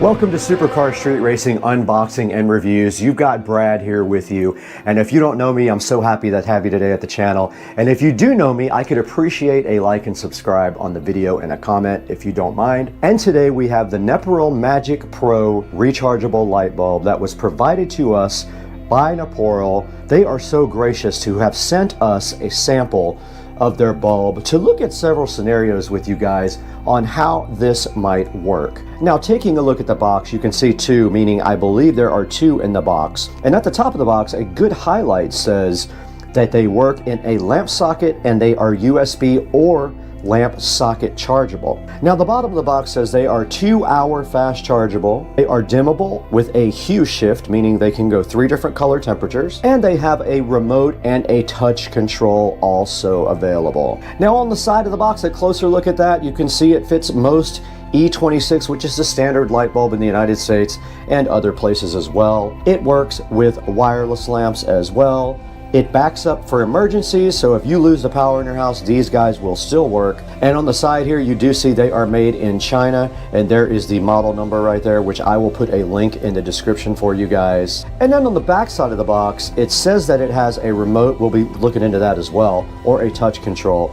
A 3 hue shift, meaning they do 3 color temperatures. They are dimmable. They have a portable hook is what they meant about the hook on the side, so they did have that right. They auto charge when they are connected to a socket, and they're rechargeable by USB-C and have a really nice charge indicator on them. So a lot of good features to the Naporal Magic Pro E26 light bulb, which now we will go ahead and unbox on the channel. The Naporal Magic Pro is sitting right in front of you today, looking so fly and so fresh and asking to be stripped out of its box. So let's go ahead and see if we're going to need something to get the tape off today. And look at that, we were able to get this package open. Well, I had it open. We might be able to get this package open without any other type of opening device. Here is the Naporal Magic Pro about to be unboxed here on Supercar Street Racing, and right on top inside the box we do see that we have a nice instruction manual here. It's a little small for my eyes, so I can tell you that it has highlights at the top, instructions in the middle, commonly asked questions there, and so there's a FAQ at the very bottom, and I will take a picture of this and throw it up on the screen for you guys so you know exactly what this says. And then on the back it does have a picture of a remote control, and they did not send the RGB. I was hoping they were sending the RGB. I did ask for that, but they did not send it. And then it does highlight the touch control down on the bottom, which I guess is on the side of the bulb. Now inside of the box here with the Naporal, you do see it comes with some hooks for you to be able to hang this bulb up somewhere, so you don't actually have to have this thing connected anywhere. It could be totally and completely wireless, which we will demonstrate in a little bit. And then also inside of the box they give you a USB charge cable. So it is a USB type A on one side to a USB type C on the other side. Moving forward, there is another hook here for these guys. It does not charge, but you can charge it while it's on here. This does not charge it. This just hangs it up for access. Now the first Naporal Magic Pro is coming out of the box right here, and you can see the standard E26 base here. I do have the RGB lights, which I'm excited about. Now let's see if it actually works before we unbox the rest. Okay, it is not charged. And we do have our second RGB Pro here. Let's see if that one works. Does not work. So both of these bulbs need to be charged. And moving further into the box, we do see our RGB remote control here, and opening it up, it probably has a little tab for us to pull to get the battery working. Let's go ahead and get it open. And here is the remote control, and there is our battery activation strip right there. We did pull that, and I'm assuming nothing's going to happen because I think the batteries are dead. Oh, okay, interesting. All right, so I wasn't holding it long enough. They did work right out of the box. At least that one did. Okay, let's see if the other one works. Maybe I wasn't holding it long enough. All right, this one is not charged. The other one was. You can tell because when I push on, only one of them comes on, and look, it's completely wireless. Nothing connected to it whatsoever. So let's get these guys onto the base lamp and get them all charged up first. And there, it just came on again. I pressed the button, and it looks like you cycle through the colors there, but I want to get both of them charged up, and there's a dimmer if you hold it down. Let me go ahead and power this off, and let's take it in there and get it on the lamp base. In the Supercar Street Racing nice office, we do see this fan going insane. So if you hear something, that is the fan. But we have our Naporals, and we are going to go ahead and charge them by putting them on our lamp here. Let's go ahead and remove, let's make sure this is on first though. Okay, it is on. All right, let's go ahead and remove that bulb and put the and now the Neporal is insisting on being on. So let's go ahead and put the one that wasn't charged in. Now it should charge, and there should be a charging indicator on it. All right, so it is charging, and it did light up a nice red to indicate that it was charging. Let's let this guy charge while we put the other one on the other base. Now we are going to put our second Neporal bulb onto USB-C and charge it that way. It is already charged, so it shouldn't take as long. However, I'm curious to see which one charges faster if they. So plugging this in, I already have my USB available right here on the Supercar Street Racing side table that we built on the channel. Check that video out if you haven't. And these are standard type A, so whoever built them doesn't understand that there is a backwards way. And let's go ahead and get this plugged into the Neporal bulb. You can see the USB-C sitting SoFly right there, and all we have to do is plug it in right now, and it should light up in red, and it did. So this bulb is now charging, this bulb is now charging, and let's see in the manual what it says about charging. I took another hard look at the manual, and basically when these lights go off, these bulbs are fully charged. It says a charge time of 2 hours. It does not specify whether that is with the USB Type-C or with the socket. So let's go ahead and let these guys both charge up all the way, and then we'll take them somewhere and demonstrate how they work in a good dark environment. All right, we are back with our Neporal Magic Pro lights, and we did let those guys charge for about an hour and a half. And when the red light goes off, they are fully charged, and now they are ready to test. So for our first test, now I do notice they come on pretty easy if you touch the power button there on the side. That's the little touch screen right there, or touch button right there. And what we want to do right now is grab the hangers and go ahead into a dark room and test them. So to put the hangers on, all you have to do right here is just screw one on the back of the bulb, just like this. And then you can hang this guy up anywhere you want. Let's say that you need light in this closet. Let's hang one right there. Let's grab the other guy. Go ahead and get that one rigged up. And you can see it did come on because I touched the touch button. And if you press it a number of times, it will go off. Let's get this guy hung up. All right, we got our lights in the closet right here. Let's go ahead and grab the remote control and the instructions. And you can see right here on the remote control, you've got your basic on-off control at the top, and you've got a 1 and a 2 mode on the very bottom where it says MM. Those are timers. Now the mode at the very top right is where you can set what it does as far as the pattern and the style of the light. And these 3 buttons here are supposed to be for the color temperature. So it's either warm, cool, or very cool. So let's go into the closet right now and see exactly what we have. All right, we're back in the closet with the Magic Pro lights, and we did get a good idea here of what everything does on the remote. Basically, these 3 up top are for white, so it's warm white, cool white, or very cool white. This gives it in a color mode, and then the plus and minus here on the remote are for dimming the lights, but they must be in a solid mode to dim them. Mode 1 is a dissolve between each color, and mode 2 is a flash between each color. 50%, 100% don't seem to do anything and are not in the instructions, and the very bottom buttons are a timer. So let's take a look at these, how cool they are. If you went camping or something like that, and you needed some light where you don't have batteries, let's go ahead and get them on a same color and sync them up. And now we'll go to the mode where they will dissolve between colors. And they didn't quite see it that time, so they're not quite synced up, but very cool how these things operate. And then if I go into a solid mode here, I can use the brightness control. You see I'm dimming it, and I'm raising the brightness there with the plus and minus. And if we put this guy here on white, I can also dim this guy here. Look, I'm dimming it down with the minus, and I am raising that up with the plus. So these lights are pretty awesome. They are rechargeable, like we said before, with either this USB-C on the side or the regular E26 base. And so later tonight, we are going to go ahead and show you guys what you can do outside. Guys, we are back with the Neporal Magic Pro lights after they sat on the charger for about another 30 minutes and they were topped out. And now we have screwed their hook on them right here. You can see it goes right on the E26 base. We got one on that one, we got one on this one. That means we can now take these outside and show you how cool these things are at night. We'll take our remote control out there, we'll take our lights out there, and we will strategically place them around the pool and let you see how cool they are. Oh, and FYI, The red charging light did go out on both of these to indicate that these guys were fully charged. Let them go until they get fully charged, and that will definitely go out for you. Now let's get outside. Okay, we are out by the Supercar Street Racing pool, and we have one of the Napora lights hanging directly across from me and the other Napora light hanging over there. There's one, there's the other one. Now you can see they are quite bright. That's with, and then we just hit off. So they are not very long range. Let's turn them back on. Just like that. And now let's change them to colored. Let's step back and see how that looks. And there is a good look at the wireless rechargeable bulbs around the pool. And now let's set them to cycle. Now they are set to cycling, so they are fading between colors, and they look absolutely cool. And remember, these are rechargeable. You could get, you know, technically you could get 6 or 8 of these around your pool if you don't have wiring to go around your pool.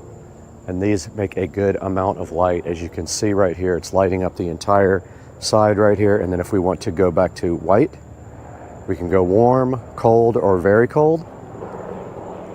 Warm, cold, or very cold. So those are lighting up the edge of the pool now, and you can see how good they look. And there is one single remote for both, and that is on pink, purple, red. And then you have a brightness control.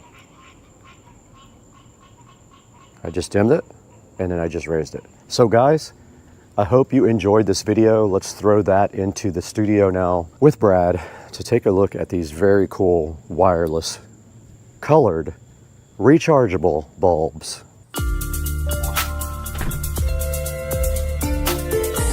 We are back at the Supercar Street Racing 4K production studio. You got Brad here, and I have spent some time with the Napora Magic Pro rechargeable light, and I happen to have one right here sitting in front of me for you guys to check out. These things are very cool. The manufacturer contacted me and said, hey, are you interested in promoting this product? And I said, of course I am, and they sent me 2 of the RGB lights here, and I'm actually giving these away to someone after this video.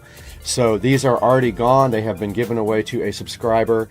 But these Magic Pro lights are so cool. You can literally hang them by their E26 base with these cool little screw-on things here, and you can take them off, and they will charge from either the E26 base, or they will charge from a USB Type-C right here on the side, which I think is just very cool. And you can see right here, we also have the remote, and we can change colors with the remote.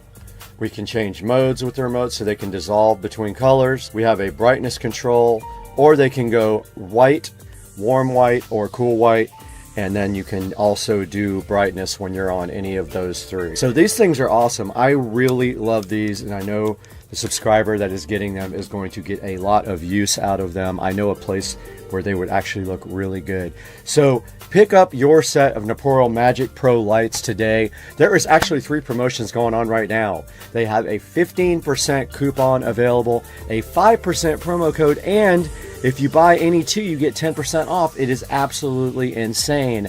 And I am going to be putting a link in the description for the Magic Pro by Napora. And guys, please like and subscribe to Supercar Street Racing. Your support is what keeps the channel going. We don't make money off the channel. The little bit of money we make barely covers any of the costs on the channel. So go ahead and like and subscribe, leave a comment for us, and tell us what you think about these really cool. Look, you just press this little button or use the remote. There it goes. You press the little button and it does come on the side of the bulb. So tell us what you think about these Magic Pro bulbs down in the comments. They have good reviews. They have a 4.3 star review, and I plan on giving them a review myself because I really love the way they work. Guys, thanks again. We got to get out of here though. We got to get this over to our subscriber who's waiting impatiently for it.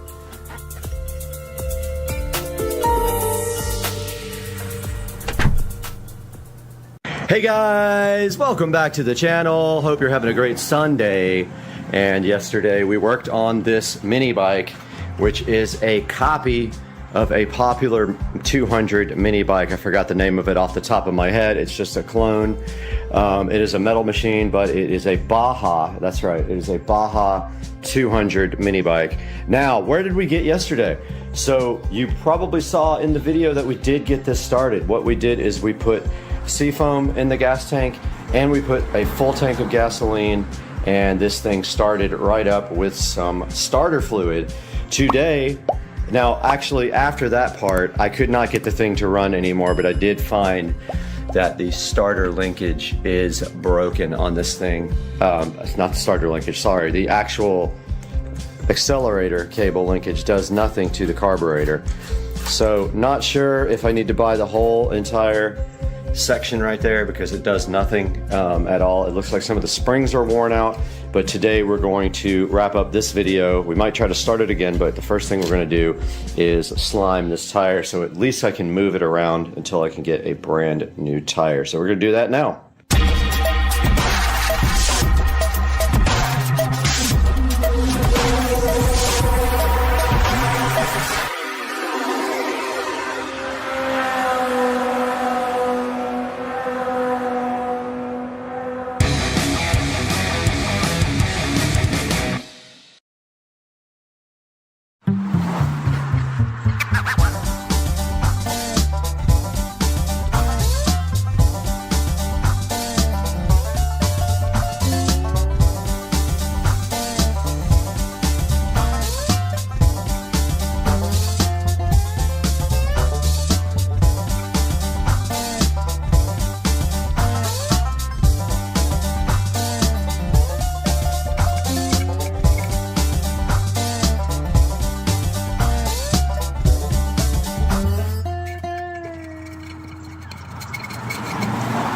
Okay, that did not work at all. I don't see any obvious holes in the tire.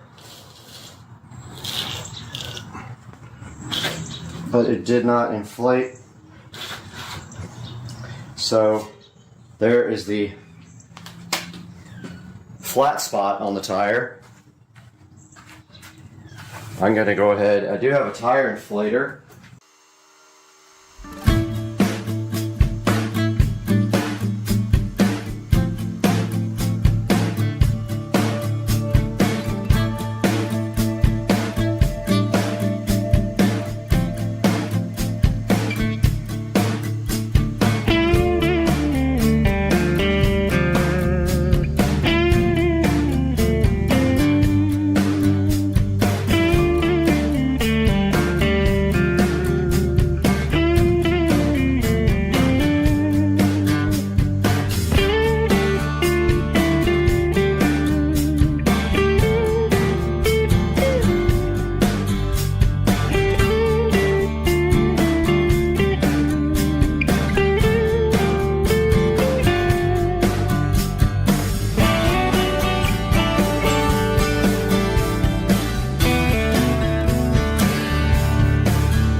All right, I know nothing about these throttle linkages or how they work, but it is painfully obvious right here we have a problem.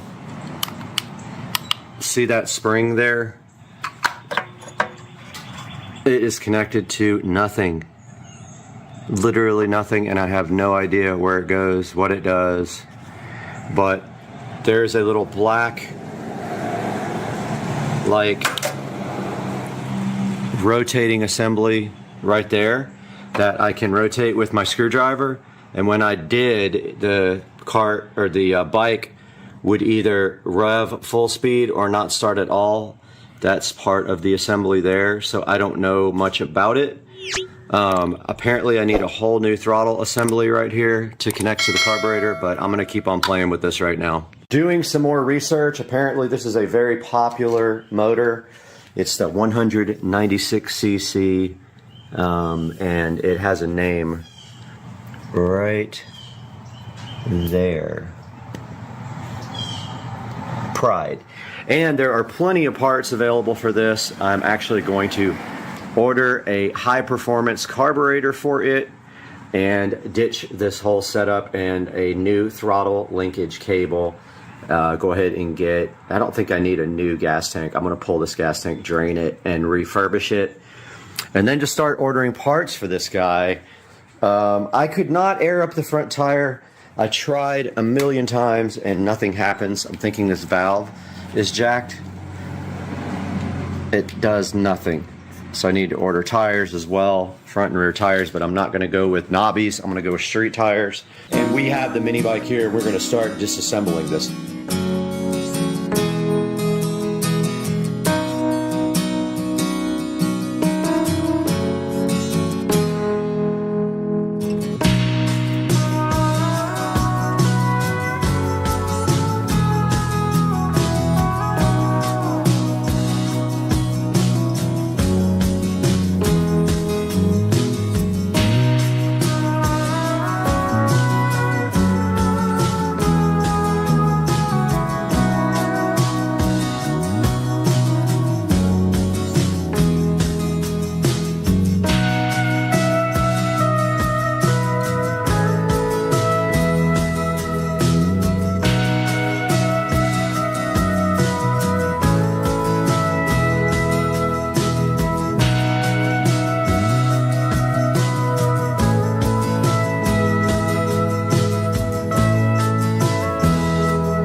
right, we are back in the garage here with the mini bike, and we have almost everything disassembled off the top of the engine here. I don't know quite how this whole thing works here, but it was not connected. The springs were actually disconnected here. I think the springs go right here. This side isn't doing anything. So I don't know how to put that back together. Hopefully there's some manual somewhere to tell you how to do it, or instructions. I'm not sure. I don't see a point in taking off this, but I think the new throttle assembly kit comes with this brand new, so I'm not sure. That literally just pivots this carburetor, accelerator. I think it's the actual throttle assembly linkage right here, and that was not working at all. Gonna go ahead now and take off the actual carburetor.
final update for part 2. Rich came over and I was like, oh look, this tire won't air up, and sure enough I put the compressor on the valve and the thing aired straight up. And it's got no problem whatsoever except the flat spot. So I am replacing those though.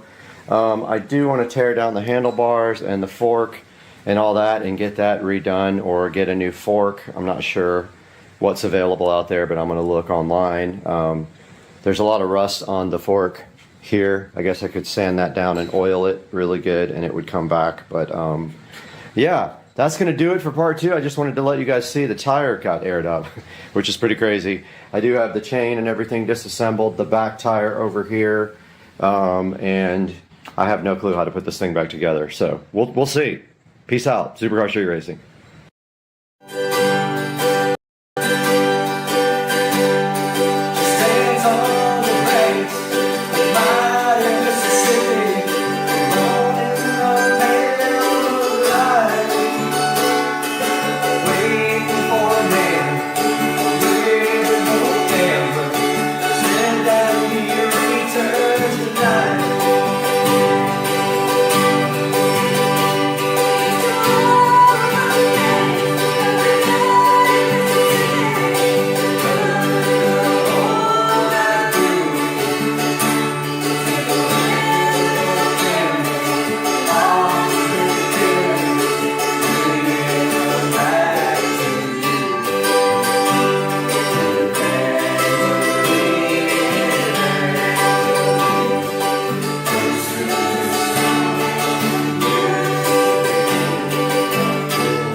Hey, what's up guys? Welcome back to Supercar Street Racing. I'm so hyped today to be joined by you guys again because we got something today that I've been looking forward to for a long time. It's something that's really gonna help out the channel, and I've been wanting to get this for a while. It's finally coming in, and I'm so excited to share this with you guys. Let's get the ball on the roll right now and take a look at what we got.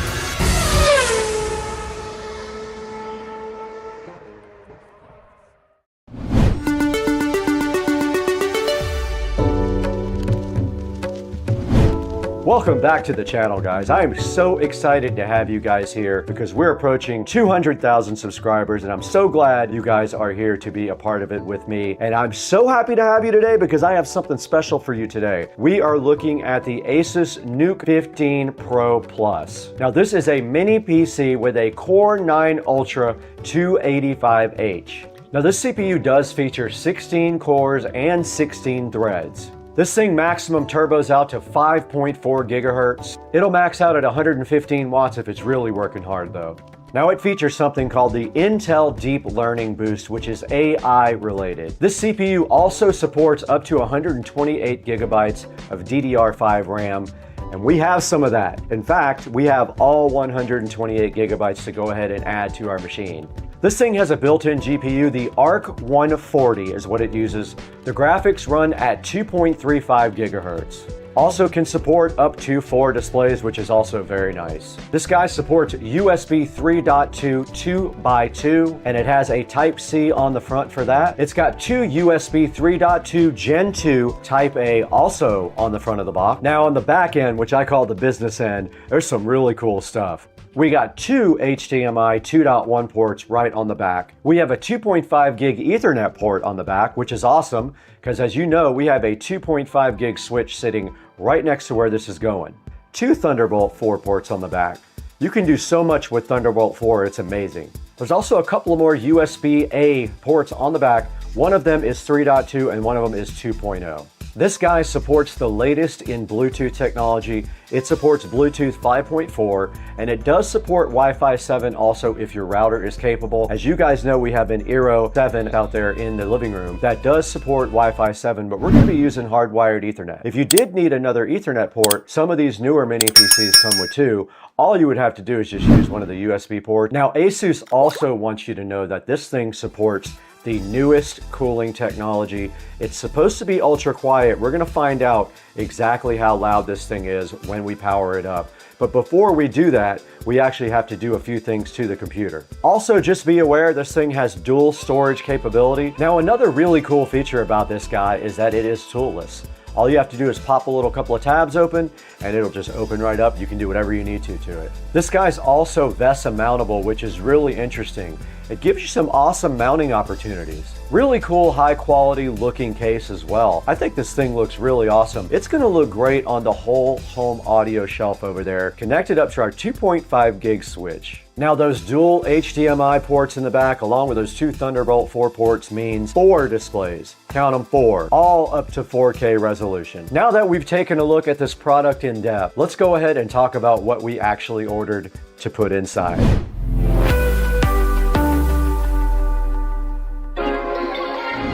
Now this product does come as bare bones, so you're gonna have to find some stuff to actually put inside it. Now what you put inside there is up to you. We decided to go all out and go ahead and get 128 gigabytes of DDR5 RAM for this. Now the fastest DDR5 RAM I could find was DDR5 5600. I ended up getting 2 sticks of Crucial 64 gigabyte SODIMMs, and that was the fastest speed I could find in 64 gigabytes. They may not be out yet for the faster speed. Now of course you don't have to go crazy like I did. I figured why not max out the RAM, being that this was going to be kind of a file server or a project server for me. All right, now you're going to also need storage for this guy, and it does have 2 NVMe storage slots. I went ahead and ordered a 2 terabyte Crucial 2280 Gen 4 NVMe drive, and it was 99 bucks on Prime Day. Now when this video is posted, it might be more, of course, because Prime Day will be over, but there'll be a link in the description. Now, of course, we also need connectivity to our switch in there, so I went ahead and ordered a couple of short These nuts. Cat 6 cables to go ahead and connect this to my switch. Now, there's one other cool product that I got. You guys are gonna actually love this. I can't wait to show this to you. I got a 5-inch HDMI monitor to go ahead and put right with it up on the shelf there. It's gonna look freaking awesome. I already have that, so I'll show that to you guys momentarily. And the only other thing we're gonna need is an HDMI cable. I might order a really short one for cable management, but I do have one we can use for now, but it is literally gonna be a few inches away from the actual monitor. Let's see what they got on Amazon a little later for that.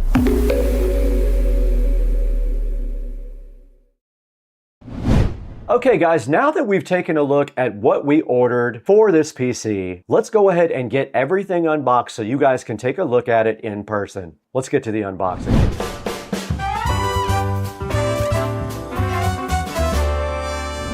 Now we have only gotten partial of the shipment together for our bad new computer. Some of it is sitting right here in front of me right now, and we are going to go ahead and take a look at these cool things that we have.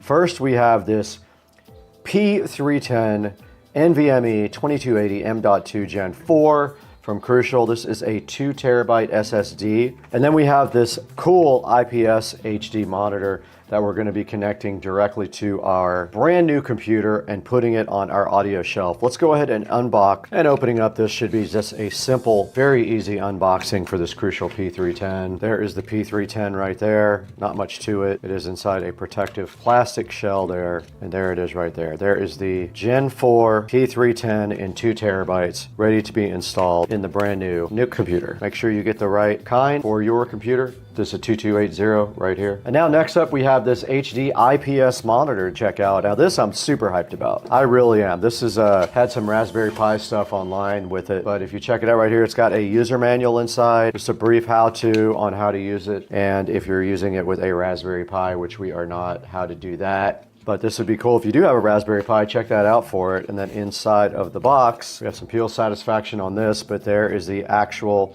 front of the monitor. I'm not going to peel sat that yet. But there it is, guys. And then on the back, you can see some controls right here. Power, there's a plus and minus, a menu, and an auto here. So yes, on the side, there's a DC 12 volt, there's a USB 5 volt, an HDMI, and an audio out. And then underneath the styrofoam right here, hopefully there's a bunch of accessories. And there is, check it out, guys. We have a, oh, they gave us a HDMI cable. Cool, all right. They gave us a USB-C to USB-A, assuming for the 5 volt power. They gave us a cool little stand, pretty cool. So they don't tell you how this stand works. I'm unsure. I mean, that's all I need right there. So looks like that's how the stand actually is designed to work. Not 100% sure. They also gave us a HDMI converter. It does HDMI, the 3 different types of HDMI, so you can convert in case you have a different type of cable. And then they give you some little standoffs as well. Lo and behold, Amazon came right in time as I was finishing up this segment, and we have our next unboxing right here. Everything except the last thing, which is the most important thing. Now inside this box is something exciting though. It's something we need. And first we have the Crucial 128 gig kit, 2x64 SODIMMs right here, DDR5 5600, my first DDR5 computer that I've ever owned. This is DDR5 5600 for the nice NUC computer. And then also inside here, we have some Cat6 cables, some short Cat6 cables, little zip ties. They gave us some zip ties to go with it as well. And that does officially wrap up the last part of the unboxing here before the computer, which will not be here till Saturday, and it is currently Thursday, so I've got to wait. Now let's throw it over to our very special sponsor for the day.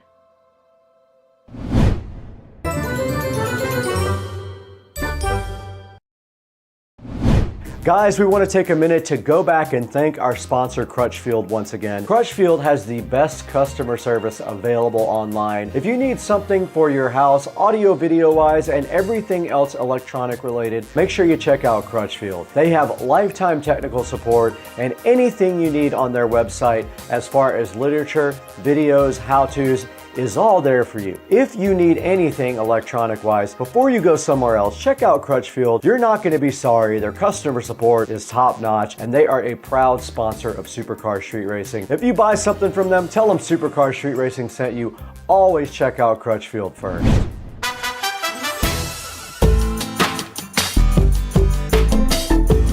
Guys, oh my God, I can't believe it. It's Sunday morning, and guess what happened? I have a NUC 15 Pro sitting so fresh and so fly right in front of me right here, and it is time to open this guy with the SCSR patented knife. So what you do is you slice it directly open like that. Anyway, you slice it open like this, guys, on a Sunday morning, and what you do is you pull this plastic condom right off, and look at the colorful.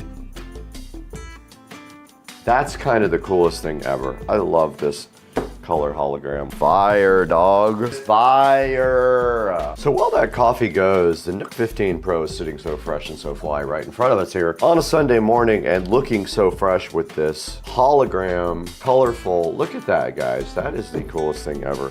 Now it looks like what you do, pull this like that, and then it comes off like that. And then this thing is ready to go. Oh my God, came directly open like that. Look at this packaging. That's what's up, guys. That's how you do a presentation right there. Literally just comes out like that, guys. I'm so hyped for that packaging. The package opens up like Pac-Man. And then the bottom, this box comes out, and then this box is no longer necessary in your life. And inside of this, we have this awesome VESA mounting plate. Look at this. So that's a very cool thing. Very cool. Ah, look at this. It opens directly up like this. And look at that fan design, guys. And then inside here, I see 2 NVMe slots. 2 RAM slots right here.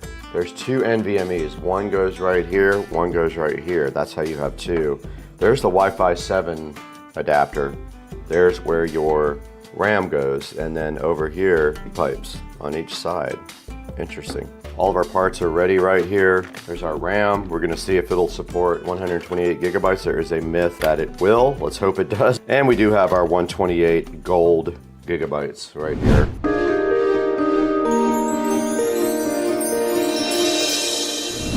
All right, we just took a look at everything that we ordered for this mini PC for our DaVinci Resolve project server. Now that we've taken a look at everything that was unboxed, let's go ahead and get one thing done that has to be done. Let's go ahead and build this thing. I am super hyped to start the build process with you guys. Let's get it done.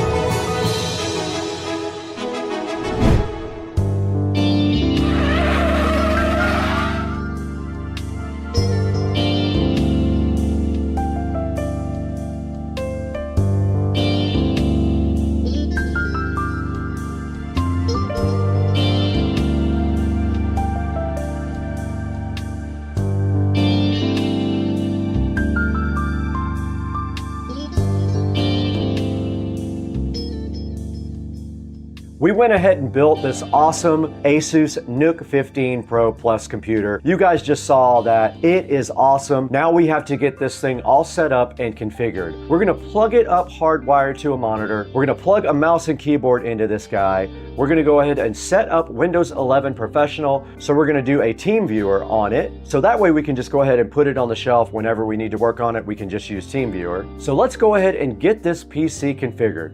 We need to put our Windows 11 Pro thumb drive in it. We need to install Windows 11 Pro. We need to install software, get it all hardened up with antivirus. Let's do it now. All right, I got the SSD installed and the RAM. All that's left to do now is connect this guy up to power. What I'm gonna do is connect it to this monitor right here. Here is the power cable. Here's the assembled power brick. I'm gonna plug it into this power strip that I have right here. Ready to go. Now we'll take our USB dongle, place it in the USB 2.0 slot in the back. All right, let's give it a power up and see what happens. What do you guys think? No video. I have a bad stick of memory. It will not boot with that other stick no matter what. Something's wrong. Stick of RAM right here is bad, so that's the problem. It may not be because it doesn't want 2 sticks. It looks like I have a bad memory stick, so I just ordered another one. It won't be here till Tuesday, unfortunately. All right, I need to get antivirus, I need to get DaVinci Resolve project server, and I need to get WinRare. Let's disconnect this monitor and get our nice new monitor connected, our little tiny little badass monitor. We got this tiny monitor on a tiny computer, and the peel set's real because there's a tiny computer underneath this tiny monitor, and you guys love the peel set. It makes you feel good, and you feel great when you peel. You get so much sat. Look at this little monitor. So cool. It's gonna get power from this guy. Okay, so we just finished installing all the updates on the computer. Actually, it's still rebooting. The little tiny monitor says it's rebooting. Looks like it just rebooted. I have installed DaVinci Resolve project server. I'm gonna try to restore. Hey, let's go. Let's go. All we really have to do now is try to get the RAM up to 128. Let's disconnect it. All we really have to disconnect is USB power for the monitor, HDMI. This thing gets warm. Cat 6, and then power, and then we have our nice new PC, which I already scratched. Probably weighs 2 or 3 pounds, maybe 5 pounds. Not that heavy. Let's move you guys over so we can install this PC.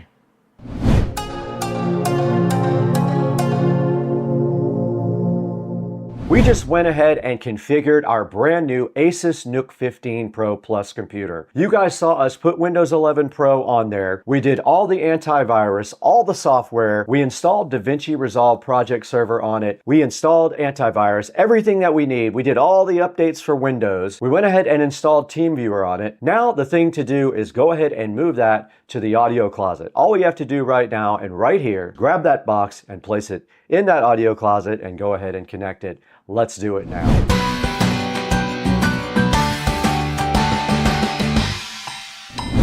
All we have to do is take this guy right here and deliver it, and then figure out a place for our monitor. So our monitor is going to go here also, but only if it will fit. So I feel like the monitors fire up here in the center if it doesn't interfere with the WIM Ultra. So on this side, the cables can just kind of zip down to the back. So I think that's going to be the biggest problem, is getting the cables, but this doesn't interfere here at all. So we might be able to get the cables underneath the Juke and then basically feed them down to this. And we also need a power brick here, so we got to figure out our power brick situation. Our power's right here, and then our monitor needs power, but it can get it from the PC. Tying this up back here makes the most sense. And so those run up the side rails so they don't get seen, so this is so clean.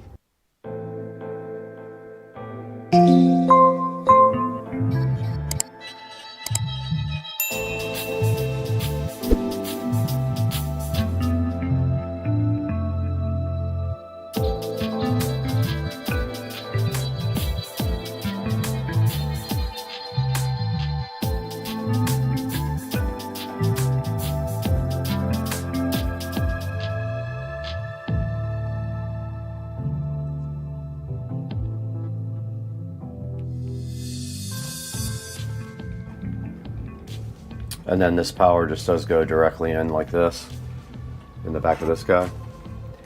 And so you can see right here and right now, our Cat 5 cable is literally 3 inches from there, so we don't have much of a run there.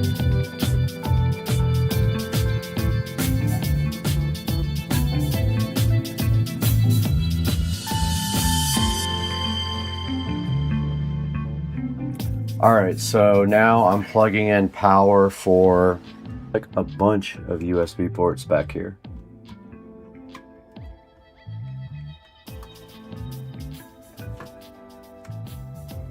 So I powered the monitor on the back of the PC. Now we need HDMI. So this HDMI here needs to come down the side of this rail, and then directly behind this guy right here, there is 2 HDMI ports. Oh my God, it's actually on. It's on. This is so cool. This thing is so cool. Look at the monitor, it's tiny windows, guys. Are you serious?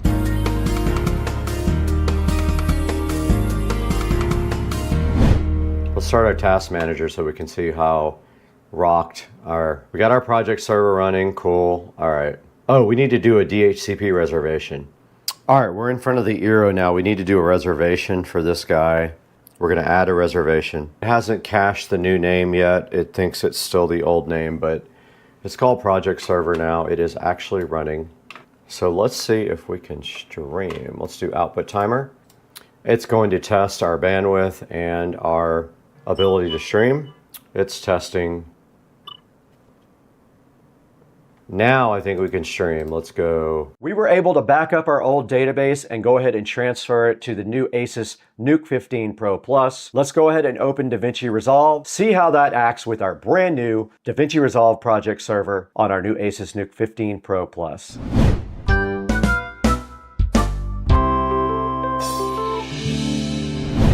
Alright guys, I wanted to show you a quick look at the performance on this ASUS NUC 15 Pro Plus. Now to get to the machine, it's pretty easy. We have TeamViewer right here. We can just double click DaVinci Resolve Project Server. That's the name I named the other device, and it will remote directly into it, hopefully. And there we have it on the screen right now, and you can see the CPU performance from the task manager is up on the screen right now. Looks like the CPU is hovering around 13%, and the GPU is around 67%, so that's perfect. I do believe that we would be able to stream in 4K from this device if we wanted to, but I really don't see a need to do that on the live stream. So we are streaming at 1080p right now. And if we close this down right here, you can actually see that we have our OBS Studio running and streaming all of our videos from our NAS device. And up in the corner, we have a little webcam that I'm actually going to move into a different place in the audio closet. That way you can see the streaming box and the subscriber count at the same time. And now this is DaVinci Resolve Project Server running on that same device. You can see that our library is called SCR Project Library. It is enabled. And in order to connect to this from any DaVinci Resolve, we can connect outside in Studio A as well. We just export our access key from here and then click on it anywhere that you have DaVinci Resolve, and it will automatically connect to DaVinci Resolve. And I will show you guys that right now. Let's close TeamViewer. You guys already saw the streaming box. And let's go ahead and open DaVinci Resolve, and we should see our network project library on that new box, and it moved off of this old laptop that I have back here, so it's much, much faster. Let's see how fast it is when DaVinci Resolve actually opens up. It is loading on the other monitor, and there is our project library. Notice it says network because it is on the network. This is our old one we don't use anymore. Much, much, much slower coming from our old laptop. And then when we go there and we load up our current project, which is the ASUS review that you're watching right now, let's see how fast it loads. And here comes our project.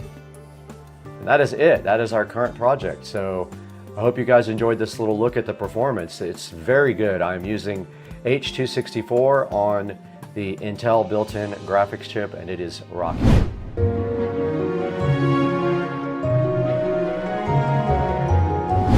All right, now I was used to working on an old laptop for our DaVinci Resolve project server. The whole point of this exercise was to get that database moved to a better location, a faster computer that wasn't using Wi-Fi and that wasn't 12 plus years old. We opened DaVinci Resolve. Everything performs great. I'm super excited about having this centralized DaVinci Resolve project server now that isn't a laptop. It doesn't come from 1980. And it just is so much faster and so much better for our working environment. I'm hyped for it. I don't know about you guys. And I really love this brand new machine. I love how fast it is. I love the graphics capability. I love that I'm going to be able to stream also from OBS Studio. That is the plan, that this will be my full-time streaming box and I won't have to use my editing PC anymore. It will simply sit in the audio closet and it will stream 24/7 the video jukeboxes on the channel. Now let's take a look at how we can get one of these on Amazon. We're going to look at it right here on this computer with you guys.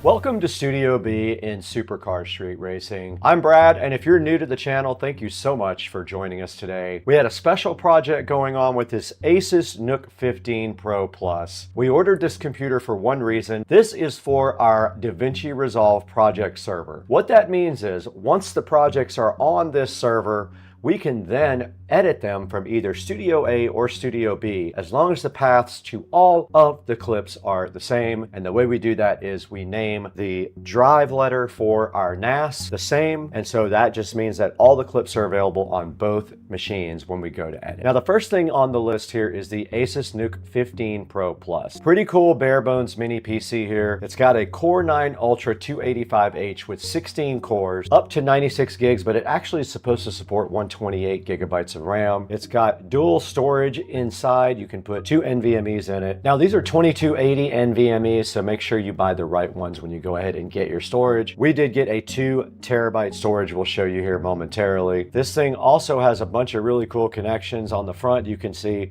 it does have the 3.2 Gen 2x2 Type-C, 2 USB 3.2 Gen 2 Type-A's, and a power button. And then on the back, it's got a cool Thunderbolt 4x2. It's got 2 HDMI ports as well. It's got a 2.5 gigabit Ethernet port, a 3.2 Gen 2 Type-A, and a USB 2.0 Type-A as well. So a lot of good connectivity on the back there. Up to 4 displays at 4K this guy can support if you do use Thunderbolt 4 for 2 of your displays. Now, this thing is a new quiet design. It's supposed to have really good ventilation here. We'll play this video for you guys after the end of the video. But this thing is pretty cool. It does Wi-Fi 7. It does Bluetooth 5.4. 4. Check out the DDR5 6400 capability here. We did order 128 gigabytes of RAM because we heard that was compatible. Check out the Wi-Fi 7 there and the Bluetooth 5.4, and that's the ASUS NUC 15 Pro Plus. There'll be a link in the description to this. Now let's check out what else we got. We got this really cool 5-inch IPS monitor to go ahead and put on our shelf with our NUC 15 Pro Plus. This is awesome. It does 1280 by 720. It's perfect for little projects like this. It is 69 bucks, and we'll put a link in the description to this also. Check out the Crucial 128 gigabyte kit. It's 2 by 64 gigabytes and it is 5600 megahertz. I could not find the fastest speed possible with the 2 by 64 gigabyte, so it will run at 5600 megahertz inside the Asus Pro NUC 15 Plus. Now that RAM was $294 right now on Amazon. Here's the Crucial P310 SSD. It is the NVMe M.2 Gen 4 2280 PCIe SSD. Make sure you get the right SSD for your system. This is a 2280 Gen 4, which is what is used in mine, and it is $99 on Prime Day right now. It will go back up after Prime Day by the time this video drops though. And the very last thing we bought for the setup was this Elecan Cat 6 Ethernet cable. It is a 4-foot cable, came in a 2-pack. Not much to say about this. It is braided, so it looks cool. We bought one set of these also to complete the project. Now I'll go ahead and throw a picture of the completed project up on the screen. Go ahead to the links in the description and check out this NUC 15 Pro Plus for your own use. Let me know if you buy this. Let me know what kind of configuration you did, and let me know your success stories. Thank you for supporting Supercar Street Racing also. At the time of the video, we have 198,237 subscribers. It was above that. Something is going on with YouTube subscriptions right now. People are losing subs instead of gaining them, so not sure. Got to get with support and see what's going on with that. We're at 198,237 on the way to 200,000 subs. Thank you for liking and subscribing and supporting the channel. Go down into the link, support Crutchfield, our official sponsor. Buy everything from our affiliate links. It really helps us out as a channel, and we don't make money on the channel, so give us a few dollars here and there by buying through our official affiliate links. Now we're going to get out of here. We got to plan the next video and go to lunch.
Now, at the time this video drops, we will surely have over 200,000 subscribers.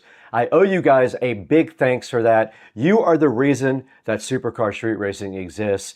We love you guys. Always like and subscribe and buy from our official product links. It helps us out so greatly. It also shows new vendors that want to work with us, that you appreciate us and you appreciate the channel. Now, we got to get out of here because we have to go to lunch in 5 minutes.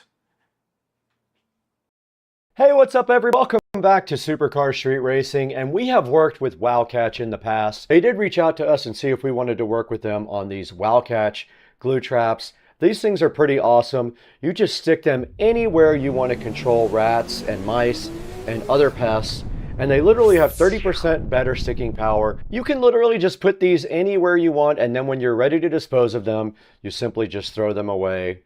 You get 6 in a box from Wowcatch. I will have a link in the description on Amazon to these guys for you.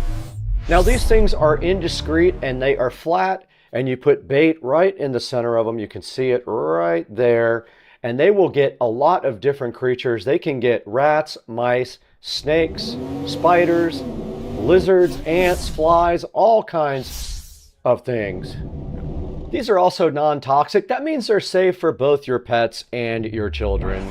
There's a center bait slot right in the middle right there to put the bait in for you to try to catch whatever is bugging you at your house. Now, once you put these down, it's pretty simple. All you have to do is basically put these back down in a different area every 2 to 3 days and try again, and probably you'll figure out where your problem is and start catching things. These things are about 5 inches by 3 inches. Now make sure you pay close attention to where you put these things. The placement could mean the difference in you catching something or not catching anything at all. And the best part about these are they are non-toxic. They will not harm your pets at all. These things catch all kinds of different creatures. You can see right here on the screen, they catch like 5 different things with no problems at all. This thing will be really effective also when it gets colder outside, because mice are going to try to get into your house.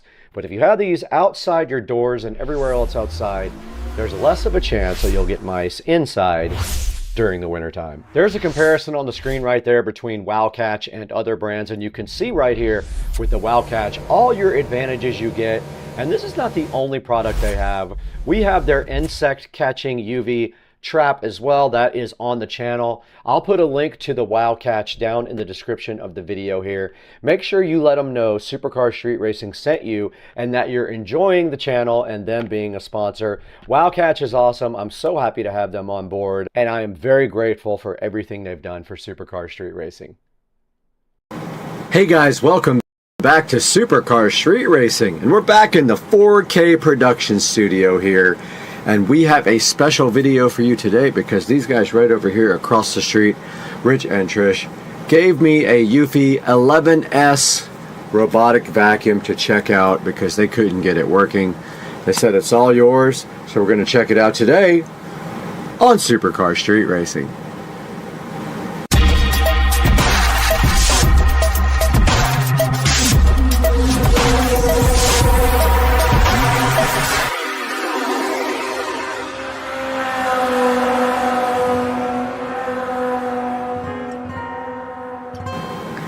Welcome back to Supercar Street Racing, and today we have a very special thing for you, and that is our neighbors Rich and Trish over there gave us a Eufy robotic vacuum. They couldn't figure out what was wrong with it, so I was like, yeah, I'll take it and see if I can get it figured out. And they said you can have it if you get it working. So today we are going to be taking a look at that. I got the vacuum right from them, and when I would plug it into the charger, it would just flash orange for a couple of seconds and then go solid red on the actual vacuum. I did some research on this and I found out online that maybe the battery will be dead, so I ordered a new battery from Amazon. That came in the very next day, and what you're about to see right here and right now is what happened after we put a new battery in the Eufy 11S RoboVac. I hope you enjoy it, guys.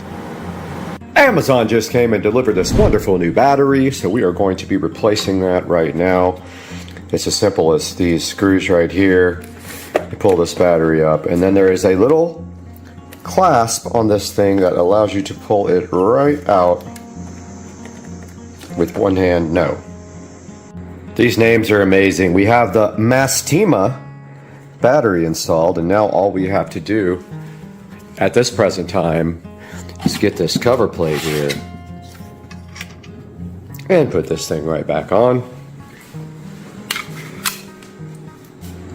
And it has these convenient little flaps to help you take the battery out and make it very hard to put the battery back in. But you should just be able to do this. And now you take your 2 screws and place them right back in there. And this battery was $20, and I will link it in the description.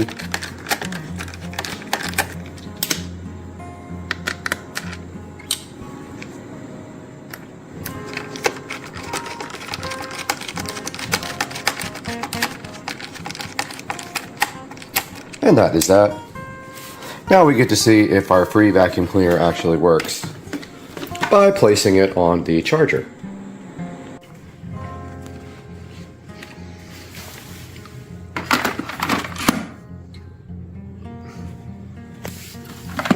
Interesting, no power. I don't think that works.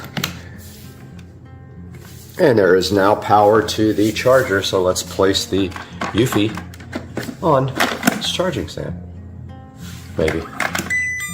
Let's see if that goes red or stays charging. It is charging, so the new battery has seemed to work to revive the Eufy vacuum cleaner. Let's let this thing charge for a while.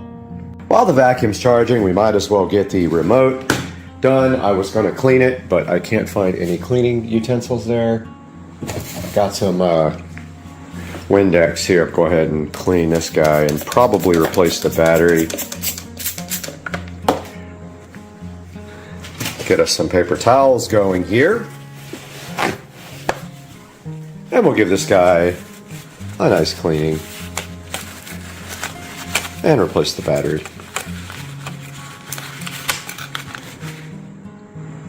Got some brand new fresh Amazon batteries going into the remote for the Eufy. It's going to love its new power source so much. And flip it over. And we can see that it is working again. And it has some stuff on here from me cleaning it, but yeah. The time is wrong. I see that. Don't know how to set the time and stuff on this. I'll have to get the instruction manual out and figure out how to use this guy right now. Alright guys, we got the new battery installed in the free Eufy vacuum, the 11S. And it has gotten now to a blue hue, meaning that it should be charged. So let's see if our trick did it. Let's see. Okay. It's working. Totally working. So our new battery did the trick for the Eufy 11S vacuum. Let's see what it can do.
Alright guys, you just followed the brand new old UFI 11S RoboVac all around my house.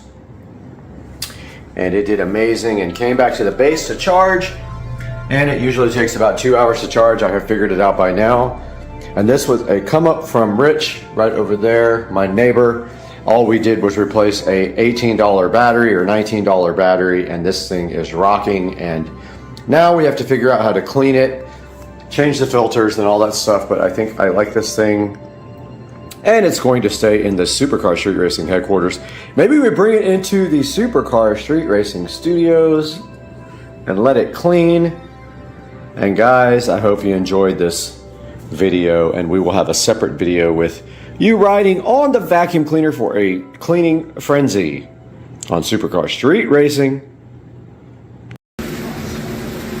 All right, we got the chef with his Orion rib once again. It went 90 minutes in the rain, and it's ready to go, and nobody in the world knows how to make these. Oh yeah. Hey guys, welcome back to the channel, and today we got this gift from Greg and Danielle. And this gift from Greg and Danielle.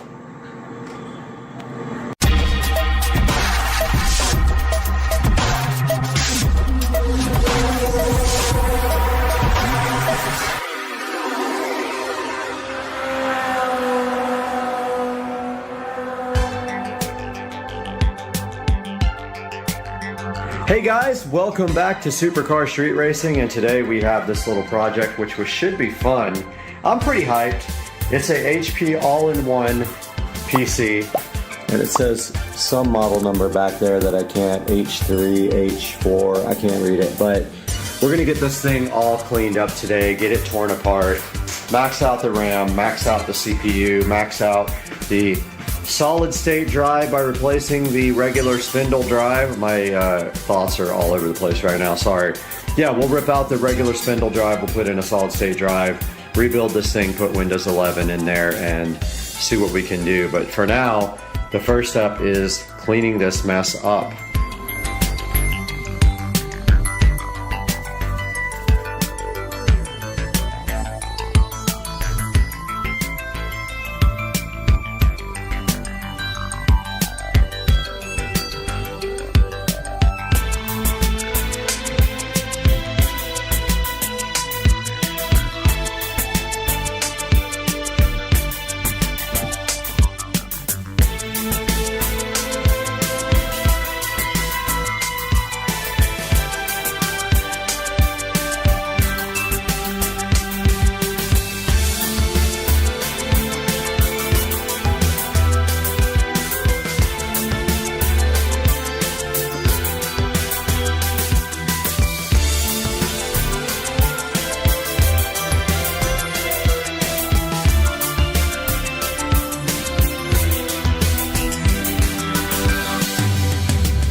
Alright, I found a solid state drive, and so we are going to be replacing this drive in this computer, and I have no idea how to do it, so we're just going to go for it here, people. So I have a towel here for protection, always use protection, and let's clear the table off of all this other garbage. So first thing first, we are going to replace this drive.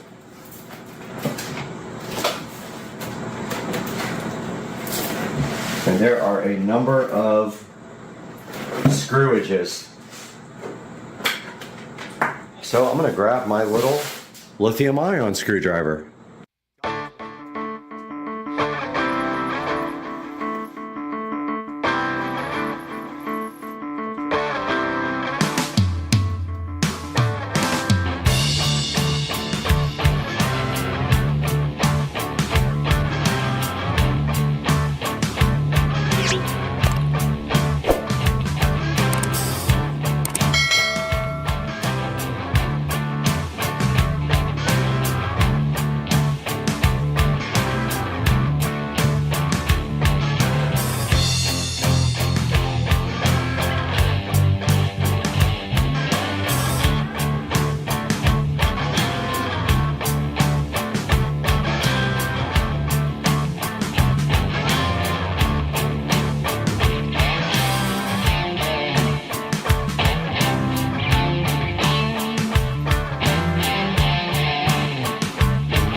We got our Kingston SSD now, 120 gigabyte drive going in here, and I don't know really how we will secure it, so let me figure out if I've got some double-sided tape for this. Okay, I decided just to do a little hot glue action here, just letting my glue gun warm up here, and then all we have to do is put some hot glue here and just hot glue that boy right there, that hot boy. So I'm really curious about the RAM in here. This is some kind of shield that doesn't need to be there. And if we can just eliminate this completely, we will.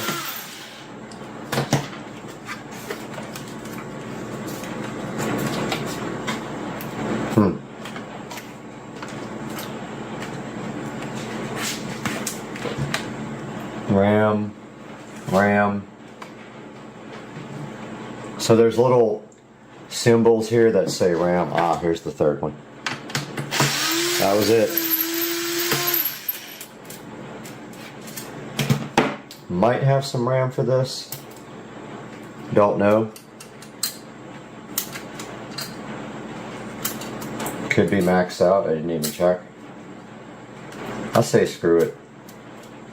Pull it, check later.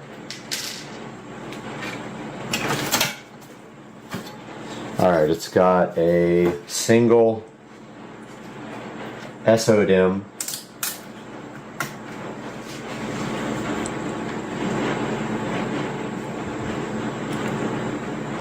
And I'm gonna have to take a picture of this to see it. Yeah, this is an 8 gigabyte PC3 12800, and I do not have any other RAM for this. So I have nothing to replace this with.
Okay, I'm pretty sure I wasn't that aggressive, but I had to bend the memory module clips back together to get the memory to seat correctly and get no beeps.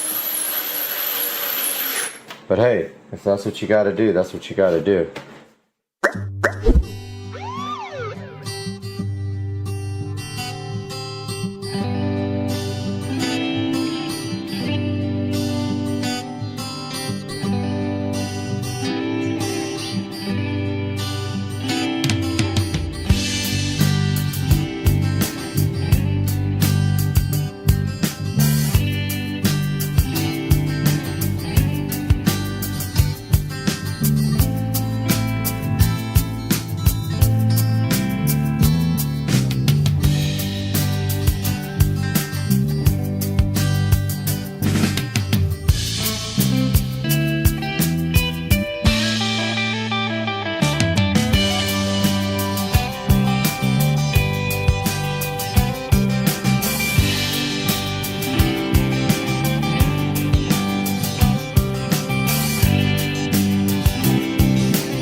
So it's probably going to reboot now, would be my thought.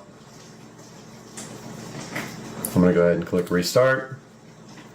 I don't know if I need to take the stick out, but I'm going to see if it'll boot off the drive this time. I'm assuming it will. That's what it's supposed to do. There it goes.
Good morning, everybody. So we are back at it with the HP all-in-one, and we have an issue. That is, every 3 seconds or so, the video freezes up and the mouse freezes up. And did some research online, and apparently it's the graphics driver. I did try a solution that someone else suggested that worked for them, but it did not work for me, and that is an older version of the AMD driver for HP. So now I'm just researching, trying to figure out if this is going to be fixable or not, or if I'm going to have to back down to like a super old version of Windows or go to Linux or whatever. But for right now, I'm just kind of playing with different versions of AMD drivers, trying to see what I can do to get this working. I'm digging around on Reddit and I found graphics driver 17.4, I believe it was, and there is a good chance that that worked. Oh yeah, look at the smoothness. Heck yeah, I'm hyped. All right, now we can get some software installed on this beast.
All right, a little status update on the PC. We got it all working now finally with the AMD Radeon drivers that we downloaded that I got off of Reddit.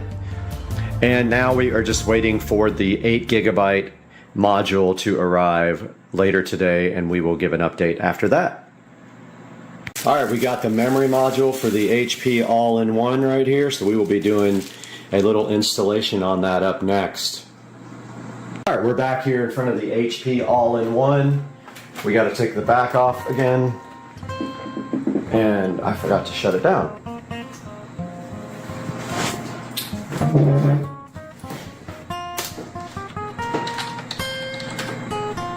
Let's go ahead and shut this thing down.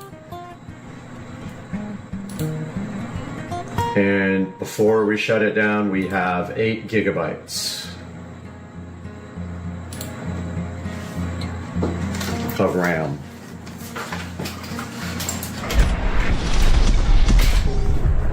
And right here we have, hopefully, another 8.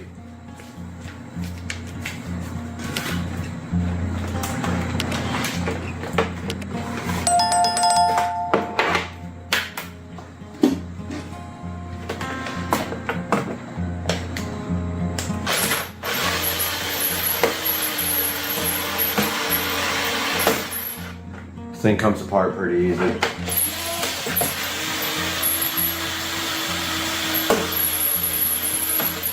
Really takes itself apart. And there is the extra RAM module spot right there. Let's get our RAM opened up.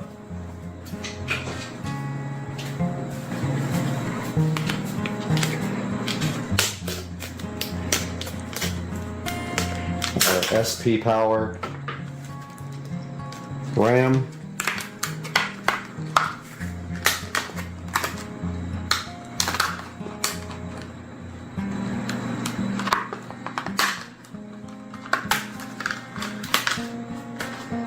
And hopefully this will work with this board. If not, it will be returned. So it goes in this top slot. I was having a lot of problems with the other one. Interesting.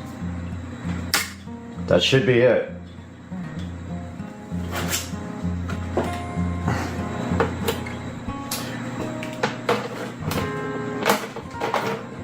That easy.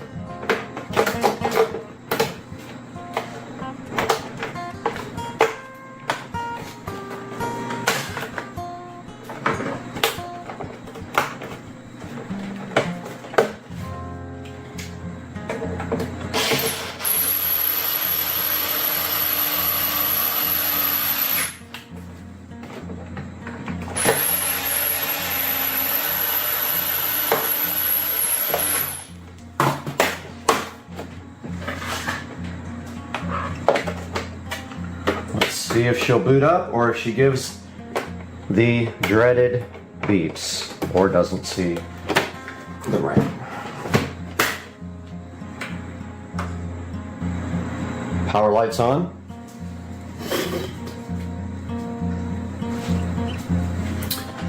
We have HP.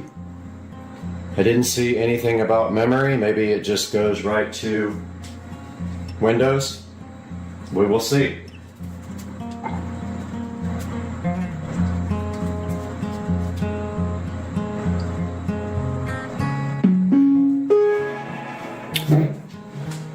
Let's see if we even have 16 gigabytes. We don't have video. We do now.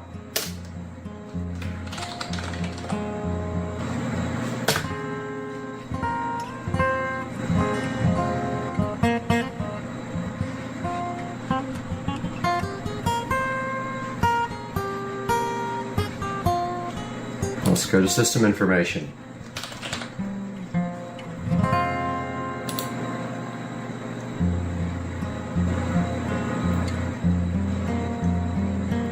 $16 gigs of total RAM. Right here. Awesome. Let's open up Task Manager.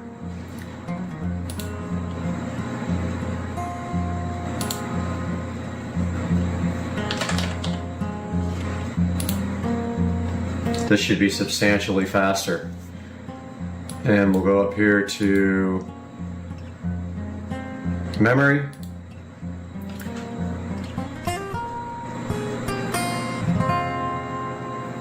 $15.4 gigabytes, 16 gigabytes of DDR3 RAM right here, and 12.7 available, which means more disk cache, more memory for applications, and just all the way around better. Guys, I hope you enjoyed getting this PC back to life. This was fun. I really enjoyed hanging out with you guys once again. Please like and subscribe and buy all your products through my links. It helps me tremendously. We'll see you next time on Supercar Street Racing.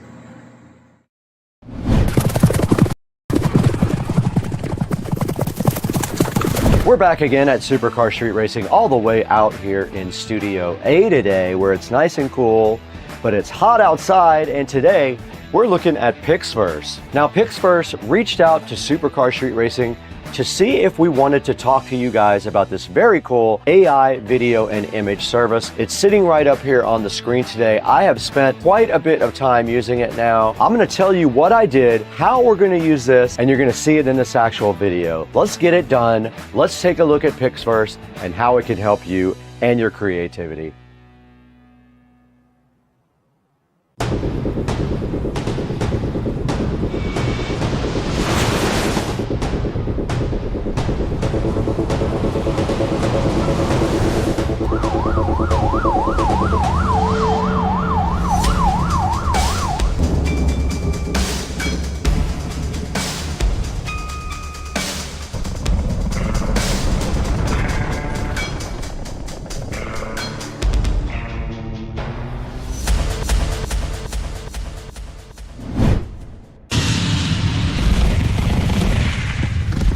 Back in Studio A once again with Supercar Street Racing. I'm so happy to have you guys in the studio with all the fly lighting and cool equipment we have in here. And today, Pixverse reached out to us to see if we were interested in working with them on the Pixverse AI video and image generation tool. And it's sitting right here in the background, and I have spent quite a few hours with it. I made some cool things that you're gonna see today in this actual video, and I might even switch from my traditional AI program to this. Now, as you guys know, if you watch my videos, I use AI a lot in them to add a little bit of fun to the videos and kind of as bumpers and on the opens. So I spent a lot of time working on this on camera for you guys. So the first thing we need to do is go ahead and throw it back into Studio B, where we can take a look at all the cool features of AI in Pixverse.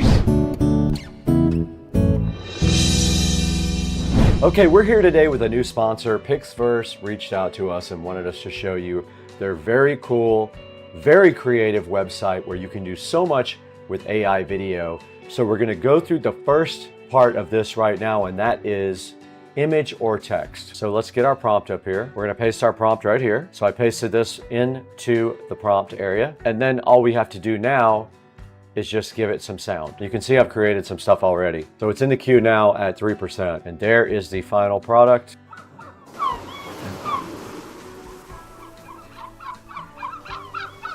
And that's kind of an idea of what the image to text can give you. All right, so the next thing we're going to talk about here is called transition. Basically, you give it a first frame of video and you give it a last frame of video, and then you describe what happens. If you look on my screen right here, I basically took a picture of the astronaut on the moon. That was my first frame. And then my second frame was another picture of an astronaut on the moon.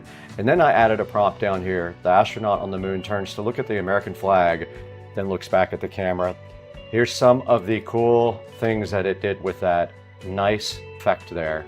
And you can see the 2 frames here, and then you can see what the AI generated looks very awesome, where the man turns on the moon and checks out the flag, and it looks very realistic. Now this is using their version 5 up here as well, which is their newest version. So this is cool. The 2 actual pictures are right here. I used this photo, and that's all I did to do the transition thing, and it looks very cool.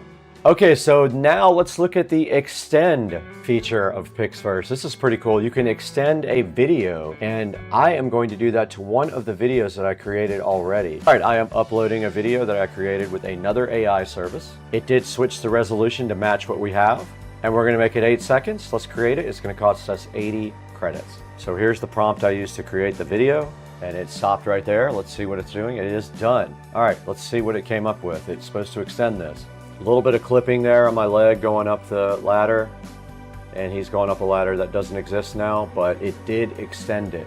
If we gave it a second shot, it would probably do better. But that's how extend works. It took my 5-second video and made it into 8 seconds. And technically you could take something shorter than that and also make it into 5 or 8 seconds. All right, sound I have not done yet. Apparently sound allows you to add sound to any video by describing the scene. So let's do that with the same video. The sounds of rockets taking off, and that is fast on that one for sure. And here it is, let's download it.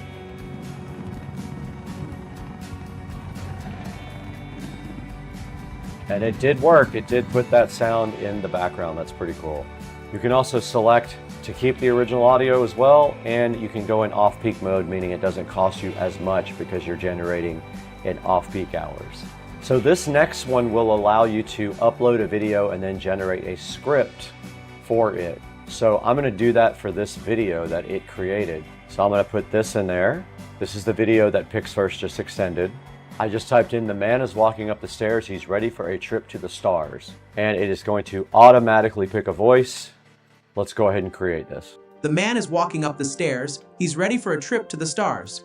All right, it did The man work. is walking up the stairs, he's ready for a trip to the stars. And of course you can pick your own voice. Hey, I'm Ethan, just... Hi, I'm Adrian, young and free. I'm Oliver, full of energy and... I'm James, been through a lot. I'm Liam. With time, I've gained wisdom from experience.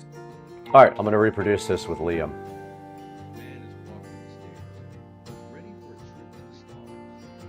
The man is Oh, walking it up made the his stairs. voice also. He's ready for a trip to the stars.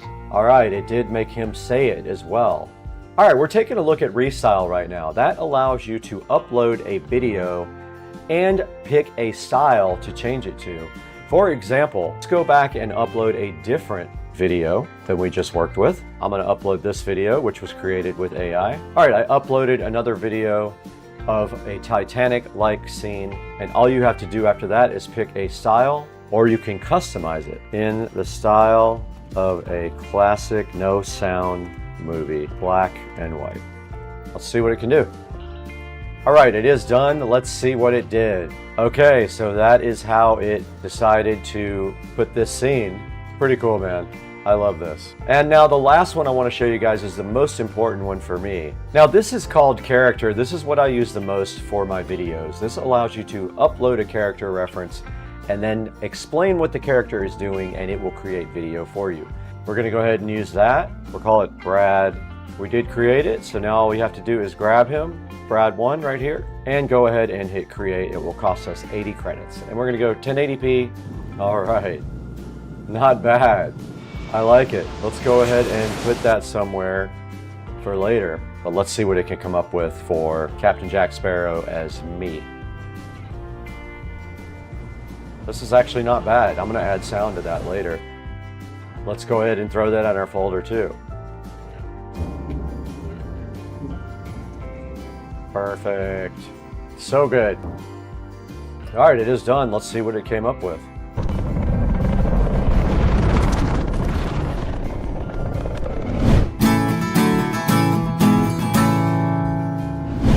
Guys, that's the new open that we made with Pixverse. So we made the whole thing in Pixverse. That was pretty cool. Now let's throw it back to Brad right here again to show you where you can get Pixverse and how you can get it. All right, you guys just saw how cool Pixverse is. We went through all of the different things it can do, and we actually created some cool videos with sound, and we also used them in this actual video. So what I gotta do now is throw it back to Studio B with Brad and show you guys how you can get Pixverse, and you can get your 30-day free trial on Supercar Street Racing. Let's throw it back inside to Brad for some more Pixverse stuff. All right, guys, I wanted to quickly show you this template creation, and all you have to do a template is pick a template out of all the available ones, and then you put a photo in, and it will generate a scene for you based on what you see right here on the screen. This one right here is called Who is Arrested? And it took my picture. And I did get arrested. And so, yeah, you can take any of their templates and put your picture in it or other people's pictures in there and generate anything you want. This one's called Welcome to My House. It says a sip of red and the rich life appears. That's pretty cool. I love templates. Now, also taking a look at the rankings, check out where Pixverse stands. Here's your AI leaderboard here. Pixverse is at number 2, image to video, and then text to video. Check it out. Look at that. Pixverse is also at number 3 on that. They wanted me to show you guys those rankings as well. All right, guys, we're right in front of the PC now in Studio B, and you guys just saw how we made that brand new open with the cool Pixverse AI. It was pretty cool. We made a new AI open like the old one I made in another AI program, but this time we did sound and new music, and it came out great. I encourage you guys to try out Pixverse. The first 30 people will have a code down in the description. You got to get there fast though to get a code. Check the description out in Supercar Street Racing down below in this video and go ahead and get your 30-day trial for Pixverse. And guys, thank you for supporting the channel. Thank you for 200,000 subscribers. We have to get out of here right now though. We have to go to dinner.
Now we were successfully able to get everything off the walls. I just need to move this guitar out of the way.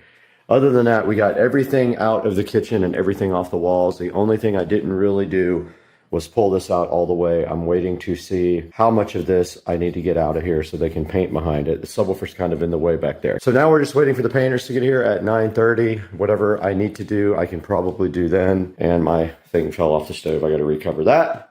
We'll update you guys when they get here.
We are back in the Supercar Street Racing kitchen, and I wanted to give you guys a little tour. We did jump around a little bit on the video because I didn't have the wine fridge at the beginning, but let me show you the kitchen now. Now the kitchen was painted all white. The ceiling was painted white as well, all the way out to the living room out there because the ceiling is one piece. So that was all done in flat black, along with the walls also done in flat black. And they also redid my trim for me. Around the bottom, they did not do the door. This door is going to be replaced. I'm waiting for a quote on a new door for there. You can also see that they painted the shells with trim paint. So this is semi-gloss there. We took everything off of these shelves and made it a lot cleaner. You can see we deleted a lot of the clutter that was up here, which is kind of my mission get rid of a lot of the stuff that I don't use. If I haven't used it for over 3 months, it is going away, except for winter clothes, of course. Now, looking down south, you do see the brand new wine fridge that was featured in the other video. This whole shelf was added on after I bought the house, along with these shelves. When I had the house originally, there was a little countertop right here, just a little V right here, and we decided to add this on because we didn't have a lot of counter space and we wanted a wine fridge. So this was all added on later. These shelves were custom built. They did paint these shelves and they did paint this bottom shelf as well before I installed the wine fridge. Now, if I can find some kitchen pictures, I will throw them up now. I do have pictures of the house the way it was when it was purchased and show you the difference between what it looked like then and what it looks like now. But that is basically it. They did not paint the cabinets, so I did that years ago. So that is it for the kitchen, and you're going to be amazed at the before and after. Now, this is a look at the dining room area. Now, if you remember, before the painting started, all this was stenciled. So there were stencils all over this wall that had to be painted over, which was kind of difficult. It took several coats plus primer to get over them because they were kind of thick. But it has been my dream to get rid of those for a long time because they look so outdated in here now. So this was also painted with a flat paint right here, and this ceiling was repainted because it had never been painted and it flows on into the kitchen. I'm going to put up some pictures of the original dining room before it was stenciled here now, hopefully.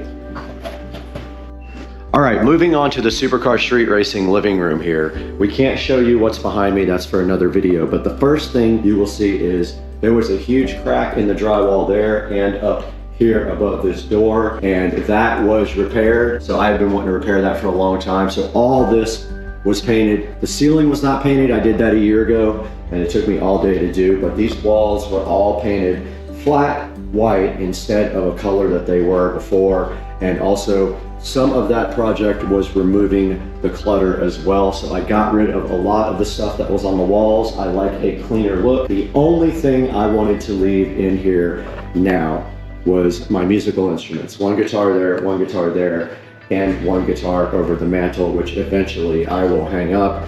We left the motorcycle here, we left the mirror there, but the rest is going to be a clean look. And this is how the living room came out, and I actually think it looks amazing. The only thing that I did to this living room when I bought the house was we scraped all the popcorn off of the entire house ceiling, and I redid this fireplace by painting the tiles. You can see that the tiles are painted with this rock, kind of, it makes it look like a textured rock, and I've done that twice now. I painted it a darker color this time, but that's all that was done to this living room. The ceiling was scraped, the floor was replaced with hardwood floor, and this tile was replaced from the white slick tile to this in that area, in the kitchen and in the guest bathroom.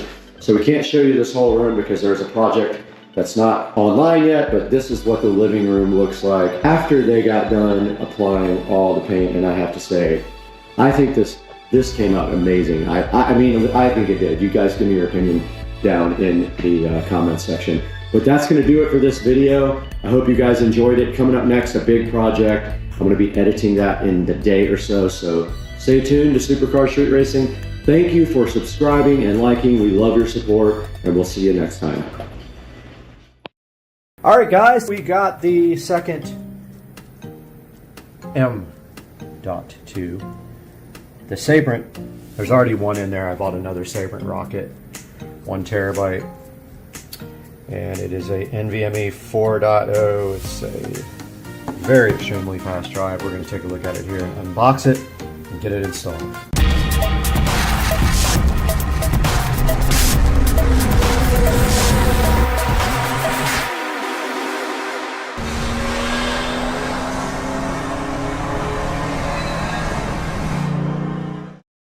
Here we go with the unboxing of the Sabrent rocket, which costs a little bit more than the other drives, but apparently it is worth it.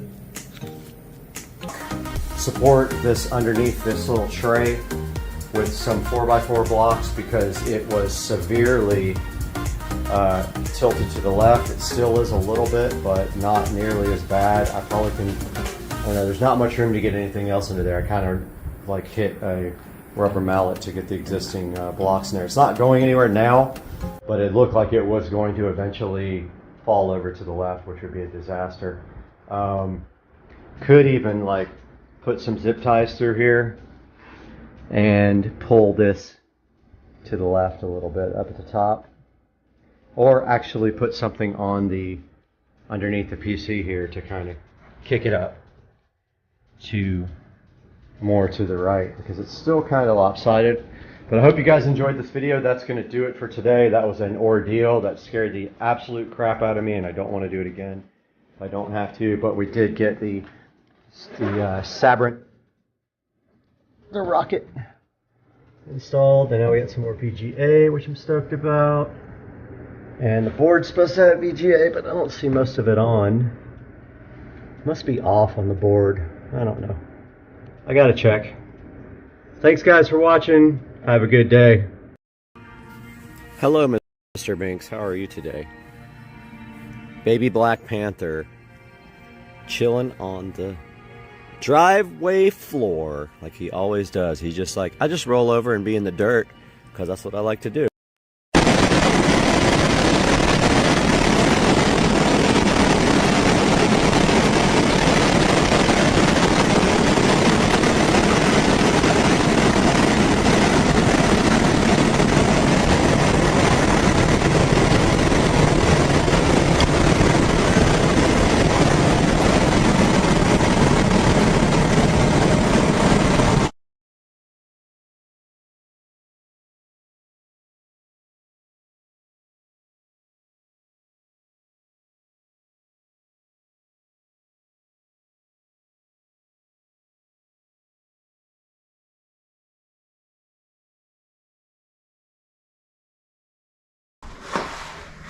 And then we'll just pull it tight.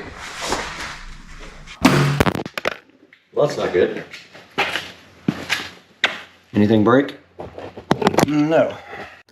Guys, welcome back to the channel, and today we have a special enhancement for the garage, and it's sitting right here looking so fly and fresh. And this is going to go into the garage right now, but first we're going to open it up on Supercar Street Racing.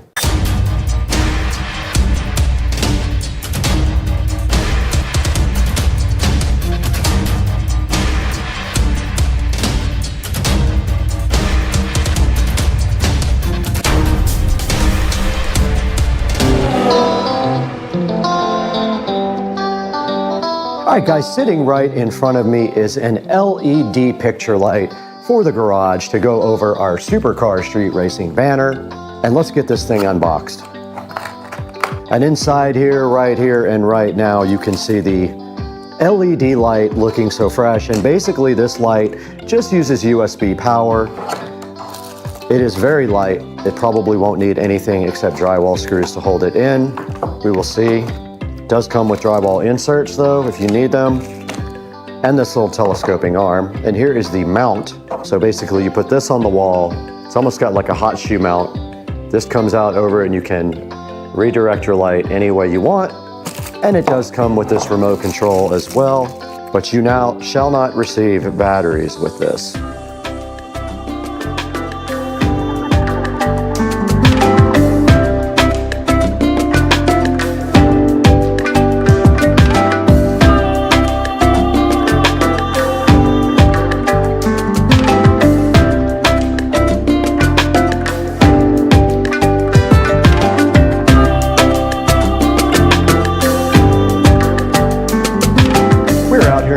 In front of the Supercar Street Racing banner, and the plan right here and right now is to put this TV back all the way like this and hang this banner. The TV will generally be facing this way because it's in the corner.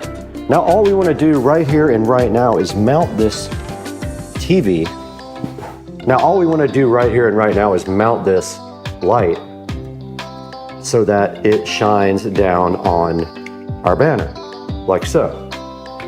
And then the wire will simply run behind the TV to this USB receptacle that I have. We have power available, a USB-A right behind it. It's super convenient. And I believe this thing works like this. Well, no, it would have to be like that. Screws on like that, so that's how you do that. And then we will just mount this up here, and we will zip tie our wire. I wish the wire wasn't running, you know, wasn't right on the tip of this. I wish it was like, but actually that's not bad, you can't see it. So that's as high as we want it because it's going to be hidden right under the TV, and we want it dead centered, so somewhere we probably need to get our, we need to get our measuring tape and measure dead center. Grabbing the measuring tape, and it is 4 feet, so we're gonna go at 2 feet. 2 feet is right above this little graphic. So what we wanna do is go as high up as we can without interfering with the TV, right there, and at 2 feet right at the center, and just throw our screws in right there, as high as we can go. Hopefully we don't need inserts for this, it's very light.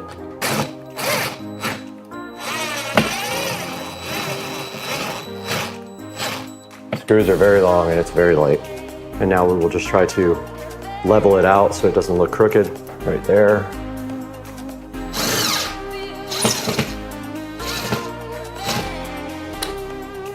There is that. This thing is fine, it's not going anywhere. Light is very light. Get it? Now we'll zip tie this to the little neck. We'll run the neck right there. And all we have to do now is give this thing power. And there is a USB type A connector on the actual receptacle back here, which makes this very convenient. And it is plugged in and on and freaking out. It is oscillating. Oh, it's audio based. Nice. Okay, it is on music right now, but so eventually it's going to come up like that and you won't see it. We will tie it straight up like this, and it's completely hidden by the TV. But for now, it is on music mode, so I'm putting it on auto, where it is doing a nice RGB effect. As you guys can see, we can put it on color, and that is white. That's as white as it's gonna get. It's sort of a cool white, but you can see how it lights up the Supercar Street Racing banner right there, pretty cool. And then back on, and that is the brightness level. You can do dim or bright with the remote. That is full brightness. Now back on auto is where it oscillates through the colors. Looks pretty cool, guys. And I'll get another shot at night, and we also have to deal with this banner at the bottom not working right. But we need to get some zip ties and finish up our work. And the light is on, and the wire is completely hidden, guys. Check it out. Looks fly and fresh. That's not good. Got him! Got him! Anything break? No. Yeah. Well, I broke my microphone connector. That's wonderful.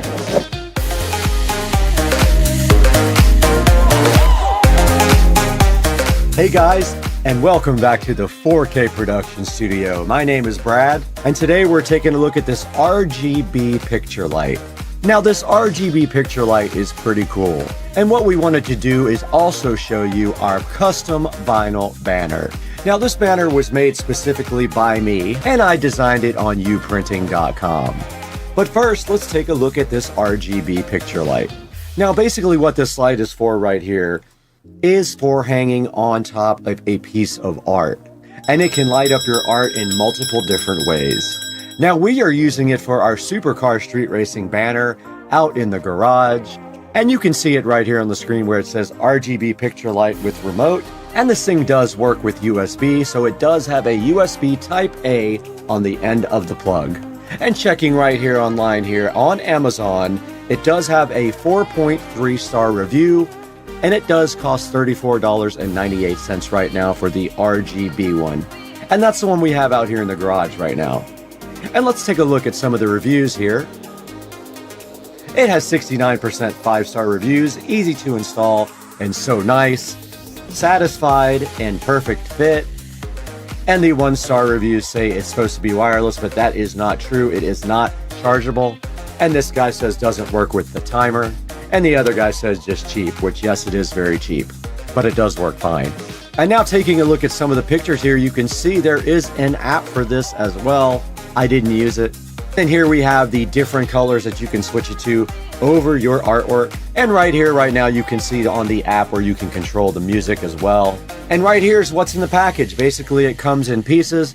It has some drywall inserts and screws, the neck, and it has a small remote control on the actual wire so you don't have to use the app. And you can see a picture of it right here in someone's living room with the RGB effect. And that's what I had turned down, as you guys could see in the video, out in the Supercar Street Racing garage. And right here, it has the remote control feature, the button control feature, and also you can control it with an app on your phone. And now we're taking a look at the custom banner that I ordered on uprinting.com. Now, I did design this myself. I'm pretty good at Photoshop, as you can see on some of the videos. So I did design this myself, and I used Photoshop to design it. And then I uploaded it to uprinting.com. I chose 48 by 36 because of the area I wanted to cover up. And you can see right here, right now, it was $29 for the subtotal here for my custom banner, which is not bad. Now, the other two banners I ordered were very large and they were much more expensive. Now, you can see the other order was almost $250 for the two large banners out in the garage, but the 48 by 36 banner was only $53 with everything included. So please check out uprinting.com. And back here on this Supercar Street Racing channel here, and we want to encourage you to please help out the channel by buying all your Amazon products through the links in the description. And you don't have to buy the actual product. You can buy anything you want through any of our links in our description. It does give us a small amount of money and you help support the channel. And please like and subscribe. That's very important for the channel as well. A lot of people watch but aren't subscribed, and we could really use your support. And we want to thank you guys for the shark coating video support. That video has over 200,000 views and it did very well. And we're so excited to be growing with the community and have you here on Supercar Street Racing. So go ahead and hit that like and subscribe button. And we'd love to hear from you in the comments as well. What do you think about the channel? What needs to be improved? What are we doing right? And what are we doing wrong? And we're going to be back soon with the Marantz Cinema 70S review. We have that all set up and ready to go. I just need to put that video together and get it out to you guys. But for now, I gotta bounce. I gotta get over here and edit.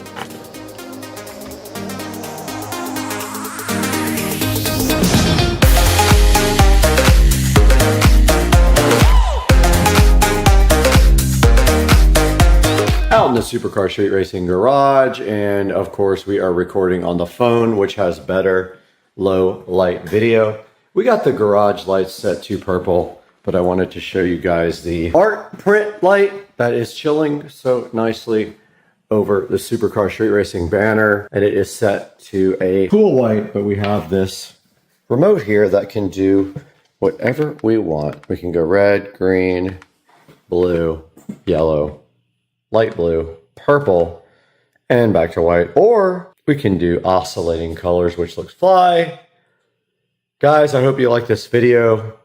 Please like and subscribe.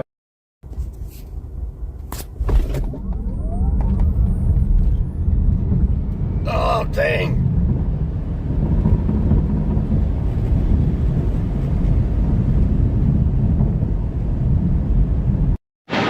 All right, I am currently in the process of leveling this out. I'm taking everything out of here and bagging it up, and I'm trying to get this garden at the same level as these pavers, which will be the same level as the yard. And then tomorrow the sod will be coming in, so let's get to work here.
The next piece of the puzzle is right in front of me for the driveway project, and here you can see the Polk Audio Atrium 5 speakers that are going out in the new sitting area, and right next to it we have this Hawaii Collection 409 Pebble outdoor rug. Both of these are going to be heading outside, so let's go ahead and get these guys unboxed right now and see exactly what they look like.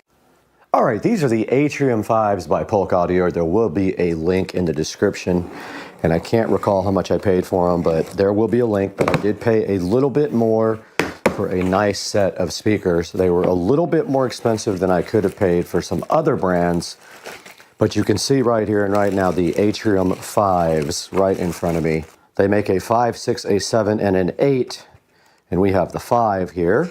And it says here the Atrium 5s weigh about 4.6 pounds each. And checking out the specs for the Atrium 5.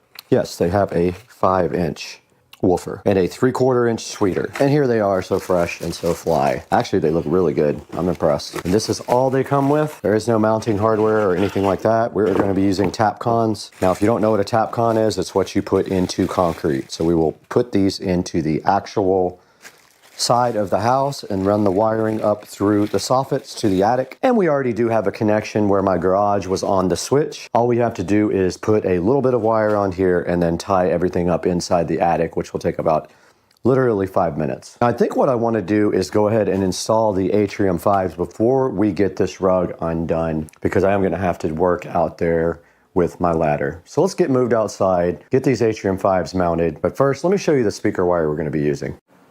In the Supercar Street Racing kitchen, and we have this Amazon Basics wire left over from our last project. It is 16 gauge. That is plenty of gauge for what we are doing. So what we will probably do is put about 10 feet on each speaker so that we have enough to reach into the attic. We already have a lot. We have one speaker right next to it in the attic where these are going to go, and we have another one on the other side of the attic. So I believe both wires will reach with no issue. So all we should have to do is just get up there and splice these together. So this is the wire we're using. Let's get moved outside and see where we're going to mount these things.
Okay, we did get the speakers installed out here in the lounge area. And what we did was we ran the wire up through the attic, and now I have to go into the attic and tie in to the existing switch that was switched on the garage before we converted that over to its own system. But you can see right here and right now, I put the same spacing from the edge of the wall on both sides and aimed them straight down. Once the love seat is down here, these chairs will be spaced closer to the speakers and there will be sound for everyone right here. Let's get up in the attic and get this rest of this done.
One of the wires doesn't work at all. It's connected and doesn't work.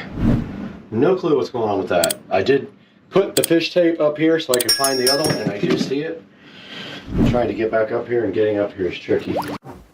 All right, guys, a little update, and hopefully this is not copyrighted music, but for whatever reason, it just started working, and I guess maybe there is a slight short in the wires, and when I finally cranked it up a little bit, it started working, but as I say that, it is not working. Did I not turn it on? We have it connected to, okay, we have to hit garage right here on the switch thing, and it is not on. And I noticed when I raise the volume, it comes on. Okay, I must be having an issue with my switcher because when I crank the music up a little bit, it does come back on. So my switch box may have an issue, but that's okay. For now, we're good, and we did get our speakers installed outside. And tonight we will come out and give a tour of the lit driveway for the same video.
Alright guys, just a little update from the SCSR compound.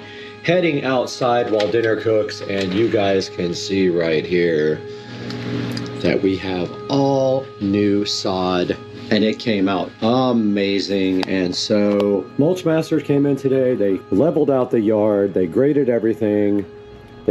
That's just a sprinkler pipe, so no big deal. But they did all new sod right here, all new sod right here. And then tomorrow they will come back and finish this section here where they busted the sprinkler pipe and a little bit of extra fill in. And then we will update you guys again on the new sod situation. But this is the way it looks now. And it actually looks kind of crazy. I'm hyped to have grass finally. Tomorrow we'll get another update, and I hope you guys are doing amazing. All right, we are out here in the Supercar Street Racing front yard where the yard guys just left. We were unsuccessful in coming up with a plan to edge the gardens. However, they did repair the sprinkler head that they broke, and so the sprinklers work now, but now we just need to get something done with the actual patterns on the sprinklers, because they are, and yes, they ran out of sod, so they will be coming back to finish. But yeah, we could not come up with a plan for any of this stuff over here, and it looks like they didn't even finish that part. And so it's a good look at what we have to do now. We have to get this part painted on the bottom of the bricks. We have to get that part at the bottom painted as well. But I think I'm going to repaint the whole house white and do the trim in black and the front door in black, because the garage door is black and it is coming in the next 2 weeks. But yeah, this is how it looks from the outside. You guys can see right here that the driveway looks awesome, the lights look awesome, and the new sod with no tree there looks pretty dang awesome. But so my next project is literally to figure out a way to edge these gardens and then put rocks in the garden that match the pavers. We tried using the pavers for the edging, and it just simply did not work out for that. So guys, I hope you enjoyed the video and an update on our little project. And I guess I'll give you one more view of this part. So this is my seating area that just got all wet from the sprinkler, but this is going to be a lounge area, and we did get the speakers installed as you saw in this video. Now that's going to do it and wrap it up from the Supercar Street Racing compound, and we will see you guys next time. Supercar Street Racing here, about to do these exhaust tips on this 335i with high temp silicone coating, which is heat resistant, also matte black, and looks really awesome. So you see I got this exhaust tip taped off really nice. I just got to put another piece right here. Just be aware, this is not like Plastidip. This stuff will dry on your paint if you let it. So I've got this ready to go. I'm going to start spraying it. Shake that can nice and good. Let that stuff all. And then let's just start. Spray a little bit out here. And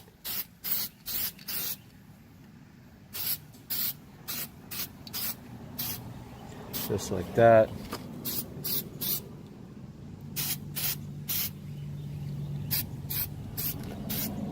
Little ways inside there.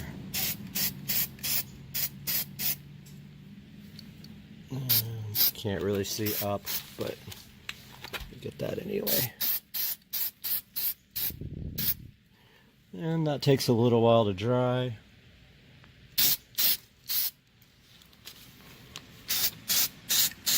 I'm going to put a second coat on that when it dries. Go ahead and spray the inside really nice. And that should do it for that side. And then I'm going to repeat the other side. First, I'm going to do a second coat on this side. Starting on the second coat here of exhaust tip number 1.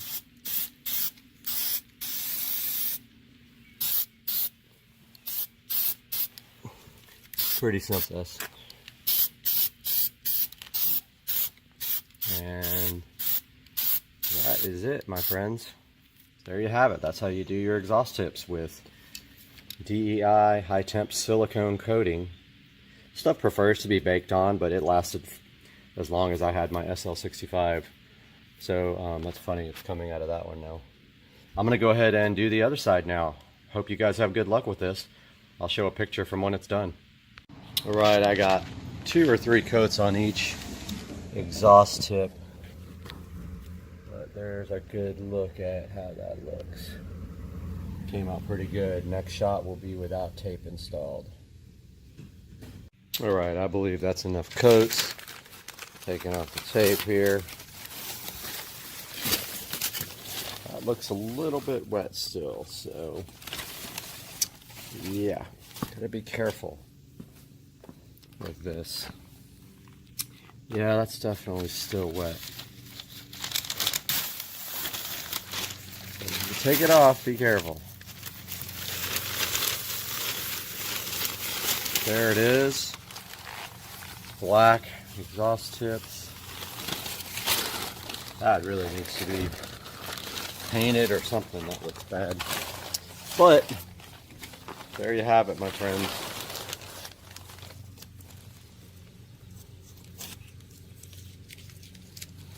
Taking off all the tape. Wow, that looks so good. Came out really nice. Came out really good, guys. So that is the DEI high temp silicone spray on your 335i. Do it.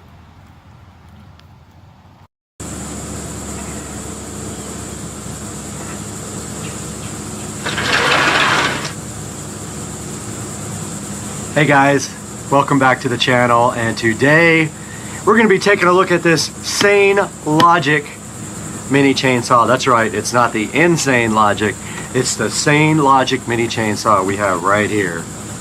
And this is actually a gift for Mr. Dukes of Duval.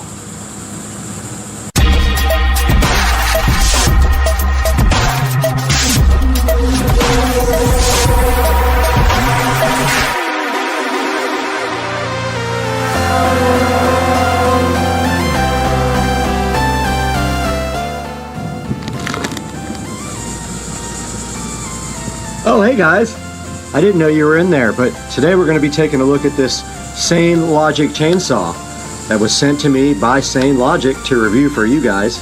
Let's get going. Ladies and gentlemen, welcome back to Supercar Street Racing once again, where we have the Sane Logic mini chainsaw. Sane Logic was kind enough to send me this chainsaw in order to take it out, take a look at what's included in it, and show you guys how good this chainsaw can be. And once we look inside the box here, we do see the main brushless Sane Logic chainsaw here, looking so fresh and beautiful. I like the color blue. And it looks like on top, I don't know what that little, oh, that's chainsaw oil right there on top. And right here, right now, we have the off, yeah, okay, we'll have to come back and see what that does, but I think it locks and unlocks the actual head there so you can turn it.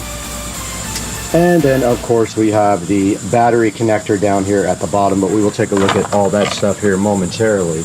And right here inside the box, you also do get 2 gloves for free. You've got the Sane Logic battery, and it doesn't indicate whether it is 21 volts, but right here on the packaging, it does say it is 21 volts. And then right here, right now, you have an extra chain for your chainsaw. You have some safety goggles. You have the plug there for the wall outlet. And you have this little bottle here, where assuming you would have to add oil to it, you could use that. And now let's take a look at the instruction manual and see what it says. Alright, taking a look at the manual, it doesn't say much about oiling the chain or anything like that, but it does explain to you inside the manual how to loosen and tighten the chain, and also how to change the chain when you need to. And the loosen and tightening devices are right there on the side of the chainsaw.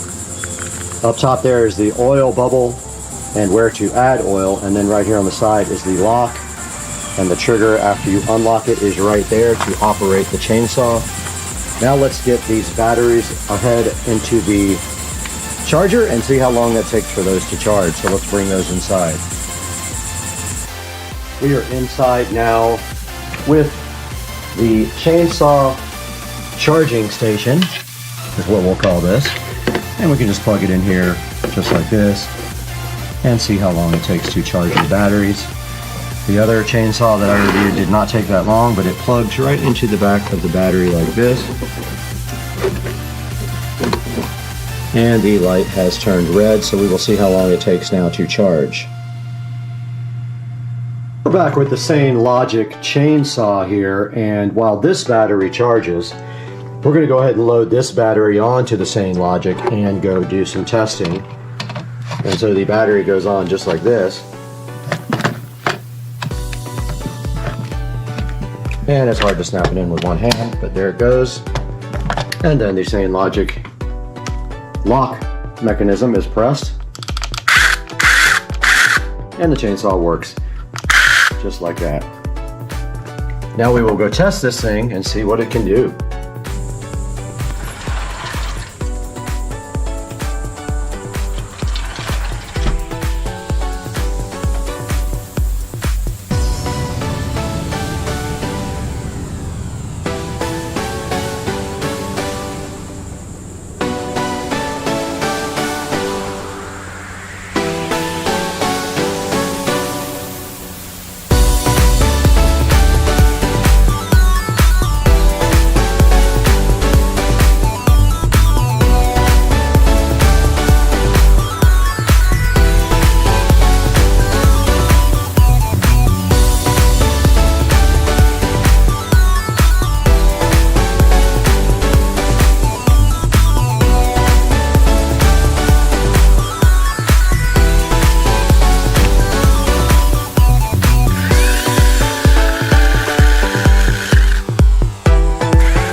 All right, we have finished with the Sane Logic chainsaw usage, and we placed it right back in its container right there.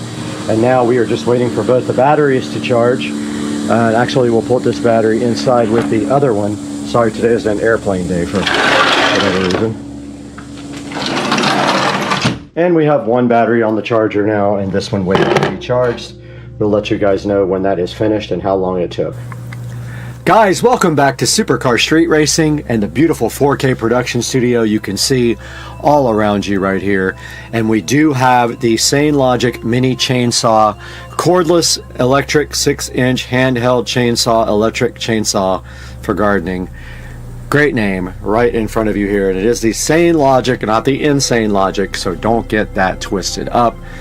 And we can see right here and right now that this guy is $79 and there is a 50% off coupon right now. So a good deal right now on the Sane Logic mini chainsaw. Some of the things I did like about it, it was easy to use and it was still charging after about an hour on a battery, so I don't know how long the charging will take.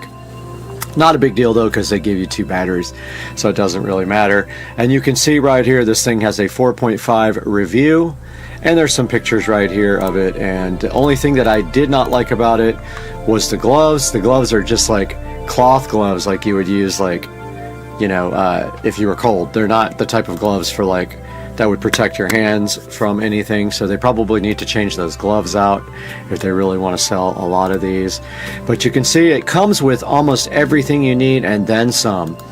It actually comes with a extra chain, it comes with the gloves, it comes with protective safety goggles, 2 batteries, it is 21 volts, and I think there's not much more you can say about the Sane Logic other than I highly recommend it. And it does have some good reviews right here on Amazon. You can see it's up at a 4.5 star, and I have not produced my review yet, but I plan on doing that soon. So please go check out the Sane Logic mini chainsaw. Go ahead and purchase one from the link in the description of the video. It'll be down below. Also, guys, thank you so much for supporting the channel, and I appreciate everything you guys do. And when you buy things from Amazon, anything, you don't have to buy this exact chainsaw, but if you buy anything from Amazon, please click through one of our links. It helps the channel greatly because I do get a small commission on that. Please like and subscribe, and we will see you guys soon on Supercar Street Racing.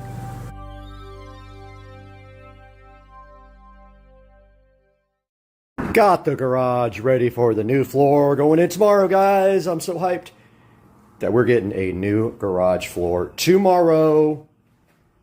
Shark coating the garage. Tesla's got a new home tomorrow. What?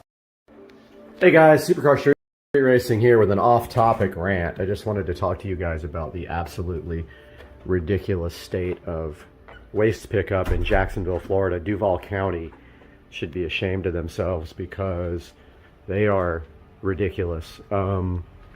This is what I come home to. All my neighbors as well. So they have a new contract for waste pickup.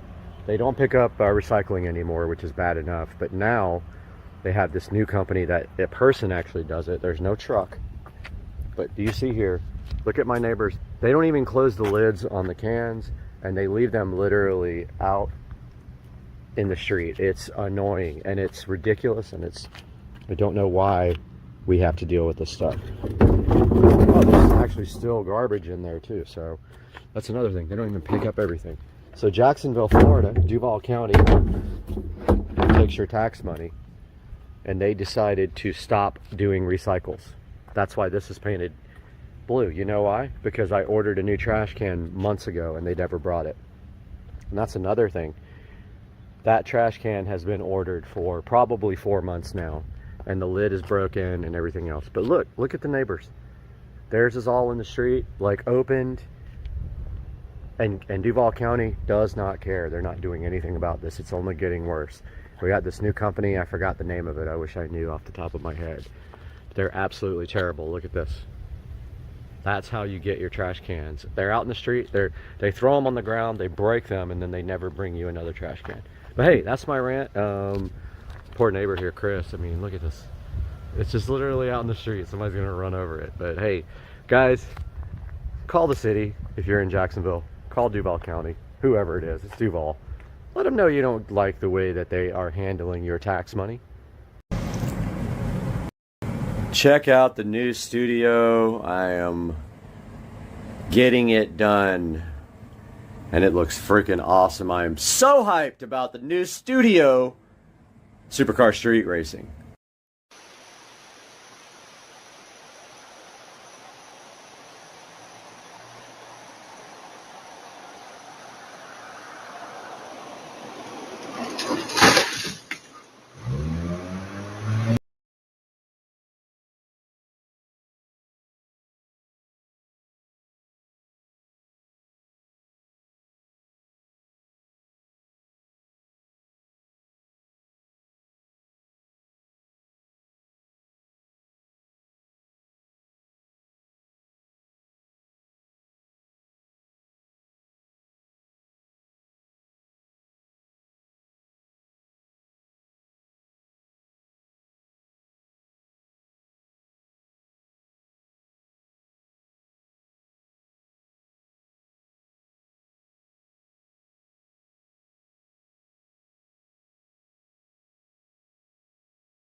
All right, the IKEA ferry did come.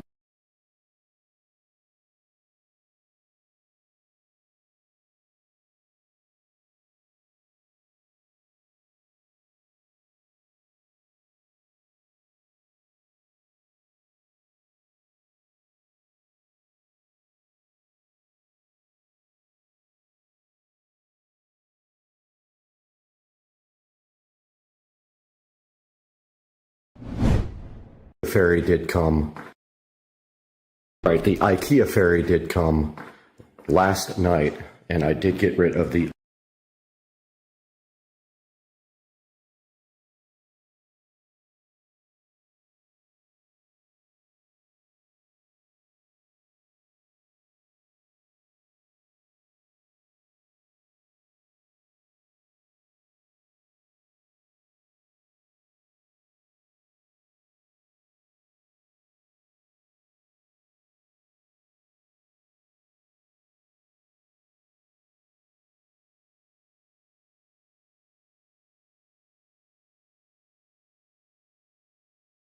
All right, the IKEA ferry did come last night, and I did get rid of the old couches. So our mission today is pretty simple. We are going to unbox all this IKEA stuff and set up my new furniture.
did get everything unpackaged,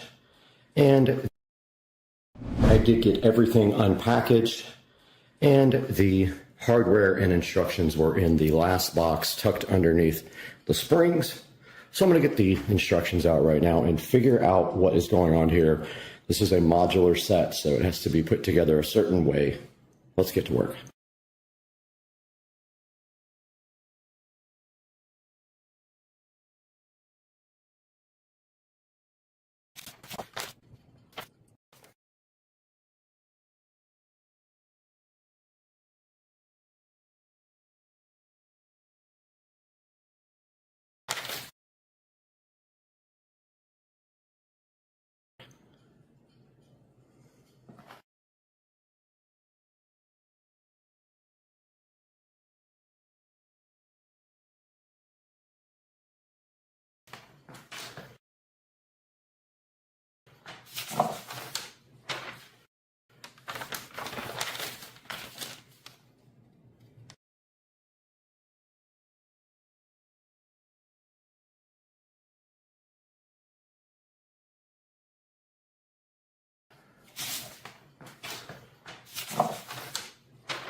I did get everything.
Okay, I had to take the ends.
Off of both of these.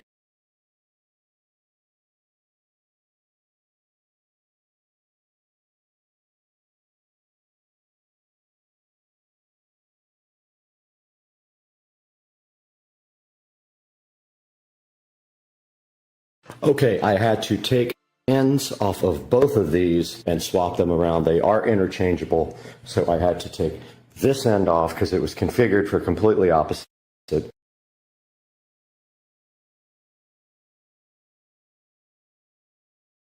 Move it over here and then take this end off and move it.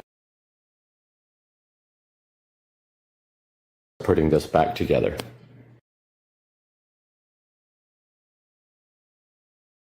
Okay, I had to take the ends off of both of these.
What's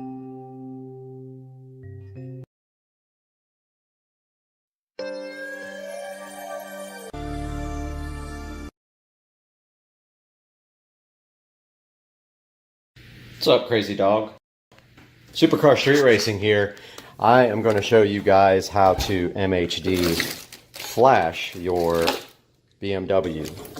Now, just be aware that some of the newer BMWs require a bench flash first because the DMEs are locked. But you can look it up on the website for MHD. It explains to you how to look it up and to see if your if your DME is locked. If it is, you have to take your DME out and send it to someone to unlock. Also be aware, on the first flash, you will want a battery charger like that one. You have to have one. There's no way you can't do the first flash without one. The reason being, it takes over 30 minutes to flash the car the first time. So you will take your battery charger and hook it up right there where that cap is over. Hook your battery charger up right there, positive, and hook your negative up right here to this big Torx. And then put it on about, if you have a 9 or 10 amp setting like that one does, put it on that. Now, once you flash your car the first time, all the other flashes only take 3 to 4 minutes, and you do not need a battery charger for that. Now, I will be using this phone to flash, so I will not be able to take video while I am flashing, I don't believe. But I'm going to show you how to hook it up. So you undo your OBD2 port. Now this is a tested K plus DCAN USB interface cable with a USB Type-C to on-the-go adapter. So depending on what phone you have, you may need the old school USB side for your phone, or you may need a USB Type-C, which is that one. So you plug this into your port right there and into your phone, and then you go into MHD, which I will show some screenshots of. Now my car is modified. I did buy a front mount intercooler, and it does have downpipes. The intercooler is not installed, but I am going to flash the E85 map, which requires you to have an intercooler and a downpipe, and I'm just going to stay off the throttle. So you'll see some screenshots of these, how to get there right now.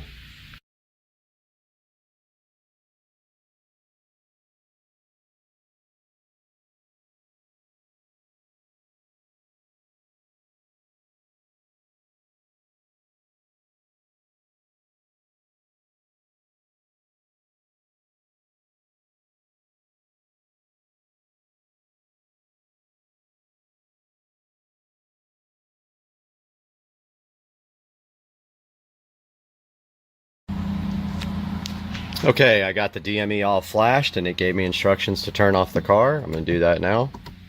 Car is completely off. It says to wait 30 seconds. It has been only about 10. So yes, I did flash the E85 mix map. What that map is, it allows me to run 30% ethanol with the car. So yes, that is in the car now. And I'm going to go ahead and turn the ignition back on. And I'm going to power the car on.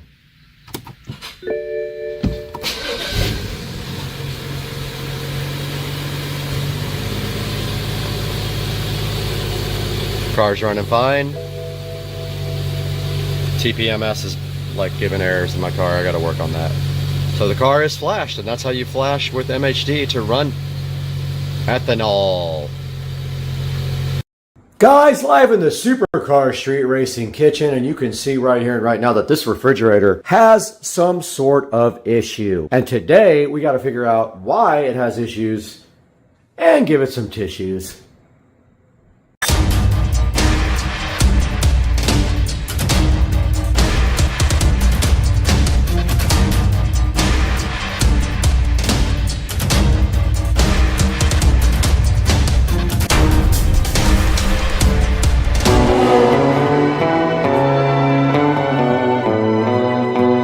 Guys, we are out in the Supercar Street Racing kitchen, and today we have to figure out why our refrigerator decided to not work anymore. So this fridge was lukewarm on top And then in the freezer at the bottom, no cooling whatsoever. It was dripping all over the floor. There's actually water in it right now that we need to clean up. And so our mission today is quite simple. We're getting this out and getting the new fridge in 2 days. And we have to figure out this old ancient LED light configuration. So let's get busy and get to work. People, any number of years ago, I invented this solution for a backlighting for my fridge. And you can see what I did right here is I took a regular 3400K LED strip. I used a smart plug right here, and I built a frame to diffuse the light to the right and left. Now you could just use the back of the fridge and put the LED strips directly on there, but I decided that I wanted it to diffuse more, so I built a frame that would house the LED light strip directly on the sides, and you don't have to bend it. You just have to make that turn there instead of going this way.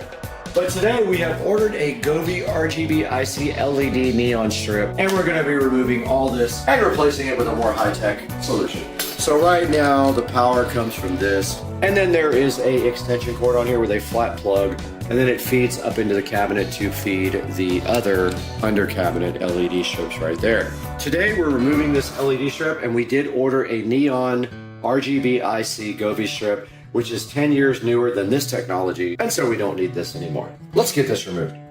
All right, so first things first, we're gonna get this out of here. And of course, it is going to erase that. And it also did delete the strips on the countertop, so we gotta figure that out next. And so we can't power our under the counter LED strips and our new strip at the same time anymore, or maybe we can. We got that out. We don't need this anymore. We're throwing all this stuff away, and we need our cutters. Let's get some scissors out. These are trash, but instead of having to cut all the zip ties, let's just go ahead and cut the actual ends off. And now these will come straight out. We don't need this where we're going. We're not using old school anymore, we're doing new school. Now, all this is an expander for this plug. So let's get this out of here right now. But down here at the bottom, you can see we have the old power supply, and it does have dust and stuff on it from way back in the day. It's not plugged in. Let's cut it and cut it. You've got to cut it! And we will go get our screwdriver so we can get the rest out, but this can come out completely. And this was just 3M taped to the back of this frame that I built on the wall. It was just literally like trimmed from Home Depot, but it has been there for probably 10 years. Maybe less, maybe 5, I don't know. I don't know when I decided to do this insanity level. Actually, it doesn't matter at all. Put another screw in that, it's fine. I broke the bottom, you guys didn't see it, but I put it back immediately. And earlier today, I replaced this ice maker valve. It was stuck open, and when I tried to remove the little line, it flooded my kitchen. And so this can go directly into the trash hole. And now let's get our screwdriver and get rid of that old ugly power supply. So back when I bought this, there was not a lot of good solutions for this, but now there is so much more that we don't have to worry about it. Or this old plate that we took off today, we need to re-glue or caulk. But all this old wiring can come off. Yeah, this is gonna have to be like super glued back on, and this screwed back on or glued back on. But all this, I'm so happy to put in the trash can. The new solution will just literally be a smart strip. This guy just needs regular power. So we will plug our extension back in, plug that in, plug our new power strip in, and then we should be fine. But we do have to glue this back on or caulk it back on. And then also, we do need to clean the wall.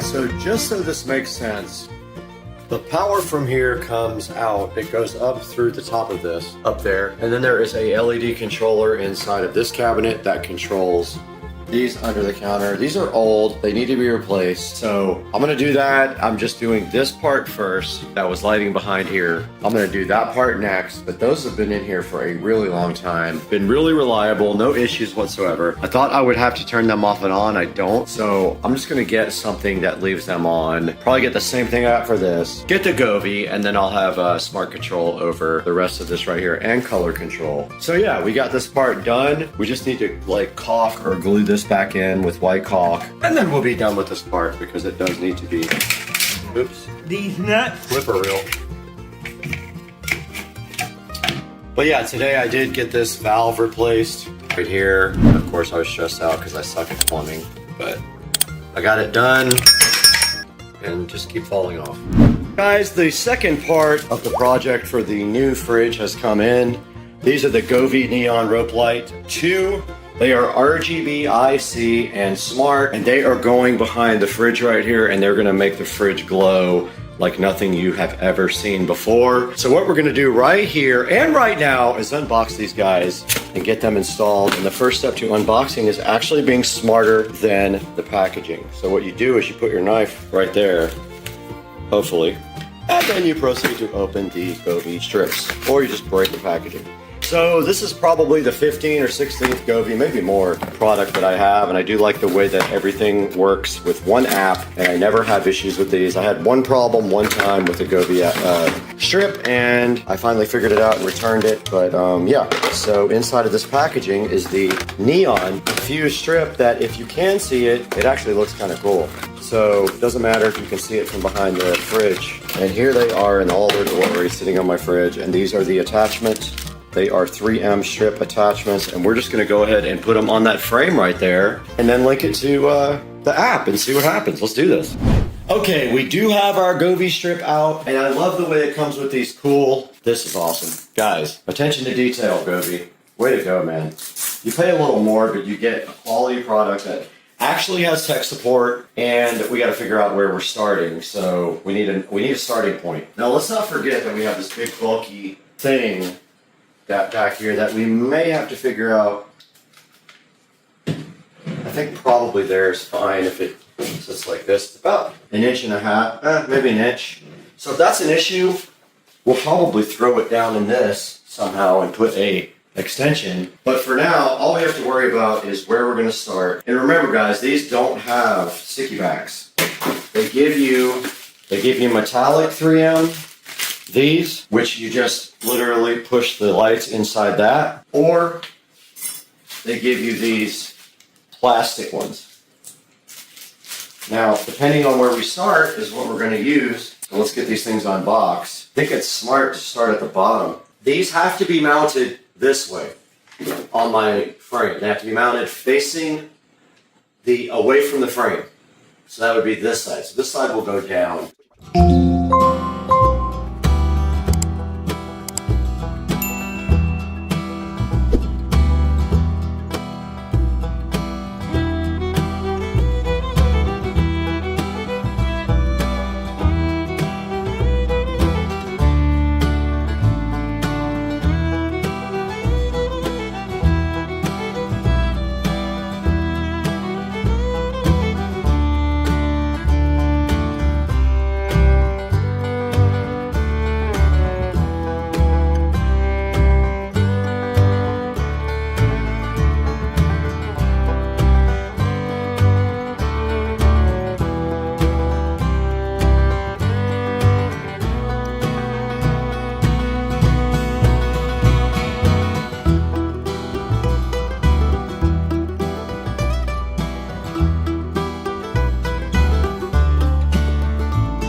Govee neon light strip, and we have our Google Pixel 3 ready to add this strip. So what we do is we hit the allow. Now it is going to look for this. It did find it. We go ahead and click add. Short press the on off button. All right, device name. Let's call this fridge lights. Call it done. So there's the version update. I'm going to upgrade it now. Okay, now that we have the software installed and the firmware updated, we can do things like scenes, and we have the same scenes that we have available in all our other devices. Like this is pretty cool. That's what I have in the mirror in the bathroom, guys. And so we have scenes. We can do colors. We can do anything we want. You guys know they have everything. Sorry Sky, that one didn't work. Ripple, Blossom, pretty cool, dude. This is called Universe, Wave, and then of course there is like all kinds of tabs with other ones, like Emotion, Mysterious, Release. This is Heartbeat, Gradient, Dreamland, Quiet, Flow. That'll look cool behind the fridge, I'm sure. Hopefully this is the perfect size for the new fridge. This is so freaking cool. All right, guys, you get it. There's a million different programs for the Govee, and we can synchronize everyone in the house. We can do groups. This is so cool.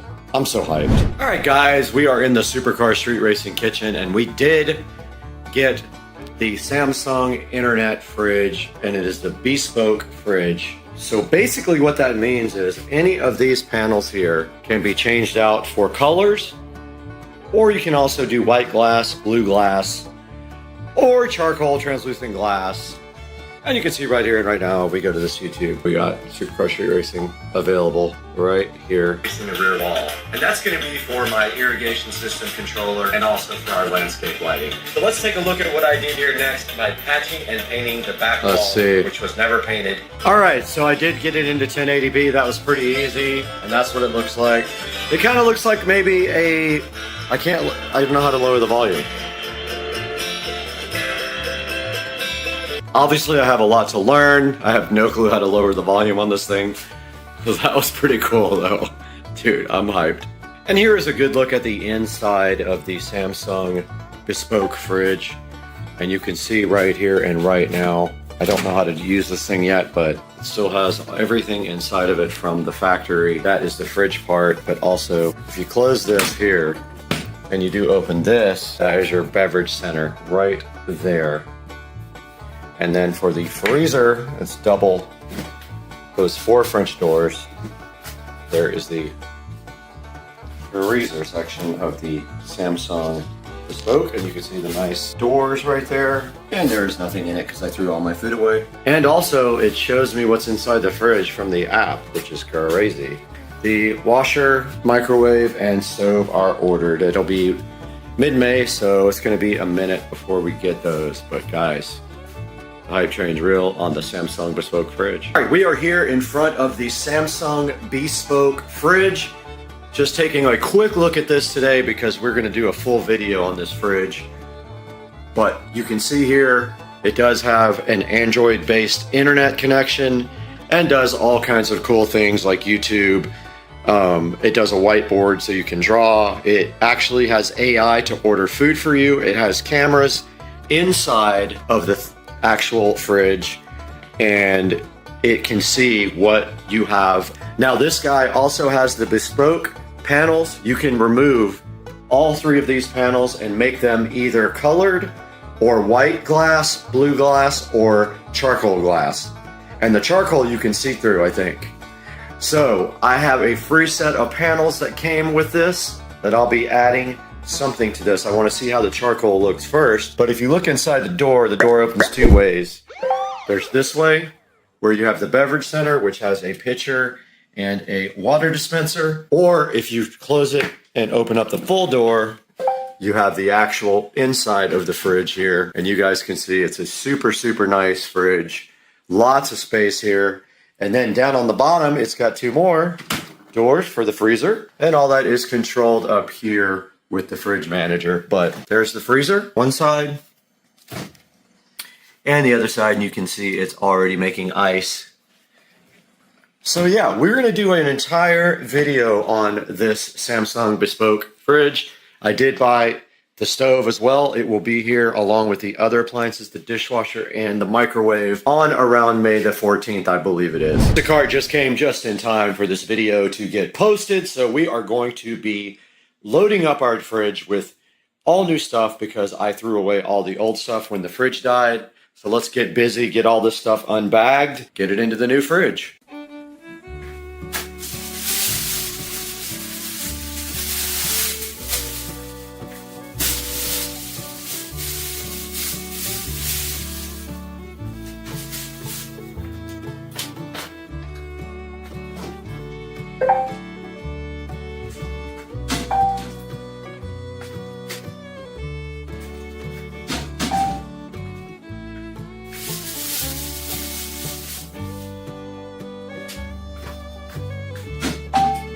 Now the fridge is seeing something and I don't know what it is.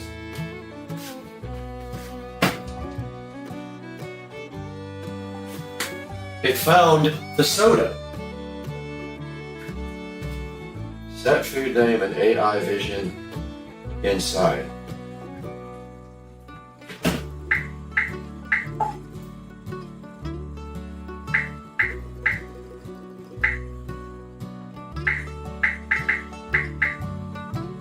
Boom.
Guys, what's up? We are in the Supercar Street Racing amazing sunroom, as you can see right now. You're back with Brad on Supercar Street Racing, and today we got something sitting somewhere close by that is super relevant for the channel, and I was so hyped up when I found it that I immediately ordered it, and it is going to be such a cool addition for us.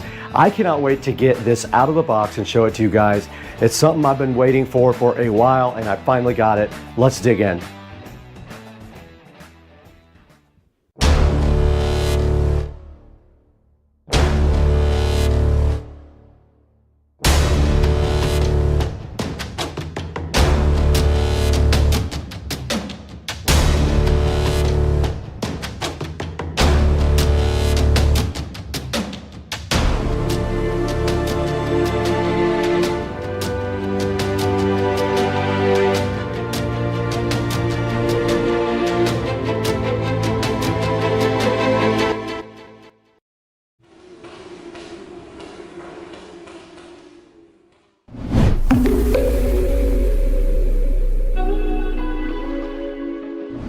Guys, we are in the Supercar Street Racing sunroom right now. You can see outside it is a beautiful but windy day in northern Florida. And here we are with a special project for the channel. Now I've been trying to get something like this for the channel for a while, and I see other channels that have them, and I was so jealous. So I went ahead and pulled the trigger and bought a special treat. It is not sponsored. It doesn't mean it won't be sponsored in the future, but for right now, I paid full price for this object that is sitting so fresh and so fly right next to me in the box here.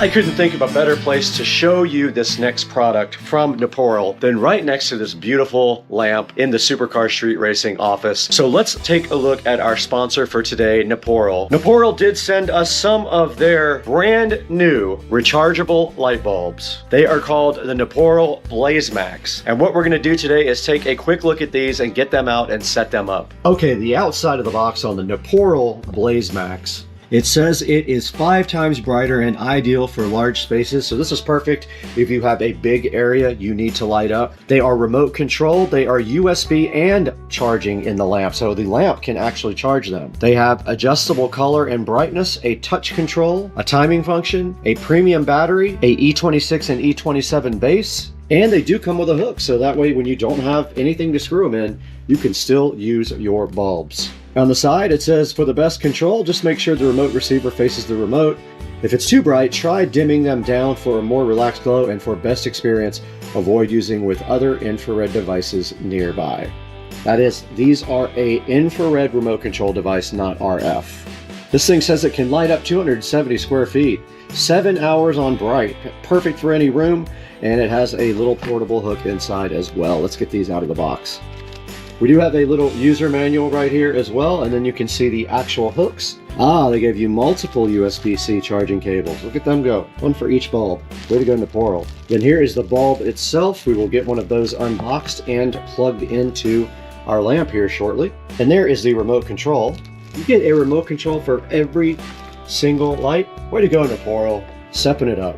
We're gonna go ahead and unscrew our Govee. We're gonna go ahead and screw in our Naporal. And it did come on, and it is a shade of bluish. I did push warm white on the remote and it turned warm white. That is a combination there, and then that is cool white. Now let's go for the brightness. There is 100% brightness. Okay, this is just with the Naporal bulb. Let's go ahead and turn on the warm white function. There it is. Let's go ahead and turn this off and see if it is charged enough to work without the base being inserted. It does work. So let's put one of these nifty hooks on the end of the Naporal and try it in a dark area. Now remember, you have to point it at the infrared receiver, and this is with the Naporal on and on full brightness. Now it may not be charged up all the way either, so it's still very bright. It lights up this whole entire closet. So very cool for like if you're going camping or something like that. Now let's take a look at this on Amazon. All right, we're right in front of the Naporal website here for Amazon, and it is called the Naporal must-haves online here, but they are called Naporal Blaze Max if you go to the actual box. Now, just remember these are compatible with hardwired fixtures. When you're using a hardwired lamp, the bulb is controlled by the switch, except you cannot use a dimmer switch on it. Now this stands out because this is an exceptionally bright bulb for a wireless bulb. So keep that in mind and buy one out of the link in the description. And thanks for supporting the channel. Let's get back to the video.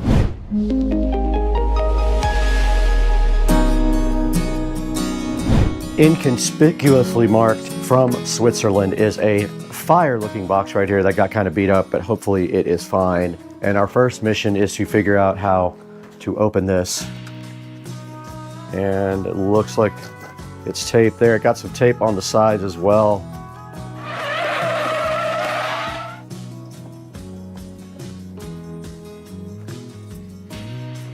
And looking inside the box, here is my order details. And right on top of the box right here, it says VESA Projects, which is the company that I did order this from. And inside some nice packing stuff.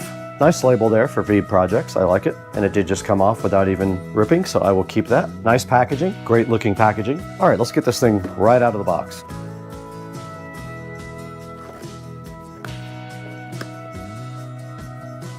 First thing in the box we have here is a silver package. Let's see what is inside of that. This is a bunny rabbit of some kind. Don't know what that's about. This is a USB cable. Yes, we did get a Veeb sticker.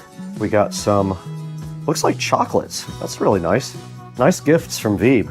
And then inside the box a little bit further, we will see exactly what we have. We have a thank you card from Veeb Projects right there with a little URL there to go to set up your device. And then all the way inside, we have our nice, there is what we bought. There is our device there. And if you're wondering what it is for, you will have to wait till I plug it in so I show you. It's about the right size that I was hoping for as well. And if we look on the back, all it does have is a USB. So this will require USB power from somewhere, just like that. So that is the device. Now let us go see exactly what happens when we plug this guy directly into power.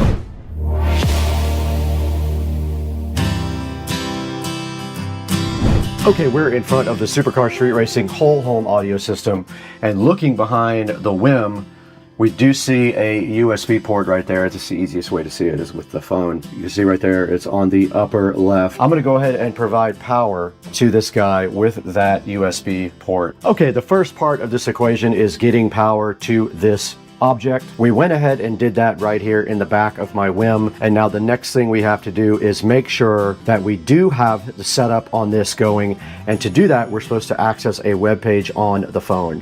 Okay, we are recording both on the phone and on the GoPro now, and this is the instructions for lighting up the object, the Veeb. So basically you just plug it into a USB port that has power. You go ahead and scan for Wi-Fi networks inside your phone, and you join the Wi-Fi network that says Veeb Projects. Once you do that, it takes a couple of minutes, but you have to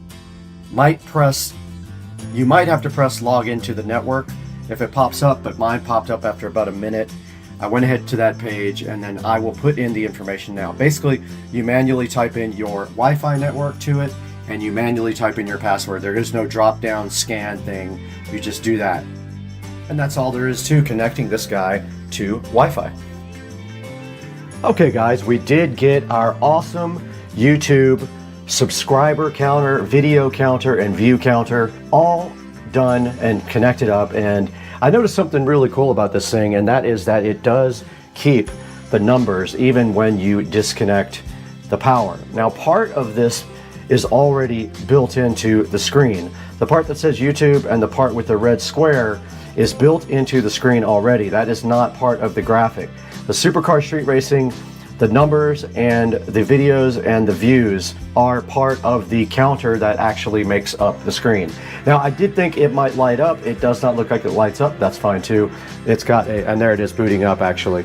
Now when it boots up for the first time, you will see it go through this little process here of doing this flashing. I thought something was wrong with it at first, and also a big deal if you get this is when you first connect this device, you will not see anything on the screen. Even when you power it up, you'll only see the red square and the YouTube logo on the screen. You will not see any graphics even while you're connecting it to Wi-Fi. Now this is initializing right now, and there it goes. It is fully initialized and up, and that part of the project is basically almost done.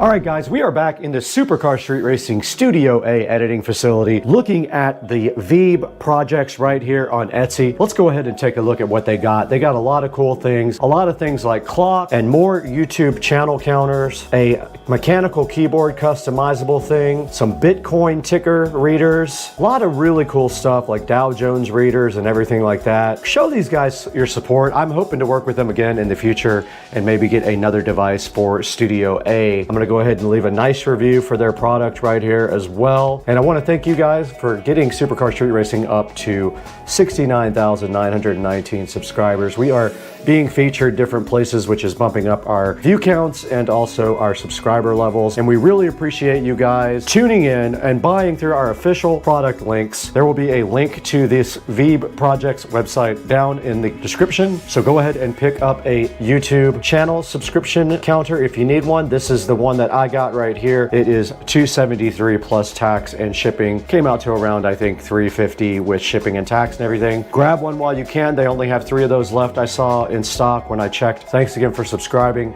I got to get out of here. I got to eat some chicken soup real quick.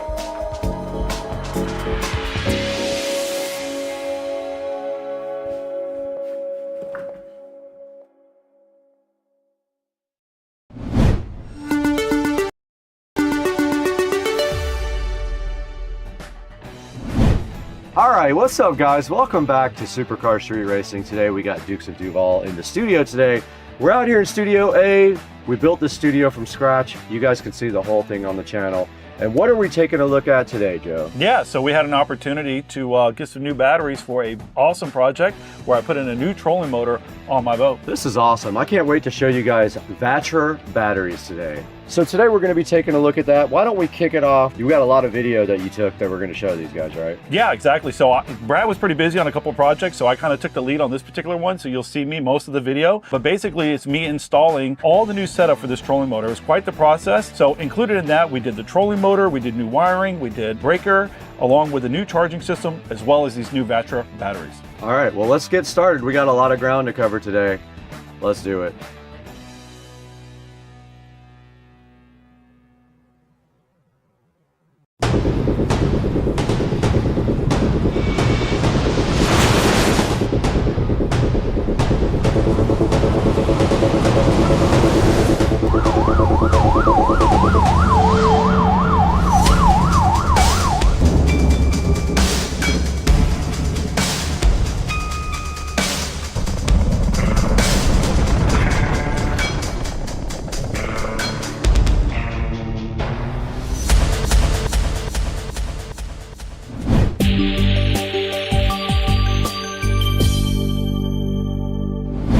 Hey guys, welcome back to Supercar Street Racing, and we're out here in Studio A with Joe. This is our primary production studio. This is where we edit a lot of the stuff and go live for you guys. And we have a special project for you today because VESA reached out to us and wanted to work with us on any kind of project. And they have so many different kinds of batteries that we had to think about something that we really needed to do. And what did you decide? Well, I knew this was a great opportunity because for some time I've been wanting to put a new trolling motor on my boat. And obviously there's a big expense that comes along with doing that. So that trolling motor itself that I put on is very costly.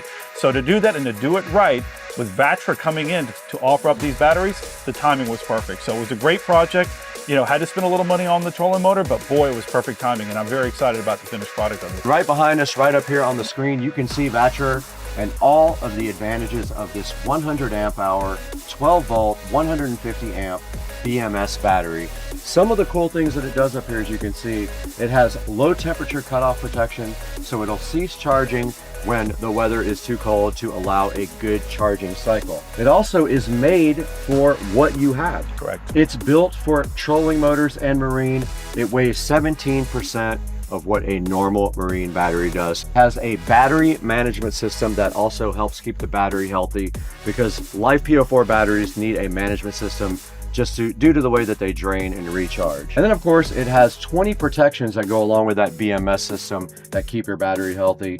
And then this is equivalent to 2 12 volt 100 amp hour lead acid batteries with a fraction of the weight. Correct. So tell us a little bit about what you did when you put this in your boat and what we're going to be looking forward to in this video. What you'll see is I put a brand new Minn Kota on the boat. It's a 24 volt system. Okay. This system obviously was a little bit different than the system that I had on there. It was a 12 volt system. So a lot of work needed to be done to be prepared to be able to take on such a more powerful system. Installing the trolling motor itself was quite the project. Along with that, what we needed to make sure is that we had all the proper wiring, all the proper breakers, everything that was necessary to make sure that it could handle this 24 volt load. So what VESA did was they gave us 2 12 volt batteries. So what we did was we put them in a series to give us that 24 volt that we needed. We had to increase the wiring to make sure that it could hold the amperage that we were about to push through it, along with the breaker that's 60 amp. So you'll see in the video, what I will say is that it's trying to get the video that we needed in the tight area that I was working from was very difficult, but I think I did a good job of capturing most of that.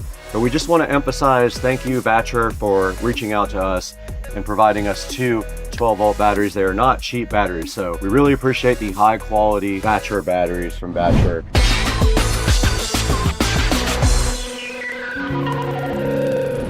All right, so I'm going to take a couple of minutes to show you some of the things that we're going to be installing today. The first one is the trolling motor itself. This is a brand new Minn Kota 24-volt Tarova trolling motor. My prior trolling motor was a twist style. This one is a lot newer, a lot more technology. So the good news is that it's got a remote that you'll be able to use to be able to position it wherever you want. It's got another feature that allows you to do spot lock, which will be able to hit a button and lock the boat in position, which is really, really nice. So with that, we're going to be doing a couple of different things. One, we're going to start by installing this new quick release bracket. This is very important if you're a boater and you have a trolling motor and you keep this outside your house or you travel with it. This is a great feature so that you can remove that trolling motor easily to put it in your house, so that in the event that somebody walks by and doesn't walk off with it, this will stop it from doing that. With that, I'm going to be upgrading the charging system. So I found this particular charging system on Amazon. It was a great deal. I think I spent about 150 bucks on that. I'll find the link and we'll put it on the description. What I currently have is a 4-bank charging system. It's a much older charger and it's time for a refresh in that department too. If I'm going to go ahead and spend the money on this nice trolling motor, I want to go ahead and make sure I've got a nice charging system to go along with it as well. So with that, we're just going to do a 3-bank system. The 4 was too much last time. It allowed you to charge 2 house batteries and 2 trolling motor batteries. I really only needed to charge 1 house battery because the other one is being charged by the alternator, so it's not necessary. So with that, what's great about this particular charging system is that it does a myriad of different types of batteries, including lithium. So my thought process is that I have these 2 12-volt lead acid batteries that are currently in the boat now, and I'm thinking it'd be a whole lot better if I upgrade it to lithium. I also have a quick connect here. The old one was in bad shape, so we're going to go ahead and replace that. With the new 24-volt system, the wiring that was in here currently on the boat is not enough to support 24 volts through it. So I went ahead and sourced through Amazon a marine grade 6-gauge wire, which I'll be going into the boat, tearing the old wiring out, putting the new wiring in, making all the connections, and then also adding in a 60 amp breaker. Very important to have that on a system like this for sure with that much voltage. One of the other things that comes with this is that it does have a brain that they add to the box with the particular trolling motor. I'm not sure why they're adding this, considering that this particular model, the brain is now built into the actual trolling motor itself. So if you wanted to add a second layer, I guess you could install this, but I have done my research and I'm told that this can go right in the trash. So that will be the plan. It'll save me some time and energy and less holes in the boat. So from there, the only other thing is to make the decision on whether or not I want to stay with lead acid batteries or go to something much better. But I think that I want to do lithium. So let's go see if Brad's got some lithium batteries at his house that maybe I can borrow. We'll be right back.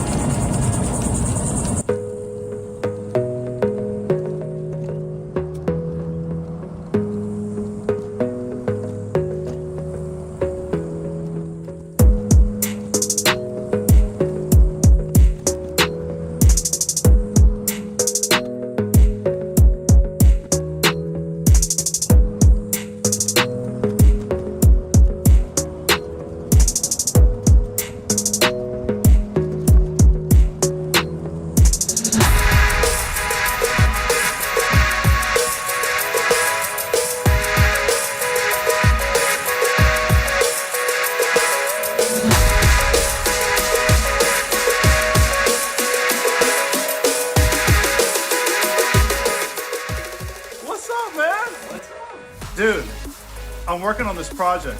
I bought this trolling motor and I got 2 old batteries that I don't want to use anymore. Do you happen to have any marine grade 12-volt lithium batteries sitting around by chance? Let's see, I've got some home theater chairs and these lithium batteries. Dude, I knew you'd have some. We have these Batcher reliable power empowering lives batteries. There's some information here about Batcher. They sent us these for you, so you're in luck. These are for you. I haven't opened them. I think we should break one open right now while you're here. I love it. And take a look at it. Let's take a look. They're awesome. All right, let me grab them. Okay, we got these Batcher batteries from Batcher, batcherpower.com if you want to check them out. They asked us if we wanted to team with them to do some stuff with their batteries, and we said of course, and Joe has a perfect project for his trolling motor. So these are going in the trolling motor. What voltage are these? These are both 12 volt, but we are obviously going to put them in a correct series. That was a trick question for Brad. We want to increase the voltage. So we have 2 12 volt batteries that we're going to go in series. For my 24 volt trolling motor. Look at this, man. This thing is good. big. That's Look nice. at the carrying strap on top. I guess let's get it out of the Perfect. package. And it's not even heavy. That's what's so cool. You save so much weight on all your vehicles when you go lithium ion, because this battery probably weighs 20 pounds, if I had to guess, compared to a regular battery that probably weighs 50.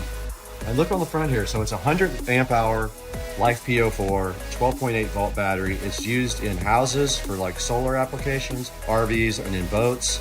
And there's all the certifications and the warnings on it.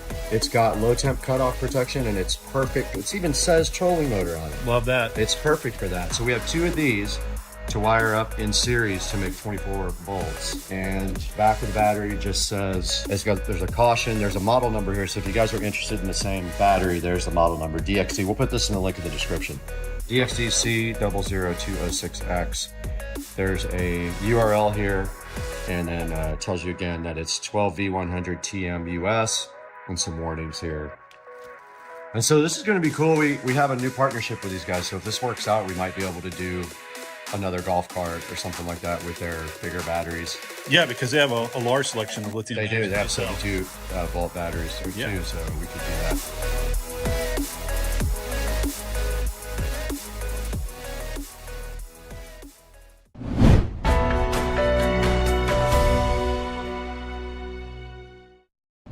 All right, so the first step that we had to do was to pull new wires. In the prior existing setup, there was, I believe, 8 gauge wires, which isn't ample enough to hold the load that we were going to put on it. So that was quite the process. Something that I thought was going to take hopefully no more than 30 minutes to pull the wires ended up being a 2-hour process. And that really came down to how the boat and all the channeling works to get the wiring through there. It was a one-man project. I didn't have somebody else to kind of help feed them through from the other side, so it took about 2 hours. But very important that we get the correct wiring that we needed to hold this type of load that we're going to put on it. So I was able to get that all put in and installed. And then of course, on top of that, we were going to make new connectors for that. So I got some really good connectors that I was able to source, along with a very good crimper to make sure that those connections were really, really tight. One of the things that you want to be careful of is when you're doing wiring, you want good, solid connections. You don't want to have any frays. You don't want to have any issues where they're not touching completely. So I made sure that I went out and sourced a really good crimper to do this. So that was quite the project. But as you can see in the video, it takes a little bit of time, but well worth it to make sure you got the right stuff when you're using such a large load. This project, we had a lot of support from Thatcher, but we also had support from local businesses. So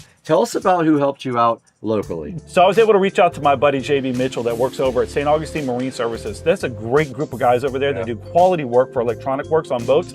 I highly recommend that if you're in the Jacksonville area and you're needing to source a new trolling motor or any electronic needs, reach out to those guys. Yeah, so if you guys are not in Jacksonville or in driving distance, we have a couple of ways for you guys to support the channel. You can buy it directly through our Amazon affiliate link, or you can use the YouTube affiliate link as well, and that does give us a few dollars here and there to turn the power on at the house, because look at this.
All right, I took a quick break to grab some lunch, got back and started working on running this new 6-gauge wire. Admittedly, this was quite the job. It took me about 2 hours to figure out the best route to get this from the console area down, around, back up in front to where the quick connect's going to be. Worked through a couple of shirts and a couple of hats already. It's pretty hot out here, but ultimately I saved you guys a bunch of time watching me try to work this wire all the way down, around, and back it up. So I've got plenty of slack on both sides to do what I need to do to start making connections.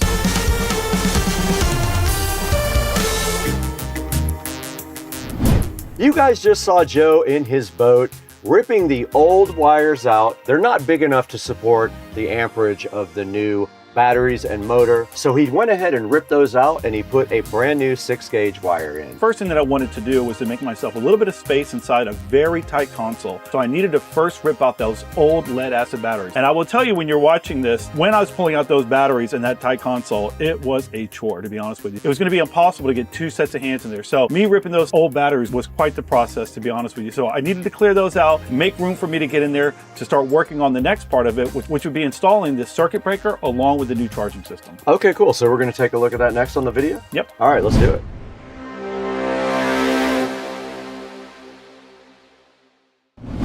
All right, so here's a little update from inside the console. So one of the things that I was going to attempt to do was to remove this old charger. Unfortunately, I did everything I can to figure out how to get inside there to get what appears to be nuts on a bolt. I spent probably 15 minutes alone trying to figure out what size, what to get in there, and I could not figure it out. I just cut all the lines off of it, or all the leads off of it that go to all the batteries. Then I cut off the power supply that I will be reusing for the new one. I also took out the 2 old batteries in the trays. I'm going to clean those trays out and put those back in and get ready to seat the new batteries in there. I have this 6-gauge wire here. This is going to the trolling motor. This is what's going to feed off of those 2 batteries for 24 volt. As you can see, there's a chase down here that goes through here. That was part of the fun, is getting it through here amongst these other wires. And over the years, you know, between the manufacturer, other people installing stuff, it has just become quite the mess of wires here. So that's going to be one of my projects in the very near future. I'll work on a little bit of it while I'm in here now to get that all organized and put up. So one of the things that happened was, I mentioned this earlier, was that the hole was cut too big, so they had to make a plate so that the actual quick connect could seat to the plate, and then the plate would seat and be screwed down to this part of the hole here. Luckily, I was able to keep some of the old plate. It was starting to fall apart, so I was able to use partial of it to create a template with a new one. I already made a couple of cuts and got it identical. I just need to drill some holes for the new one, so that's what I'm gonna be working on next, and we'll get you set up to watch that.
All right, what you just watched was me installing the new quick connect for the trolling motor itself. So from here, the next steps are going to be installing the new 60 amp breaker. This is very important for anybody that's going to be installing a trolling motor. If you're dealing with large loads of power, you want to make sure you have that protective measure in there. So the old system had two 50 amp breakers because they were running two 12 volt batteries separately. So with this particular setup, we're going to be running, again, two 12 volt batteries, but not separately, in series. So we're going to bump that up to 24 volt. Make sure you install the correct wire and the correct breaker so that you don't have any issues with potential fire hazards or anything of that nature. Absolutely. So you need the correct size wiring and the correct size quick connect. We'll have a link in the description to that, but if you're in Jacksonville or St. Augustine, support our local businesses. St. Augustine Marine Services helped Joe out in this project. Do us a favor and help them out also. So what's coming up next? Yeah, so from here, we're going to go ahead and install the new breaker, which is a 60 amp breaker, along with a new charging system. Awesome. Now, what I will say is that Vatra has a long list of products that they provide, along with battery chargers. I had to go out and find a very unique battery charger that allowed me to not only charge lithium, but to charge original lead acid AGM type batteries itself. Vatra does have a large selection of batteries. If you go onto their website, you'll see they have a ton of batteries, a ton of charging equipment, and they're a high quality company, so please support them as well. Now let's take a look at what Joe did next right now.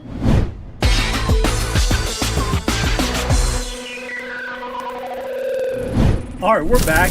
This is day 2. Yesterday we made some pretty good headway. I was able to install the 6 gauge wire through the boat. Like I said, that was a real pain trying to get that run through the chase through the boat. That was completed. I also got the quick connect for the most part, about 90% done. I need to get it screwed in and caulked in, and that'll be completed. For today, what I'm going to try to concentrate on is getting the 60 amp breaker installed along with the new charging system. This charging system, as I mentioned, is going to be able to give us the ability to do normal lead acid batteries plus these 2 new lithium batteries. So pretty excited about that.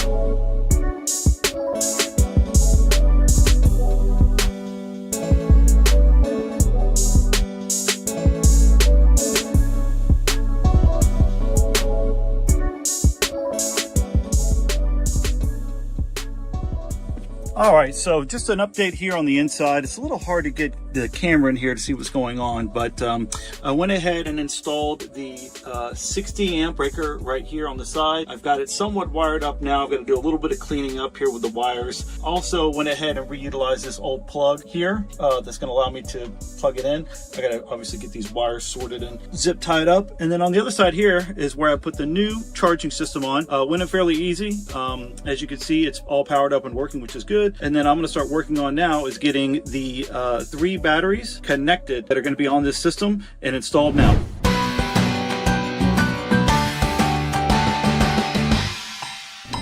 All right, what you just watched was me installing both the 60 amp breaker and the new charging system itself. So the next steps are going to be getting the new batteries in and then getting those all connected as well. All right, awesome. Let's go ahead and take a look at that now. And then of course, we'll have links for everything in the description if you guys want to go ahead and check out what Joe did on his boat.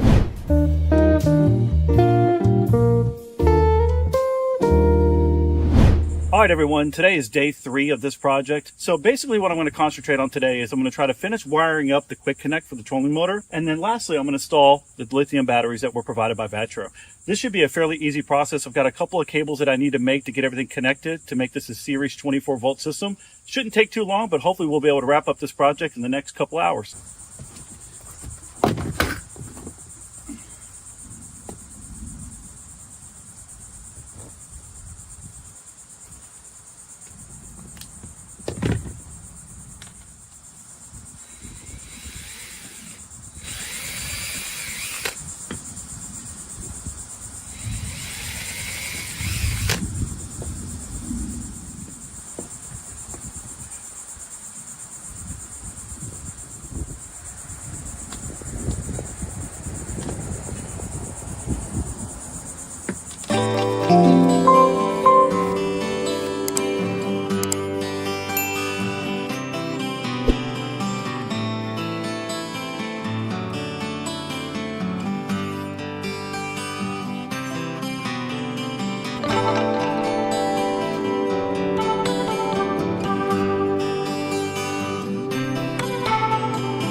All right, everyone, got the batteries installed. Very easy process from the standpoint that moving these batteries inside of this little tiny entryway to the console was much easier than taking the old batteries out. They were more lightweight, easy to maneuver, and that made it very easy.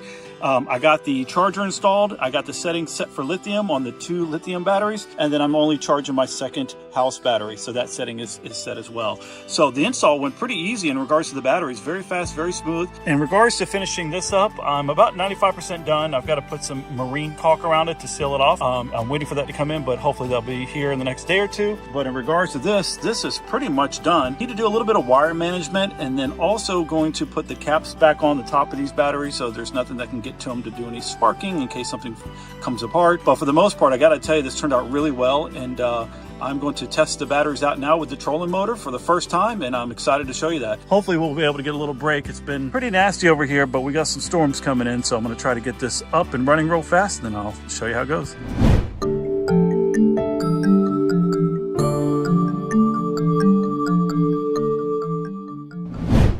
All right, so what you just watched was me putting in those new batteries. I will tell you that there's a lot of benefits to lithium, but the biggest thing is the weight. And just me putting those batteries in was about as easy as it can get. It was just super simple. I was able to put them right in. I had to do a little bit of maneuvering because how tight the space was, but because of the weight, it made it so much easier to get in there and manipulate it. Very happy with that part of this whole process. So once I got those batteries in, made the final connections to get everything complete as a whole, ran a quick test to make sure that I was getting power back to the trolling motor, and everything looked great. So from here, the next step was to get it live. So I'll meet you out on the water. So the next step is actually getting on the boat? It is. All right, Yeah, let's yeah. check it out.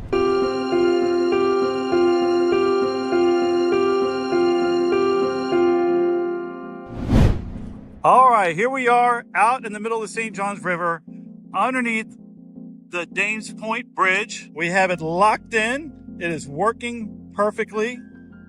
Right now, if you see, it self-adjusts depending on which way the current of the wind is taking it, but it is keeping us perfectly locked in. Plenty of power. We are not going anywhere. Gotta love it, man. Thanks a lot to Vatra for those awesome batteries, man. They are working perfectly.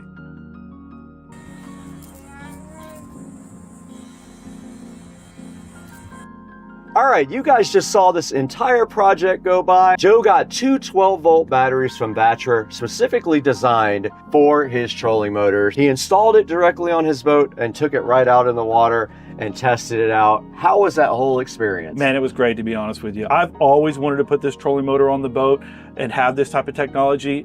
Being paired up with great lithium batteries, I couldn't be any happier. I bet it was an awesome experience. I know it was a lot of work.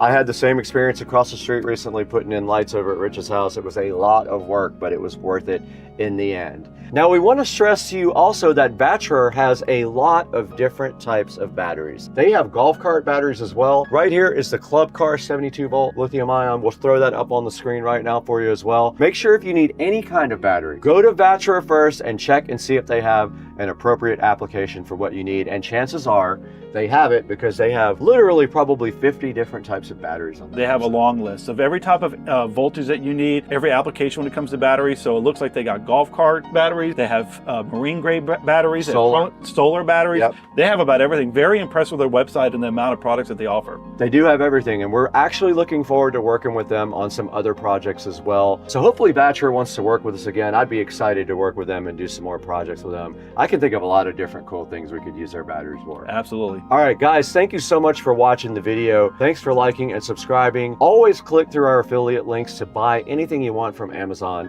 You don't have to buy these batteries, but I hope you do. But if you click through that, you can buy anything you want, and it helps out the channel greatly. Thank you for 200,000 subscribers also. And we'll see you guys on the next one. We got to get out of here. I was like, where the hell is he going? I got out of here. All right, that's good. Now all we got to do is edit. Just good. Okay. Good. All right, guys, shut it. Shut. That's going in the bloopers. Hey guys, welcome back, and today we're over at Rich and Trish's house, and we have something so exciting in here that none of these people know about, and it's time to see. I don't even know what this looks like, so check this out. Inside of this package right here is the new channel merchandise. And on the back, it has the Tesla, and on the front, it has the channel. And there is one for most everyone in here, including that dude over there. That's the new merchandise for the channel and Supercar Street Racing. Okay, welcome back to Supercar Street Racing, guys. Second update for the day. I've been working really hard today, and we are about ready to test the front channel audio system for the studio. A little background, I got these Harbinger speakers about 3 years ago, and I have used them a total of 1 or 2 times. They are powered speakers. They both have individual inputs, and they are awesome, and they will be fed by a 7.2 receiver that has preamp outputs for the front, and that will be fed by the computer up front, by one of the video outputs on the video card. So we're ready to test the sound. Everything is connected. We're going to listen to some royalty-free music so I don't get copyrighted. And we are going to shut this door with no AC yet, and it's going to be really hot. One sec, guys. All right, sorry about that. Take 2 hands to close the door. All right, let's test it. We're ready. So this is Purple Planet royalty-free audio.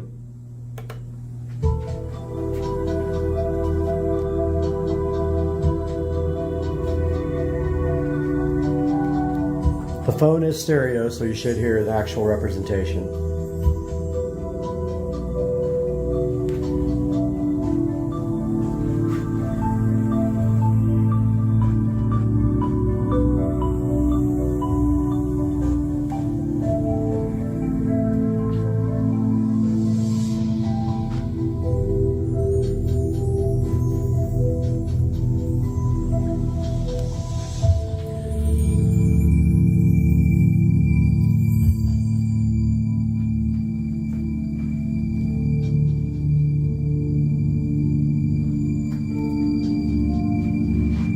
First overall impressions of the room. It'll be much better when the sound is knocked down with foam. So we still have some reverb going on in here, lack of sound insulation. But all that will change, don't worry.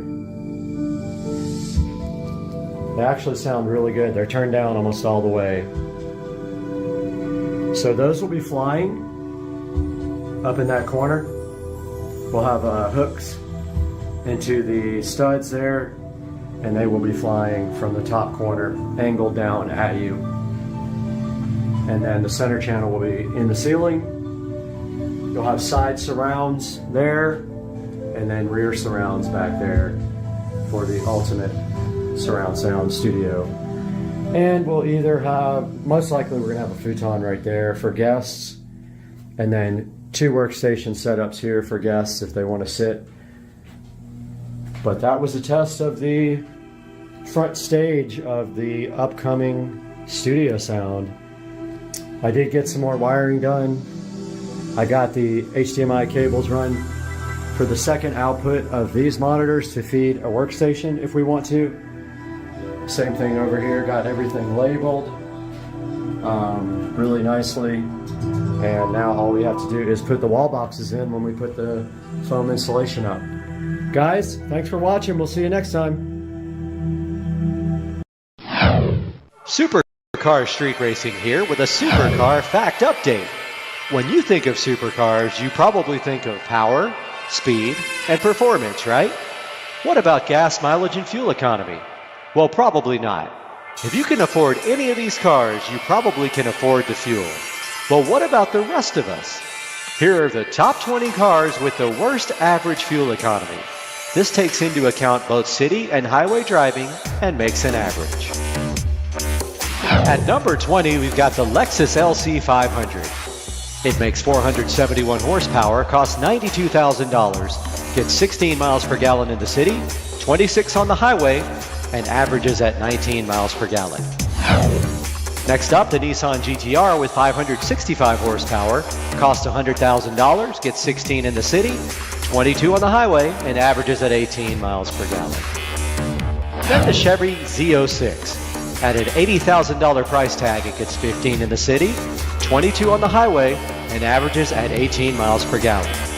Up next, the Jaguar F-Type R. 550 horsepower, costing $103,000. It gets 15 miles per gallon in the city, 23 on the highway, and averages at 18 miles per gallon. Followed up by the Cadillac CTS-V. It's a 640 horsepower V8, costs $86,000, gets 14 in the city, 21 on the highway, and a 17 mile per gallon average. Right after that, we've got the BMW M6 with its twin turbocharged V8, making 560 horsepower. It costs $120,000, gets 15 in the city, 22 on the highway, and averages in at 17 miles per gallon. Next up, the Audi R8 Spider. It has a 5.2 liter V10, all-wheel drive, 540 horsepower machine. Costs $177,100, gets 14 in the city, 22 on the highway, and averages in at 17 miles per gallon. Right after that, the Aston Martin Vanquish S. With its 6-liter V12, it makes 603 horsepower, costing a whopping $300,000, gets 13 in the city, 21 on the highway, and a 16 mile per gallon overall average. And up after that, the old reliable. Sitting in the garage now, the Mercedes AMG SL65. It has 621 horsepower. It costs $222,000, gets 13 miles per gallon in the city, 22 miles per gallon on the highway, and a 16 mile per gallon overall average. Next up, the Gran Turismo Maserati convertible. With its V8 rear-wheel drive 4.7 liter engine, it makes 454 horsepower, costs $150,000, gets 13 in the city, 20 on the highway, and an average of 15 miles per gallon. The Rolls-Royce Rave is up next. With its twin turbocharged V12, it makes 624 horsepower, costs $320,000, gets 12 in the city, 19 on the highway, and a 14 mile per gallon average. Up next, the Bentley Continental Supersport. 700 horsepower, $300,000, and gets 12 miles per gallon in the city, 20 on the highway, which averages out to 14 miles per gallon. Then you've got the Ford GT with its all-new twin turbocharged V6. It makes 647 horsepower, costs $450,000, gets 11 in the city, 18 on the highway, averaging 14 miles per gallon. The Dodge Viper's up next, 645 horsepower from its 8.4 liter V10. It costs $90,495, gets 12 miles per gallon in the city, 19 on the highway, which averages to 14 miles per gallon.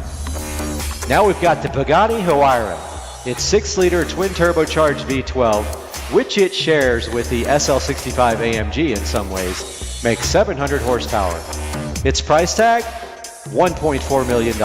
It gets 11 miles per gallon in the city, 17 on the highway, averaging 13 miles per gallon.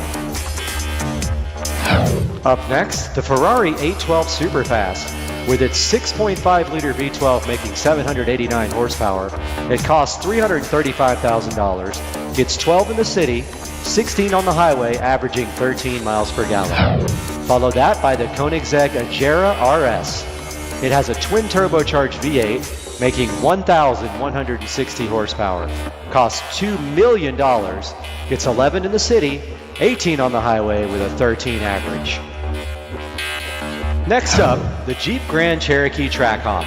Makes 707 horsepower, costs $85,900, gets 11 in the city, 17 on the highway, and averages at 13 miles per gallon.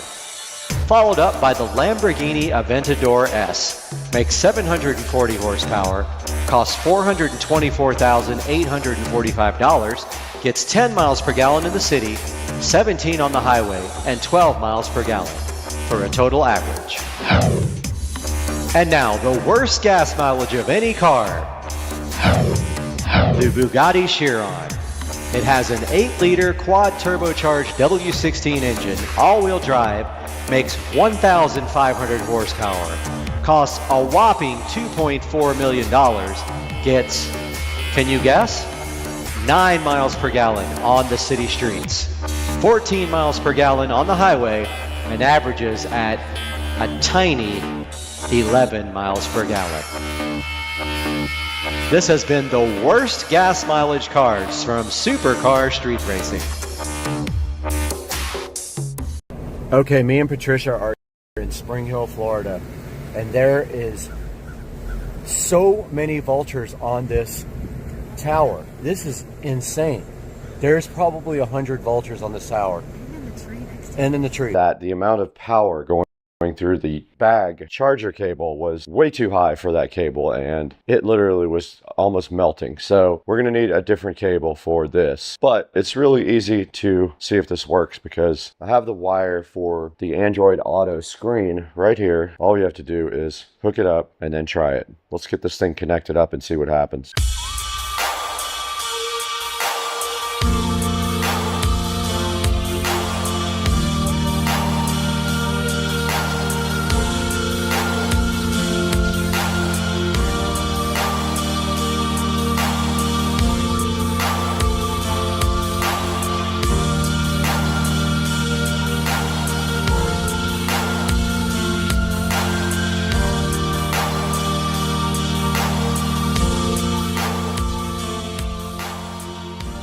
This is our USB 5 volt to 12 volt up converter. So let me see if this will power up our Android Auto screen. Here's our power pack, but I want you guys to see firsthand if this thing comes on. I've got my power pack right here. It is on. All right, it says 12 volts on the display of the power pack. Is our screen on? It is. It is on. Wow, that's so freaking cool, man. I'm so hyped. All right, I have another mission. I am going to go ahead and permanently run the wiring for the screen. All right, we know that works. Let's turn it off. So basically, I'm gonna drill a hole in this bag and run the power through there. Okay, my wire and my screen are tied up nice. It's gonna come right down here and into the back of the bag. I went ahead and got my drill bits right back here. Close as I can to the wire.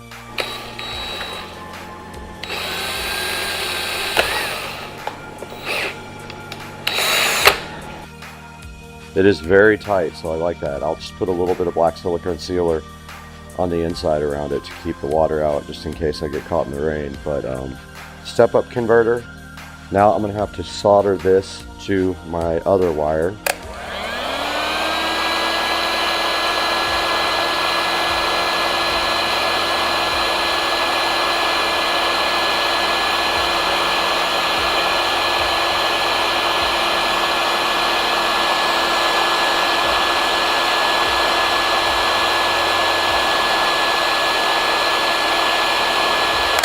Done. There's our battery bank, the power came on, and our screen is turned on. We're gonna go ahead and heat shrink around this as well. All right, we got our screen installed, we got our converter installed, our battery pack is inside of here powering the screen. The Bluetooth speaker works as well.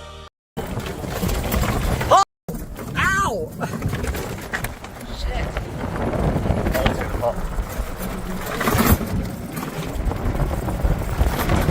This is bad. Oh shit, whoa! No, no, it's gonna flip! Ah! Shit, okay. I remember this. 4K, let's do it. Oh shit. This thing would be so cool. Oh, drifting! Drifting! I don't want to get stuck in the mud.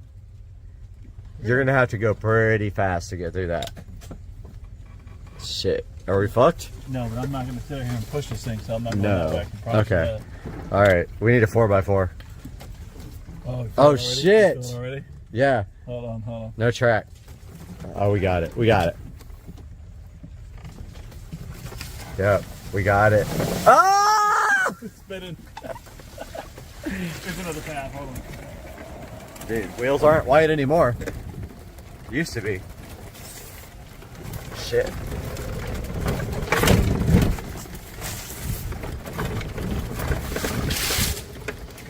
Yes.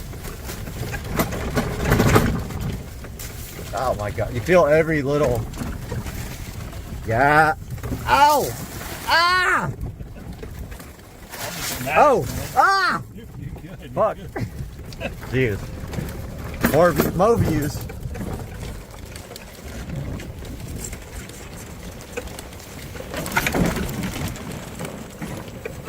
Best camera ever. Oh. Fuck. Oh shit. Damn. Need a GoPro.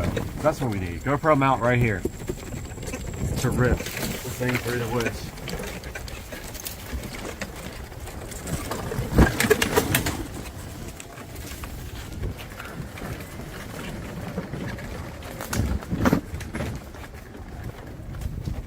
Okay. Oh! Hold on! Hold on! No! Oh no! Oh my. Oh shit. Okay. Damn. Straight up off-roading.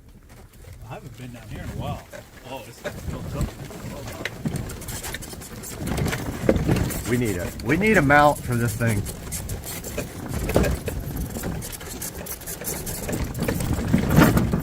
Oh. Oh. Tire swing. Tire pump. You want to swing on it? Tire pump. Dude, tire pump. What are you crazy? Dude, I saw him the other day at the gas station getting Bud Light. No joke. Him and his buddy. Ow. Fuck. This thing is, there's no forgiveness at all in the suspension work.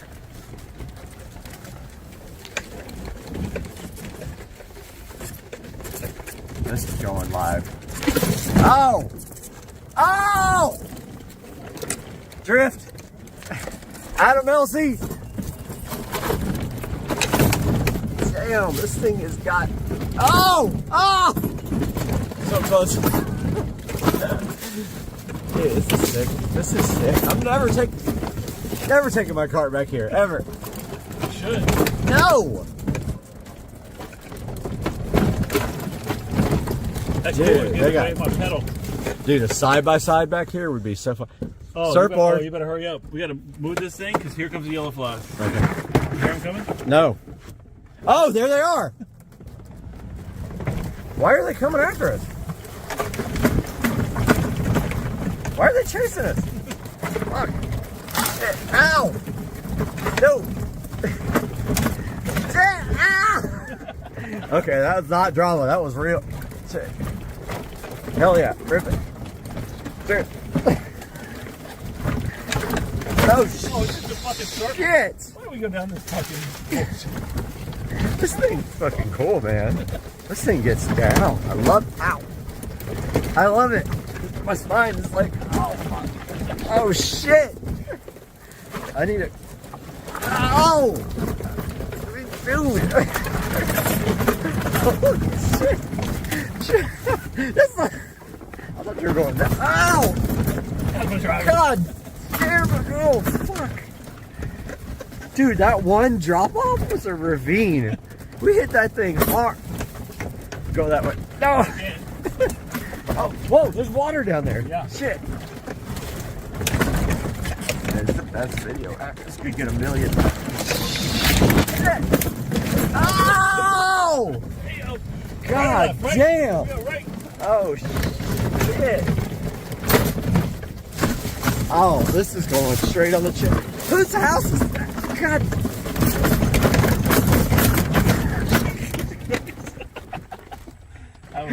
I think it's broken now. It's broken for sure. There's no way this thing still works. Damn. That was sick. Now we just launched in the river.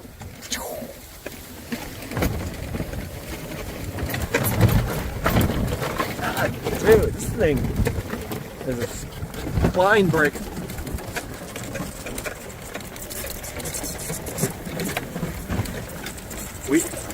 We definitely need like one of those fucking like, what is it? Shots? Oh yeah, that. But like, no, the camera mount. The what do they call it? The one that like gimbal. Oh yeah. Gimbal. We need a gimbal. Oh. You want to see something crazy? Okay. Watch this. Watch the yellow flies. They're gonna come straight to us. They're coming to us. There they are. You see them? Yep. Look at them. Look at them. I got them. Got him. You see them? Yep. Here they come by the droves. Dude, this thing's a fucking bite the shit out of you too. Later, Gator.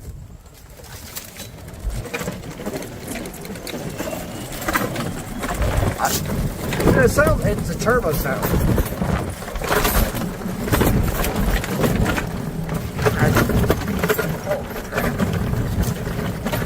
Oh, my back. My neck. My back. My... Oh, a target. Yeah, it's going straight up.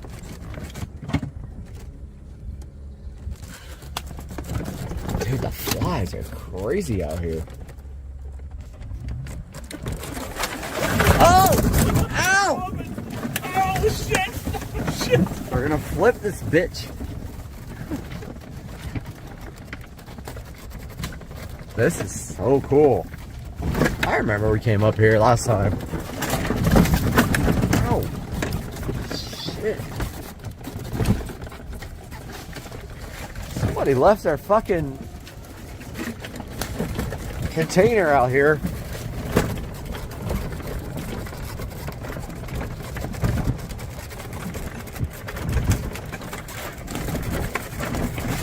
You can't even tell on camera. Like when we upload this, it's gonna look tame, but like in real life, yeah, you're feeling the shit. Like that hits your spinal cord. Whoa! Drift! Oh. Tail out! Drift!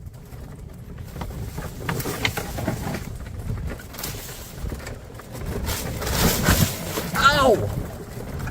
God. What's in here though? Here, you want one? Yes. Uh-oh. Yep. Oh, you suck.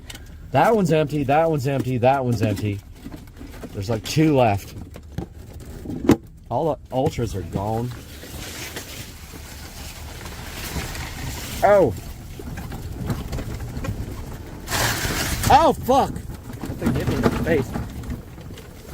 What's gonna be? Oh, shit. Everything's... It's all shook up. Oh.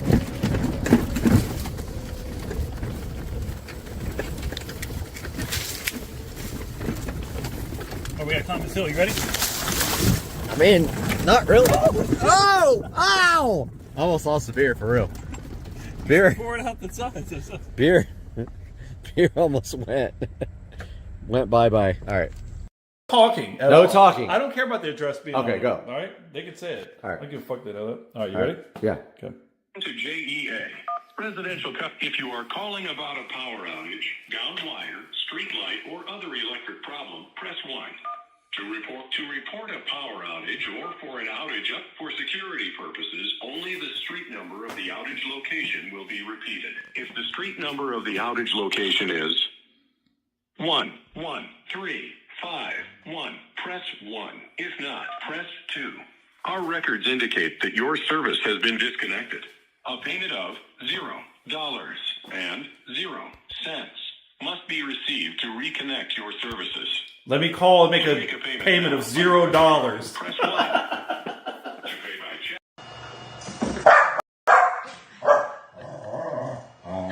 Papa, it's got TV, Papa. Good boy, you're so mad. Why are you so mad?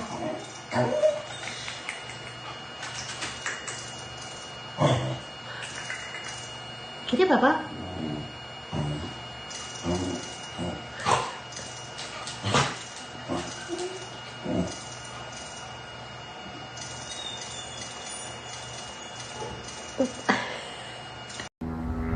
That, my friends, is a pretty big alligator on the other side over there. And you can see him chilling on the beach. Big ass alligator. Hey guys, welcome back to Supercar Street Racing, and today we have the Marantz Cinema 70S, and we're going to be replacing this old tired Pioneer VSX 1021. So hang out with us while we take a look at this flagship Marantz receiver.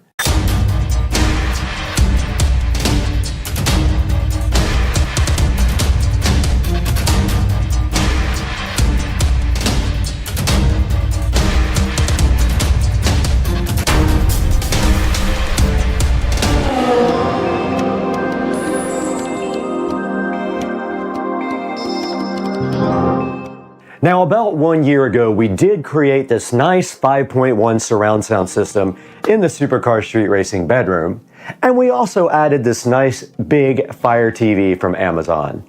It has a UE error 22 showing on the screen, and for some reason the sound cuts out all the time or just gets really loud and blows you out of the bed. So we're gonna have to disconnect this and get this brand new Cinema 70S connected. So let's get this thing unboxed and see what's inside. Okay guys, we got the brand new Marantz Cinema 70S in front of us. Let's go ahead and get this thing unboxed. Now this is the flagship, one of the flagships of the new Marantz lineup. And this is replacing the NR1711 that we have in the Supercar Street Racing Studios as the new updated model. I was a little bit too early to get this model when we built the studio. Let's get it turned around. And inside the nice packaging, very, very nice presentation. You can see already, there's a nice Marantz box on top here. There is an Odyssey mic for calibrating your sound. And then there is your power cord.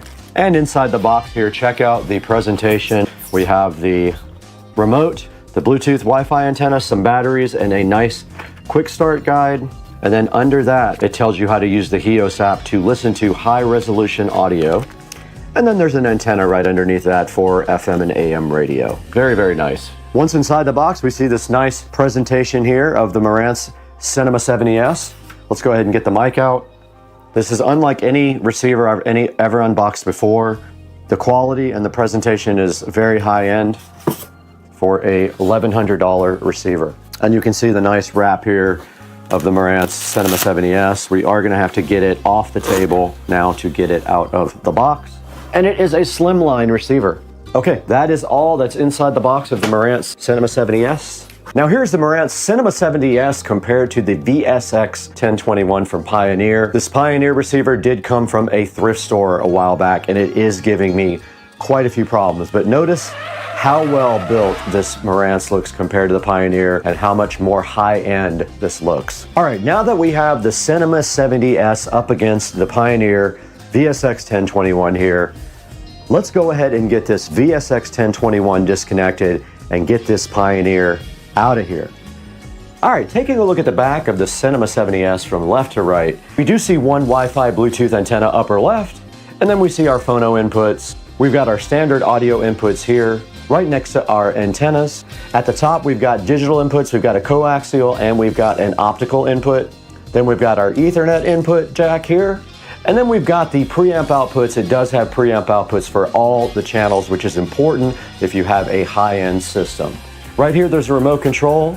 And then at the top, all your inputs for HDMI, and we will be using the ARC input for ours. Now, ARC is audio return channel. This will allow us to play audio from the TV through the receiver. And then you have your speaker outputs at the bottom, front, center, surround, and surround back and surround back.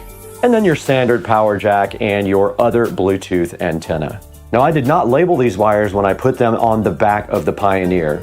I have enough slack where it shouldn't be a problem.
All right, we got the Marantz out. We got it plugged in. We have the audio return HDMI going to the television. And so this is what it looks like here in front of me. Looks so good, so much better than the old one.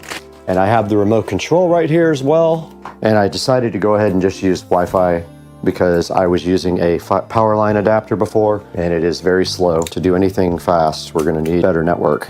I would like to run Ethernet to this room eventually. And here is the remote control for the Cinema 70S. All right, so we have the receiver plugged in. We have power to the remote control. Let's go ahead and power it on. It did come on, and on the front it does say Marantz here. Really cool looking display. Input. We should see the setup for this. We do. Okay, we have the setup on the screen now for the receiver. All right, now you guys can see the AV receiver setup assistant here. I'm gonna go ahead and click English. I'm gonna click next. Already got all that stuff done. Okay, is this a speaker setup? Yes, okay. No height speakers, no front, top, no that. No, I don't have Dolby Atmos. Yes, that's already connected. We're gonna play a test tone, so let's see. Set the subwoofer at 30. I do hear front left. I do hear center. I do hear front right. I do hear right surround. I do hear left surround. I do hear the sub. And we have the Odyssey calibration, and we are going to go ahead and break out the microphone for Odyssey. And there is a microphone jack on the front right here to do Odyssey setup. So go ahead and get that plugged in. Go ahead and hit next. But I'm gonna go ahead and plug in. I'm gonna plug in the Odyssey mic. It is plugged in. Connect the calibration microphone to set up. Main listening position is gonna go in the center of the bed back here. Main listening position is going to be with a pillow, just like that. And let's go back to the front. Okay, it's ready to test. Main listening position.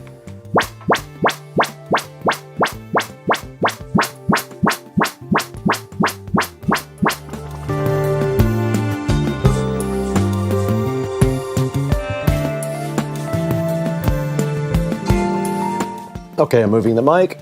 All right, it is done. I stopped at the third listening position. It says disconnect the microphone. Went ahead and did that. The antennas are actually already connected to the back here, and it's gonna connect us to network here. Firmware, let's go ahead and try to update the firmware. Yep, there is an update.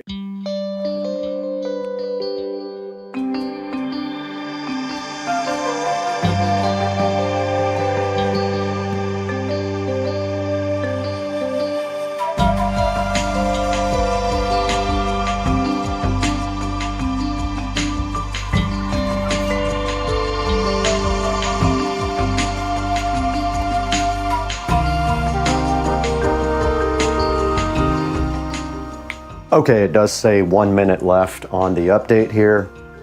And you can see the TV went into screensaver because the receiver has switched off the HDMI signal.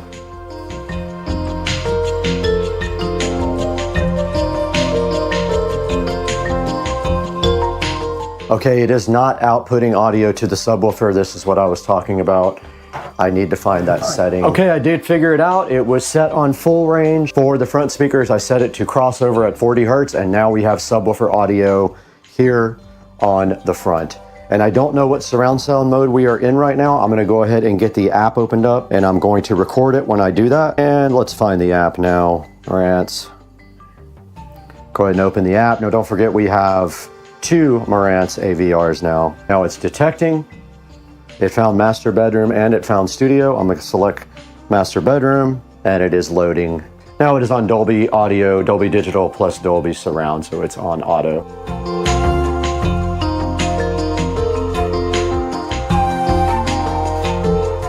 Welcome back to Supercar Street Racing. I'm Brad. You're in the 4K production studio, and we are taking a look today at the Marantz Cinema 70S, as you can see right here on your screen. And this 70S Marantz is one of the flagship Marantz models, and it is a slimline model as well. Now this receiver has 50 watts on all 7 channels. It does 4K 120 and also 8K. Now right here in the Supercar Street Racing studio, we have the old NR1711 from Marantz, which is also their slimline model. And unfortunately, I got it right before the 70S came out, so I wasn't able to pick up the new 70S. I did pick up the 70S for my bedroom, and you guys remember We did a 5.1 audio project in the bedroom about 1.5 years ago, and I did use a thrift store receiver at that time. It was a Pioneer, and I was trying to save money, so I just picked that up, and it got by for a little while.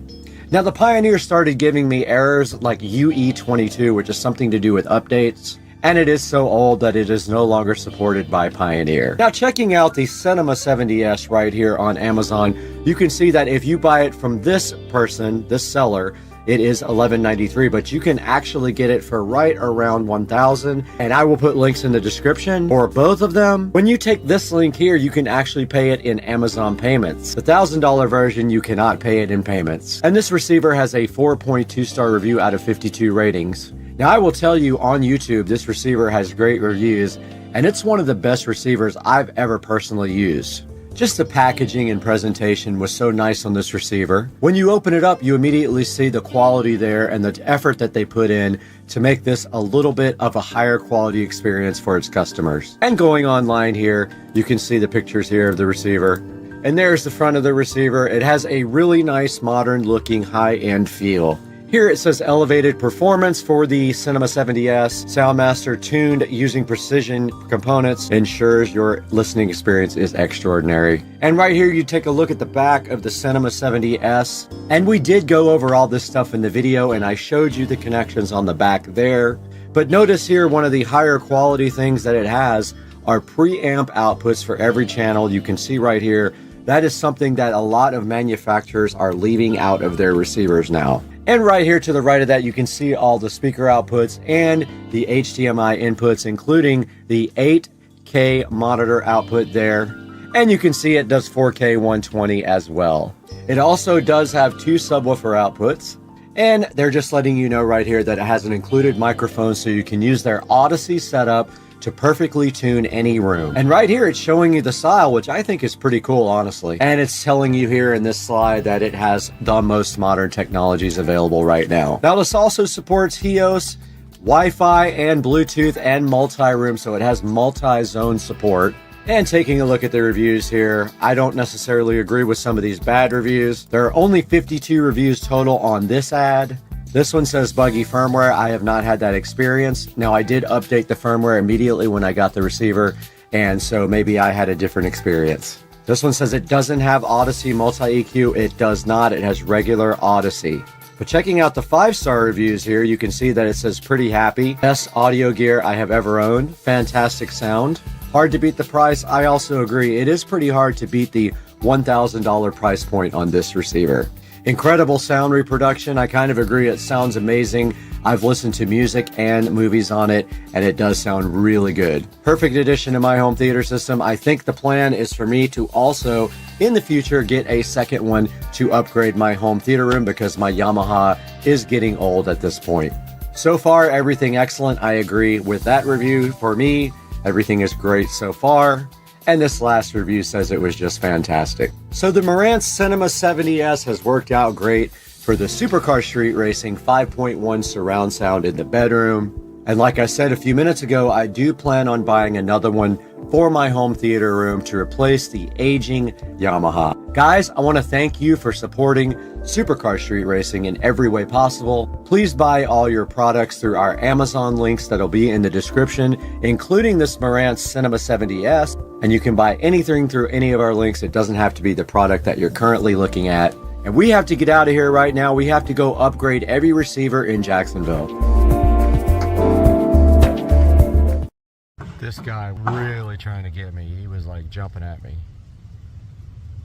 I don't know what he is, but his head is definitely not round. It's like weird shaped diamond.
Hey, welcome to the channel, guys. This is an exciting day we have for you today.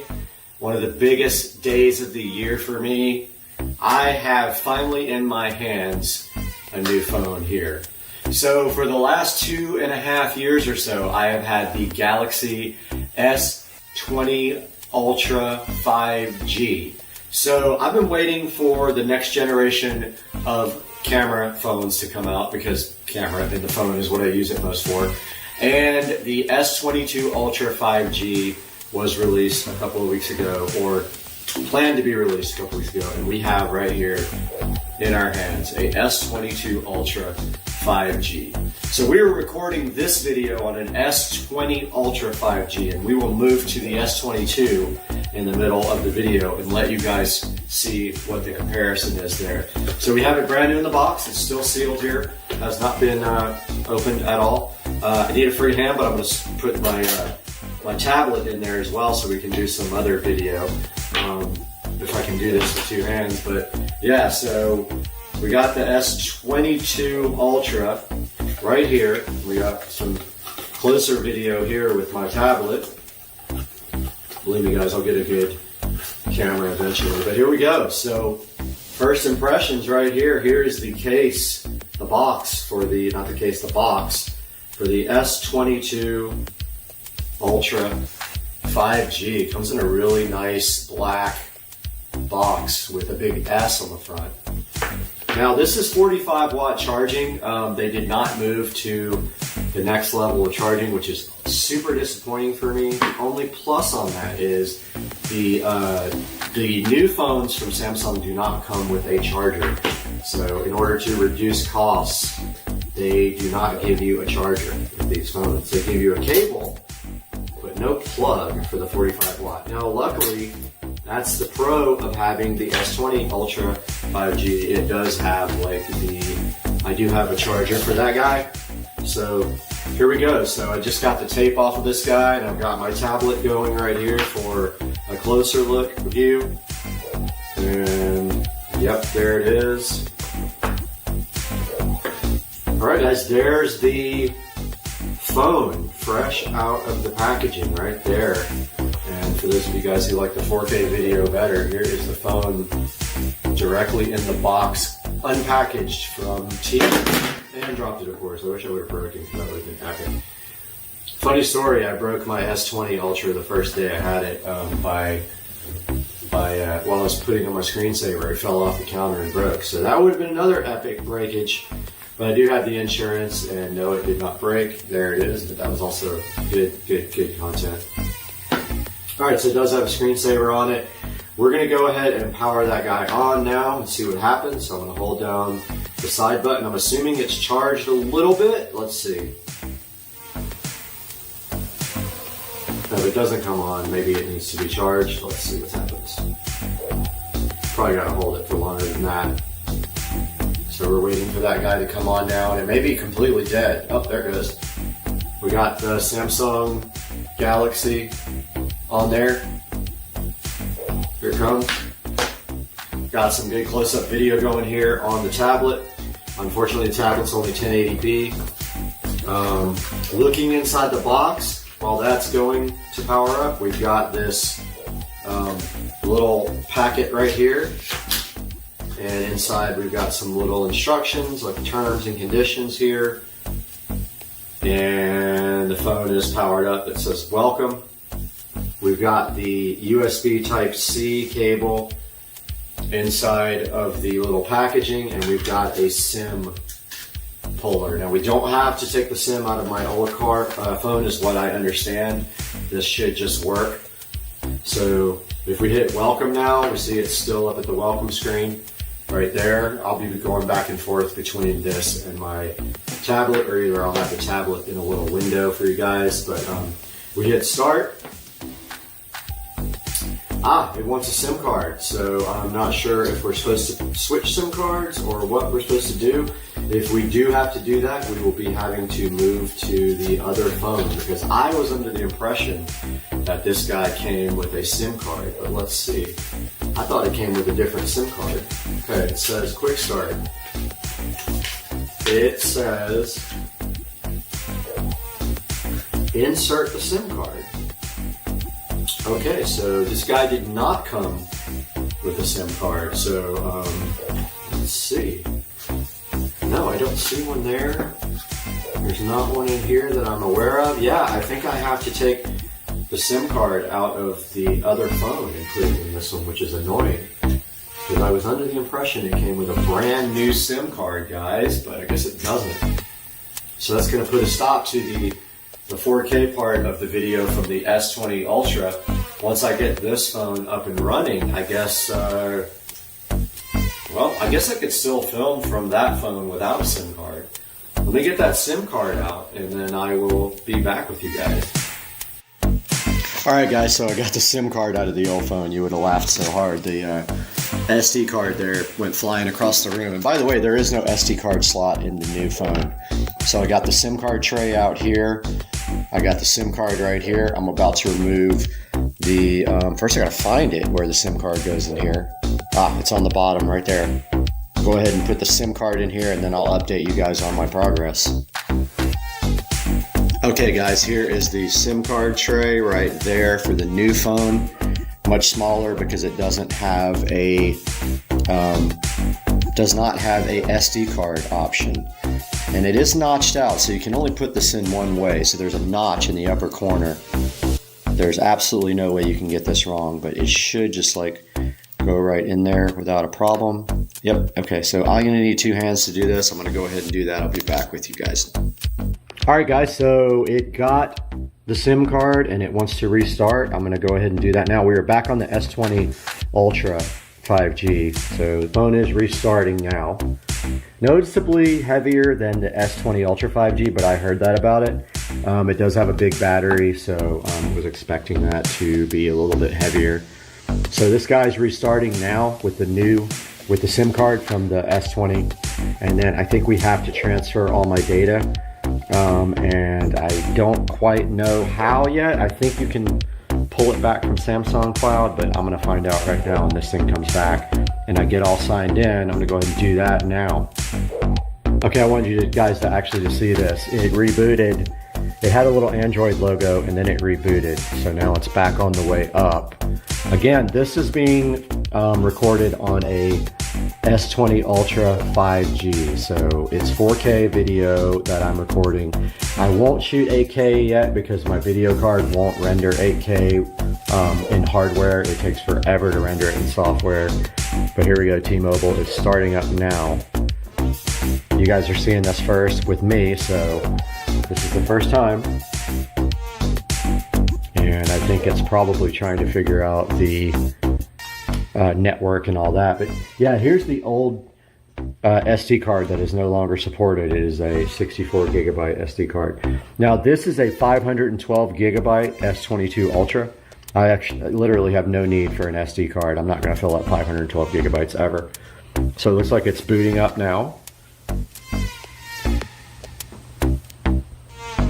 And it says welcome. Let's get started. You got to agree to this, agree to that, agree to that, agree to all. That's fine, whatever. Fix it later. So here it goes to the next, where it wants to get to my Wi-Fi network. So let's choose my network here. I'll let you guys go aside while I put the password in.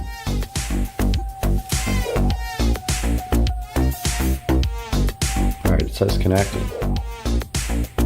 Alright, it's connected to my Wi-Fi network. That's good. Been having Wi-Fi issues lately, so it's looking for updates. It may find some stuff to do here. It says it's getting my phone ready. It's supposed to be a really fast phone, so I'm curious to see like what the difference is in CPU speed here. But it is getting ready.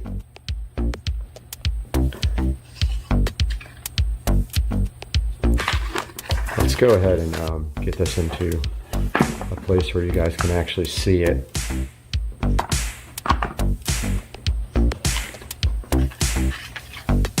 It says scan the code with your old device for more information on how to switch. So it gives you data on how to switch. I believe you just use smart switch to do it. Samsung or I'm not sure. I did it on my last phone. It was really easy. I'm gonna do it on the fly with you guys though. Still says getting ready. We'll be back when it says that we are ready for the next step. All right, guys, so smart switch is connected. I've never done it this way, but I was just curious on how to do this. It's saying what data do you want to transfer? So here's the old device, here's the new device, everything. Let's do it all. All. All right, here we go. And it says, do you want to copy to your new device down here? Yes, we do. And it wants me to unlock. And there it goes. So it's copying everything now. I'll get back to you guys when it's done. All right, guys, so it asked me some questions here about some apps that wanted to transfer, like Scam Shield for T-Mobile. I did let it do that. It asked me for a new device pin. I did put that in. Now, the only thing is that I am going to have to re-enroll my device for my dual factor for my work. So that's kind of a pain because I don't believe it will carry over. So I'll have to take some time to figure out how to do all that on my new device. But yeah, it's just getting my phone ready. So it looks like it's going to reset. It said the SIM card was changed. And we'll get back to you guys when it does that. So this guy just came back and he wants to do diagnostic data. Fine, whatever. So T-Mobile says I'm all set up here, so let's finish.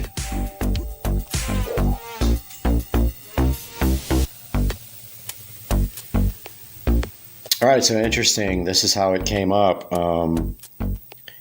This one's still going though. I'm not sure what that's about because it says it's done. Although it is downloading something up here. Oh, it's completing setup and transferring data. Okay. It's not done yet. See? Stop being impatient, people. Stop it. All right, I'll let you guys know when this is done transferring data. All right, guys, so this is definitely a process. It's been going for about 20 minutes now. And it is not even halfway done yet. So I think that I would recommend that battery's at 64%. This battery's in the 70% range. I think we're good on that guy right there. So I'm just gonna let this go and I'll be back with an update when this is done. All right, guys, so welcome back to the channel. You are now in S22 Ultra 4K 60 frames per second, and I wanted you guys to be able to do a back-to-back to the other phone, which is actually right here. So here's the S20 Ultra. Just trying to get everything off of it so I can get this returned because I got a $500 credit for this guy. Great phone. I've always had good luck with this guy over the years, and there's nothing against this phone. It's just 2.5 years old. I had a chance to get the S22 Ultra 5G and get a $500 credit, and I did it, and so far so good. There are some pains switching over, absolutely. You gotta buy a new case doesn't fit. You gotta buy a new screen protector doesn't fit. And all of your settings and apps will mostly go in unless you have some dual factor authentication things that require biometrics or things like that. You will have to re-register it. So overall, I would so far recommend this. I wanted to get this out to you on the first day, so I got to start editing, figuring out where all my footage is. It's on 3 different devices, and then you guys will probably see this tomorrow. All right, I love you guys. Have a good night. Super Street Racing. Peace out. Hey guys, Supercar Street Racing, and welcome to part 3 of my $35,000 pool remodel project. Now, part of the pool remodel project, of course, is going to be replacing the LED color changing bulb that is in the pool. So, a lot of the older pools have a 10-inch white spotlight. Now, that was made by a bunch of different companies. Mine is an Amerilight, and there's an easy way to take that bulb out and replace it with a LED color changing bulb. And that bulb is controlled by the switch. So what you do is you flip the switch off and on a number of times to change the color pattern. Well, that was the old school way of doing it, and my bulb was left on when I went out on a trip for about a week, and I got back and some of the LEDs were burned out. So what are the cons of doing it this way?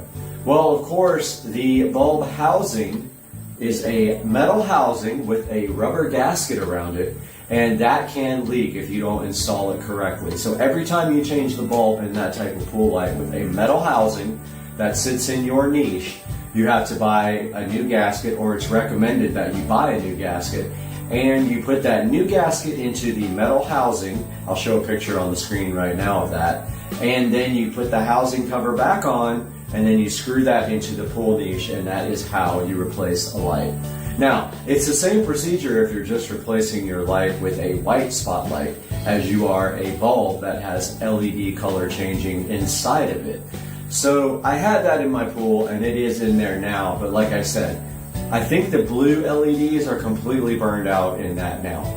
Now let's talk about what you have to do in order to replace the entire housing, or in this case, put a new Poolexa LED color pool light into your existing niche. So the way that it works with your old school pool light is your old school enclosure actually has a place for the cord to go through, and then the cord actually goes all the way from your enclosure to your circuit breaker outside, which I will show you guys that in a couple of minutes. And so when you put a new bulb in there and you put a new housing, now if you're just replacing the bulb, you're okay. If you're replacing the whole housing, let's say your housing is worn out like mine was, you have to pull a new cord all the way from the pool light down underground through the conduit and up to the electrical box there. Now you're going to ask me, how do you do that? Well, it's pretty simple. So what you do is you take out the existing housing. It should have some extra cord inside the housing in the niche. They recommend that you leave about 4 feet of extra in there when you put a new bulb in. And you cut that wire, you tie the new wire onto that with electrical tape, you tie it really tight, and then you come to the electrical outlet junction box and you grab the old wire and you pull the new wire through and reconnect your new wire. Now, what we have here is a little bit of a different change for my LED color pool light. Now, this is new technology. This is a Poolexa LED color pool light for in-ground pool. Let's get out the tablet. So we're going to get some video of this here with the tablet.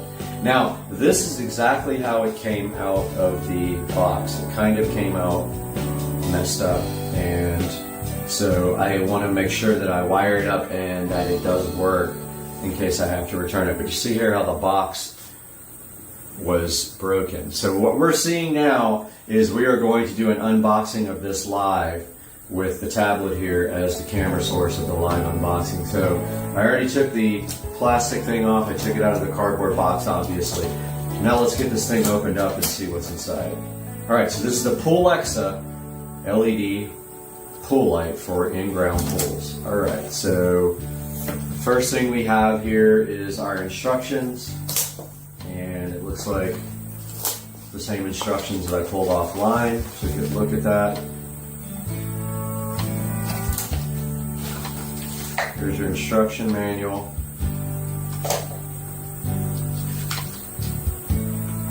And let's take a look at what's underneath that instruction manual. Alright, so here we have the actual pool light. Now notice this fits into a regular 10-inch niche. And so you would actually remove your old pool light housing completely, which actually goes into your niche. And you would screw this into your existing niche. And so it's this simple. It's just a thin little disc here. Very hard to unbox with one hand, but I'm going to make it happen. Alright, so there is the new pool light, the new technology here where there's not some big long bulb that has to go in place of your old white spotlight bulb.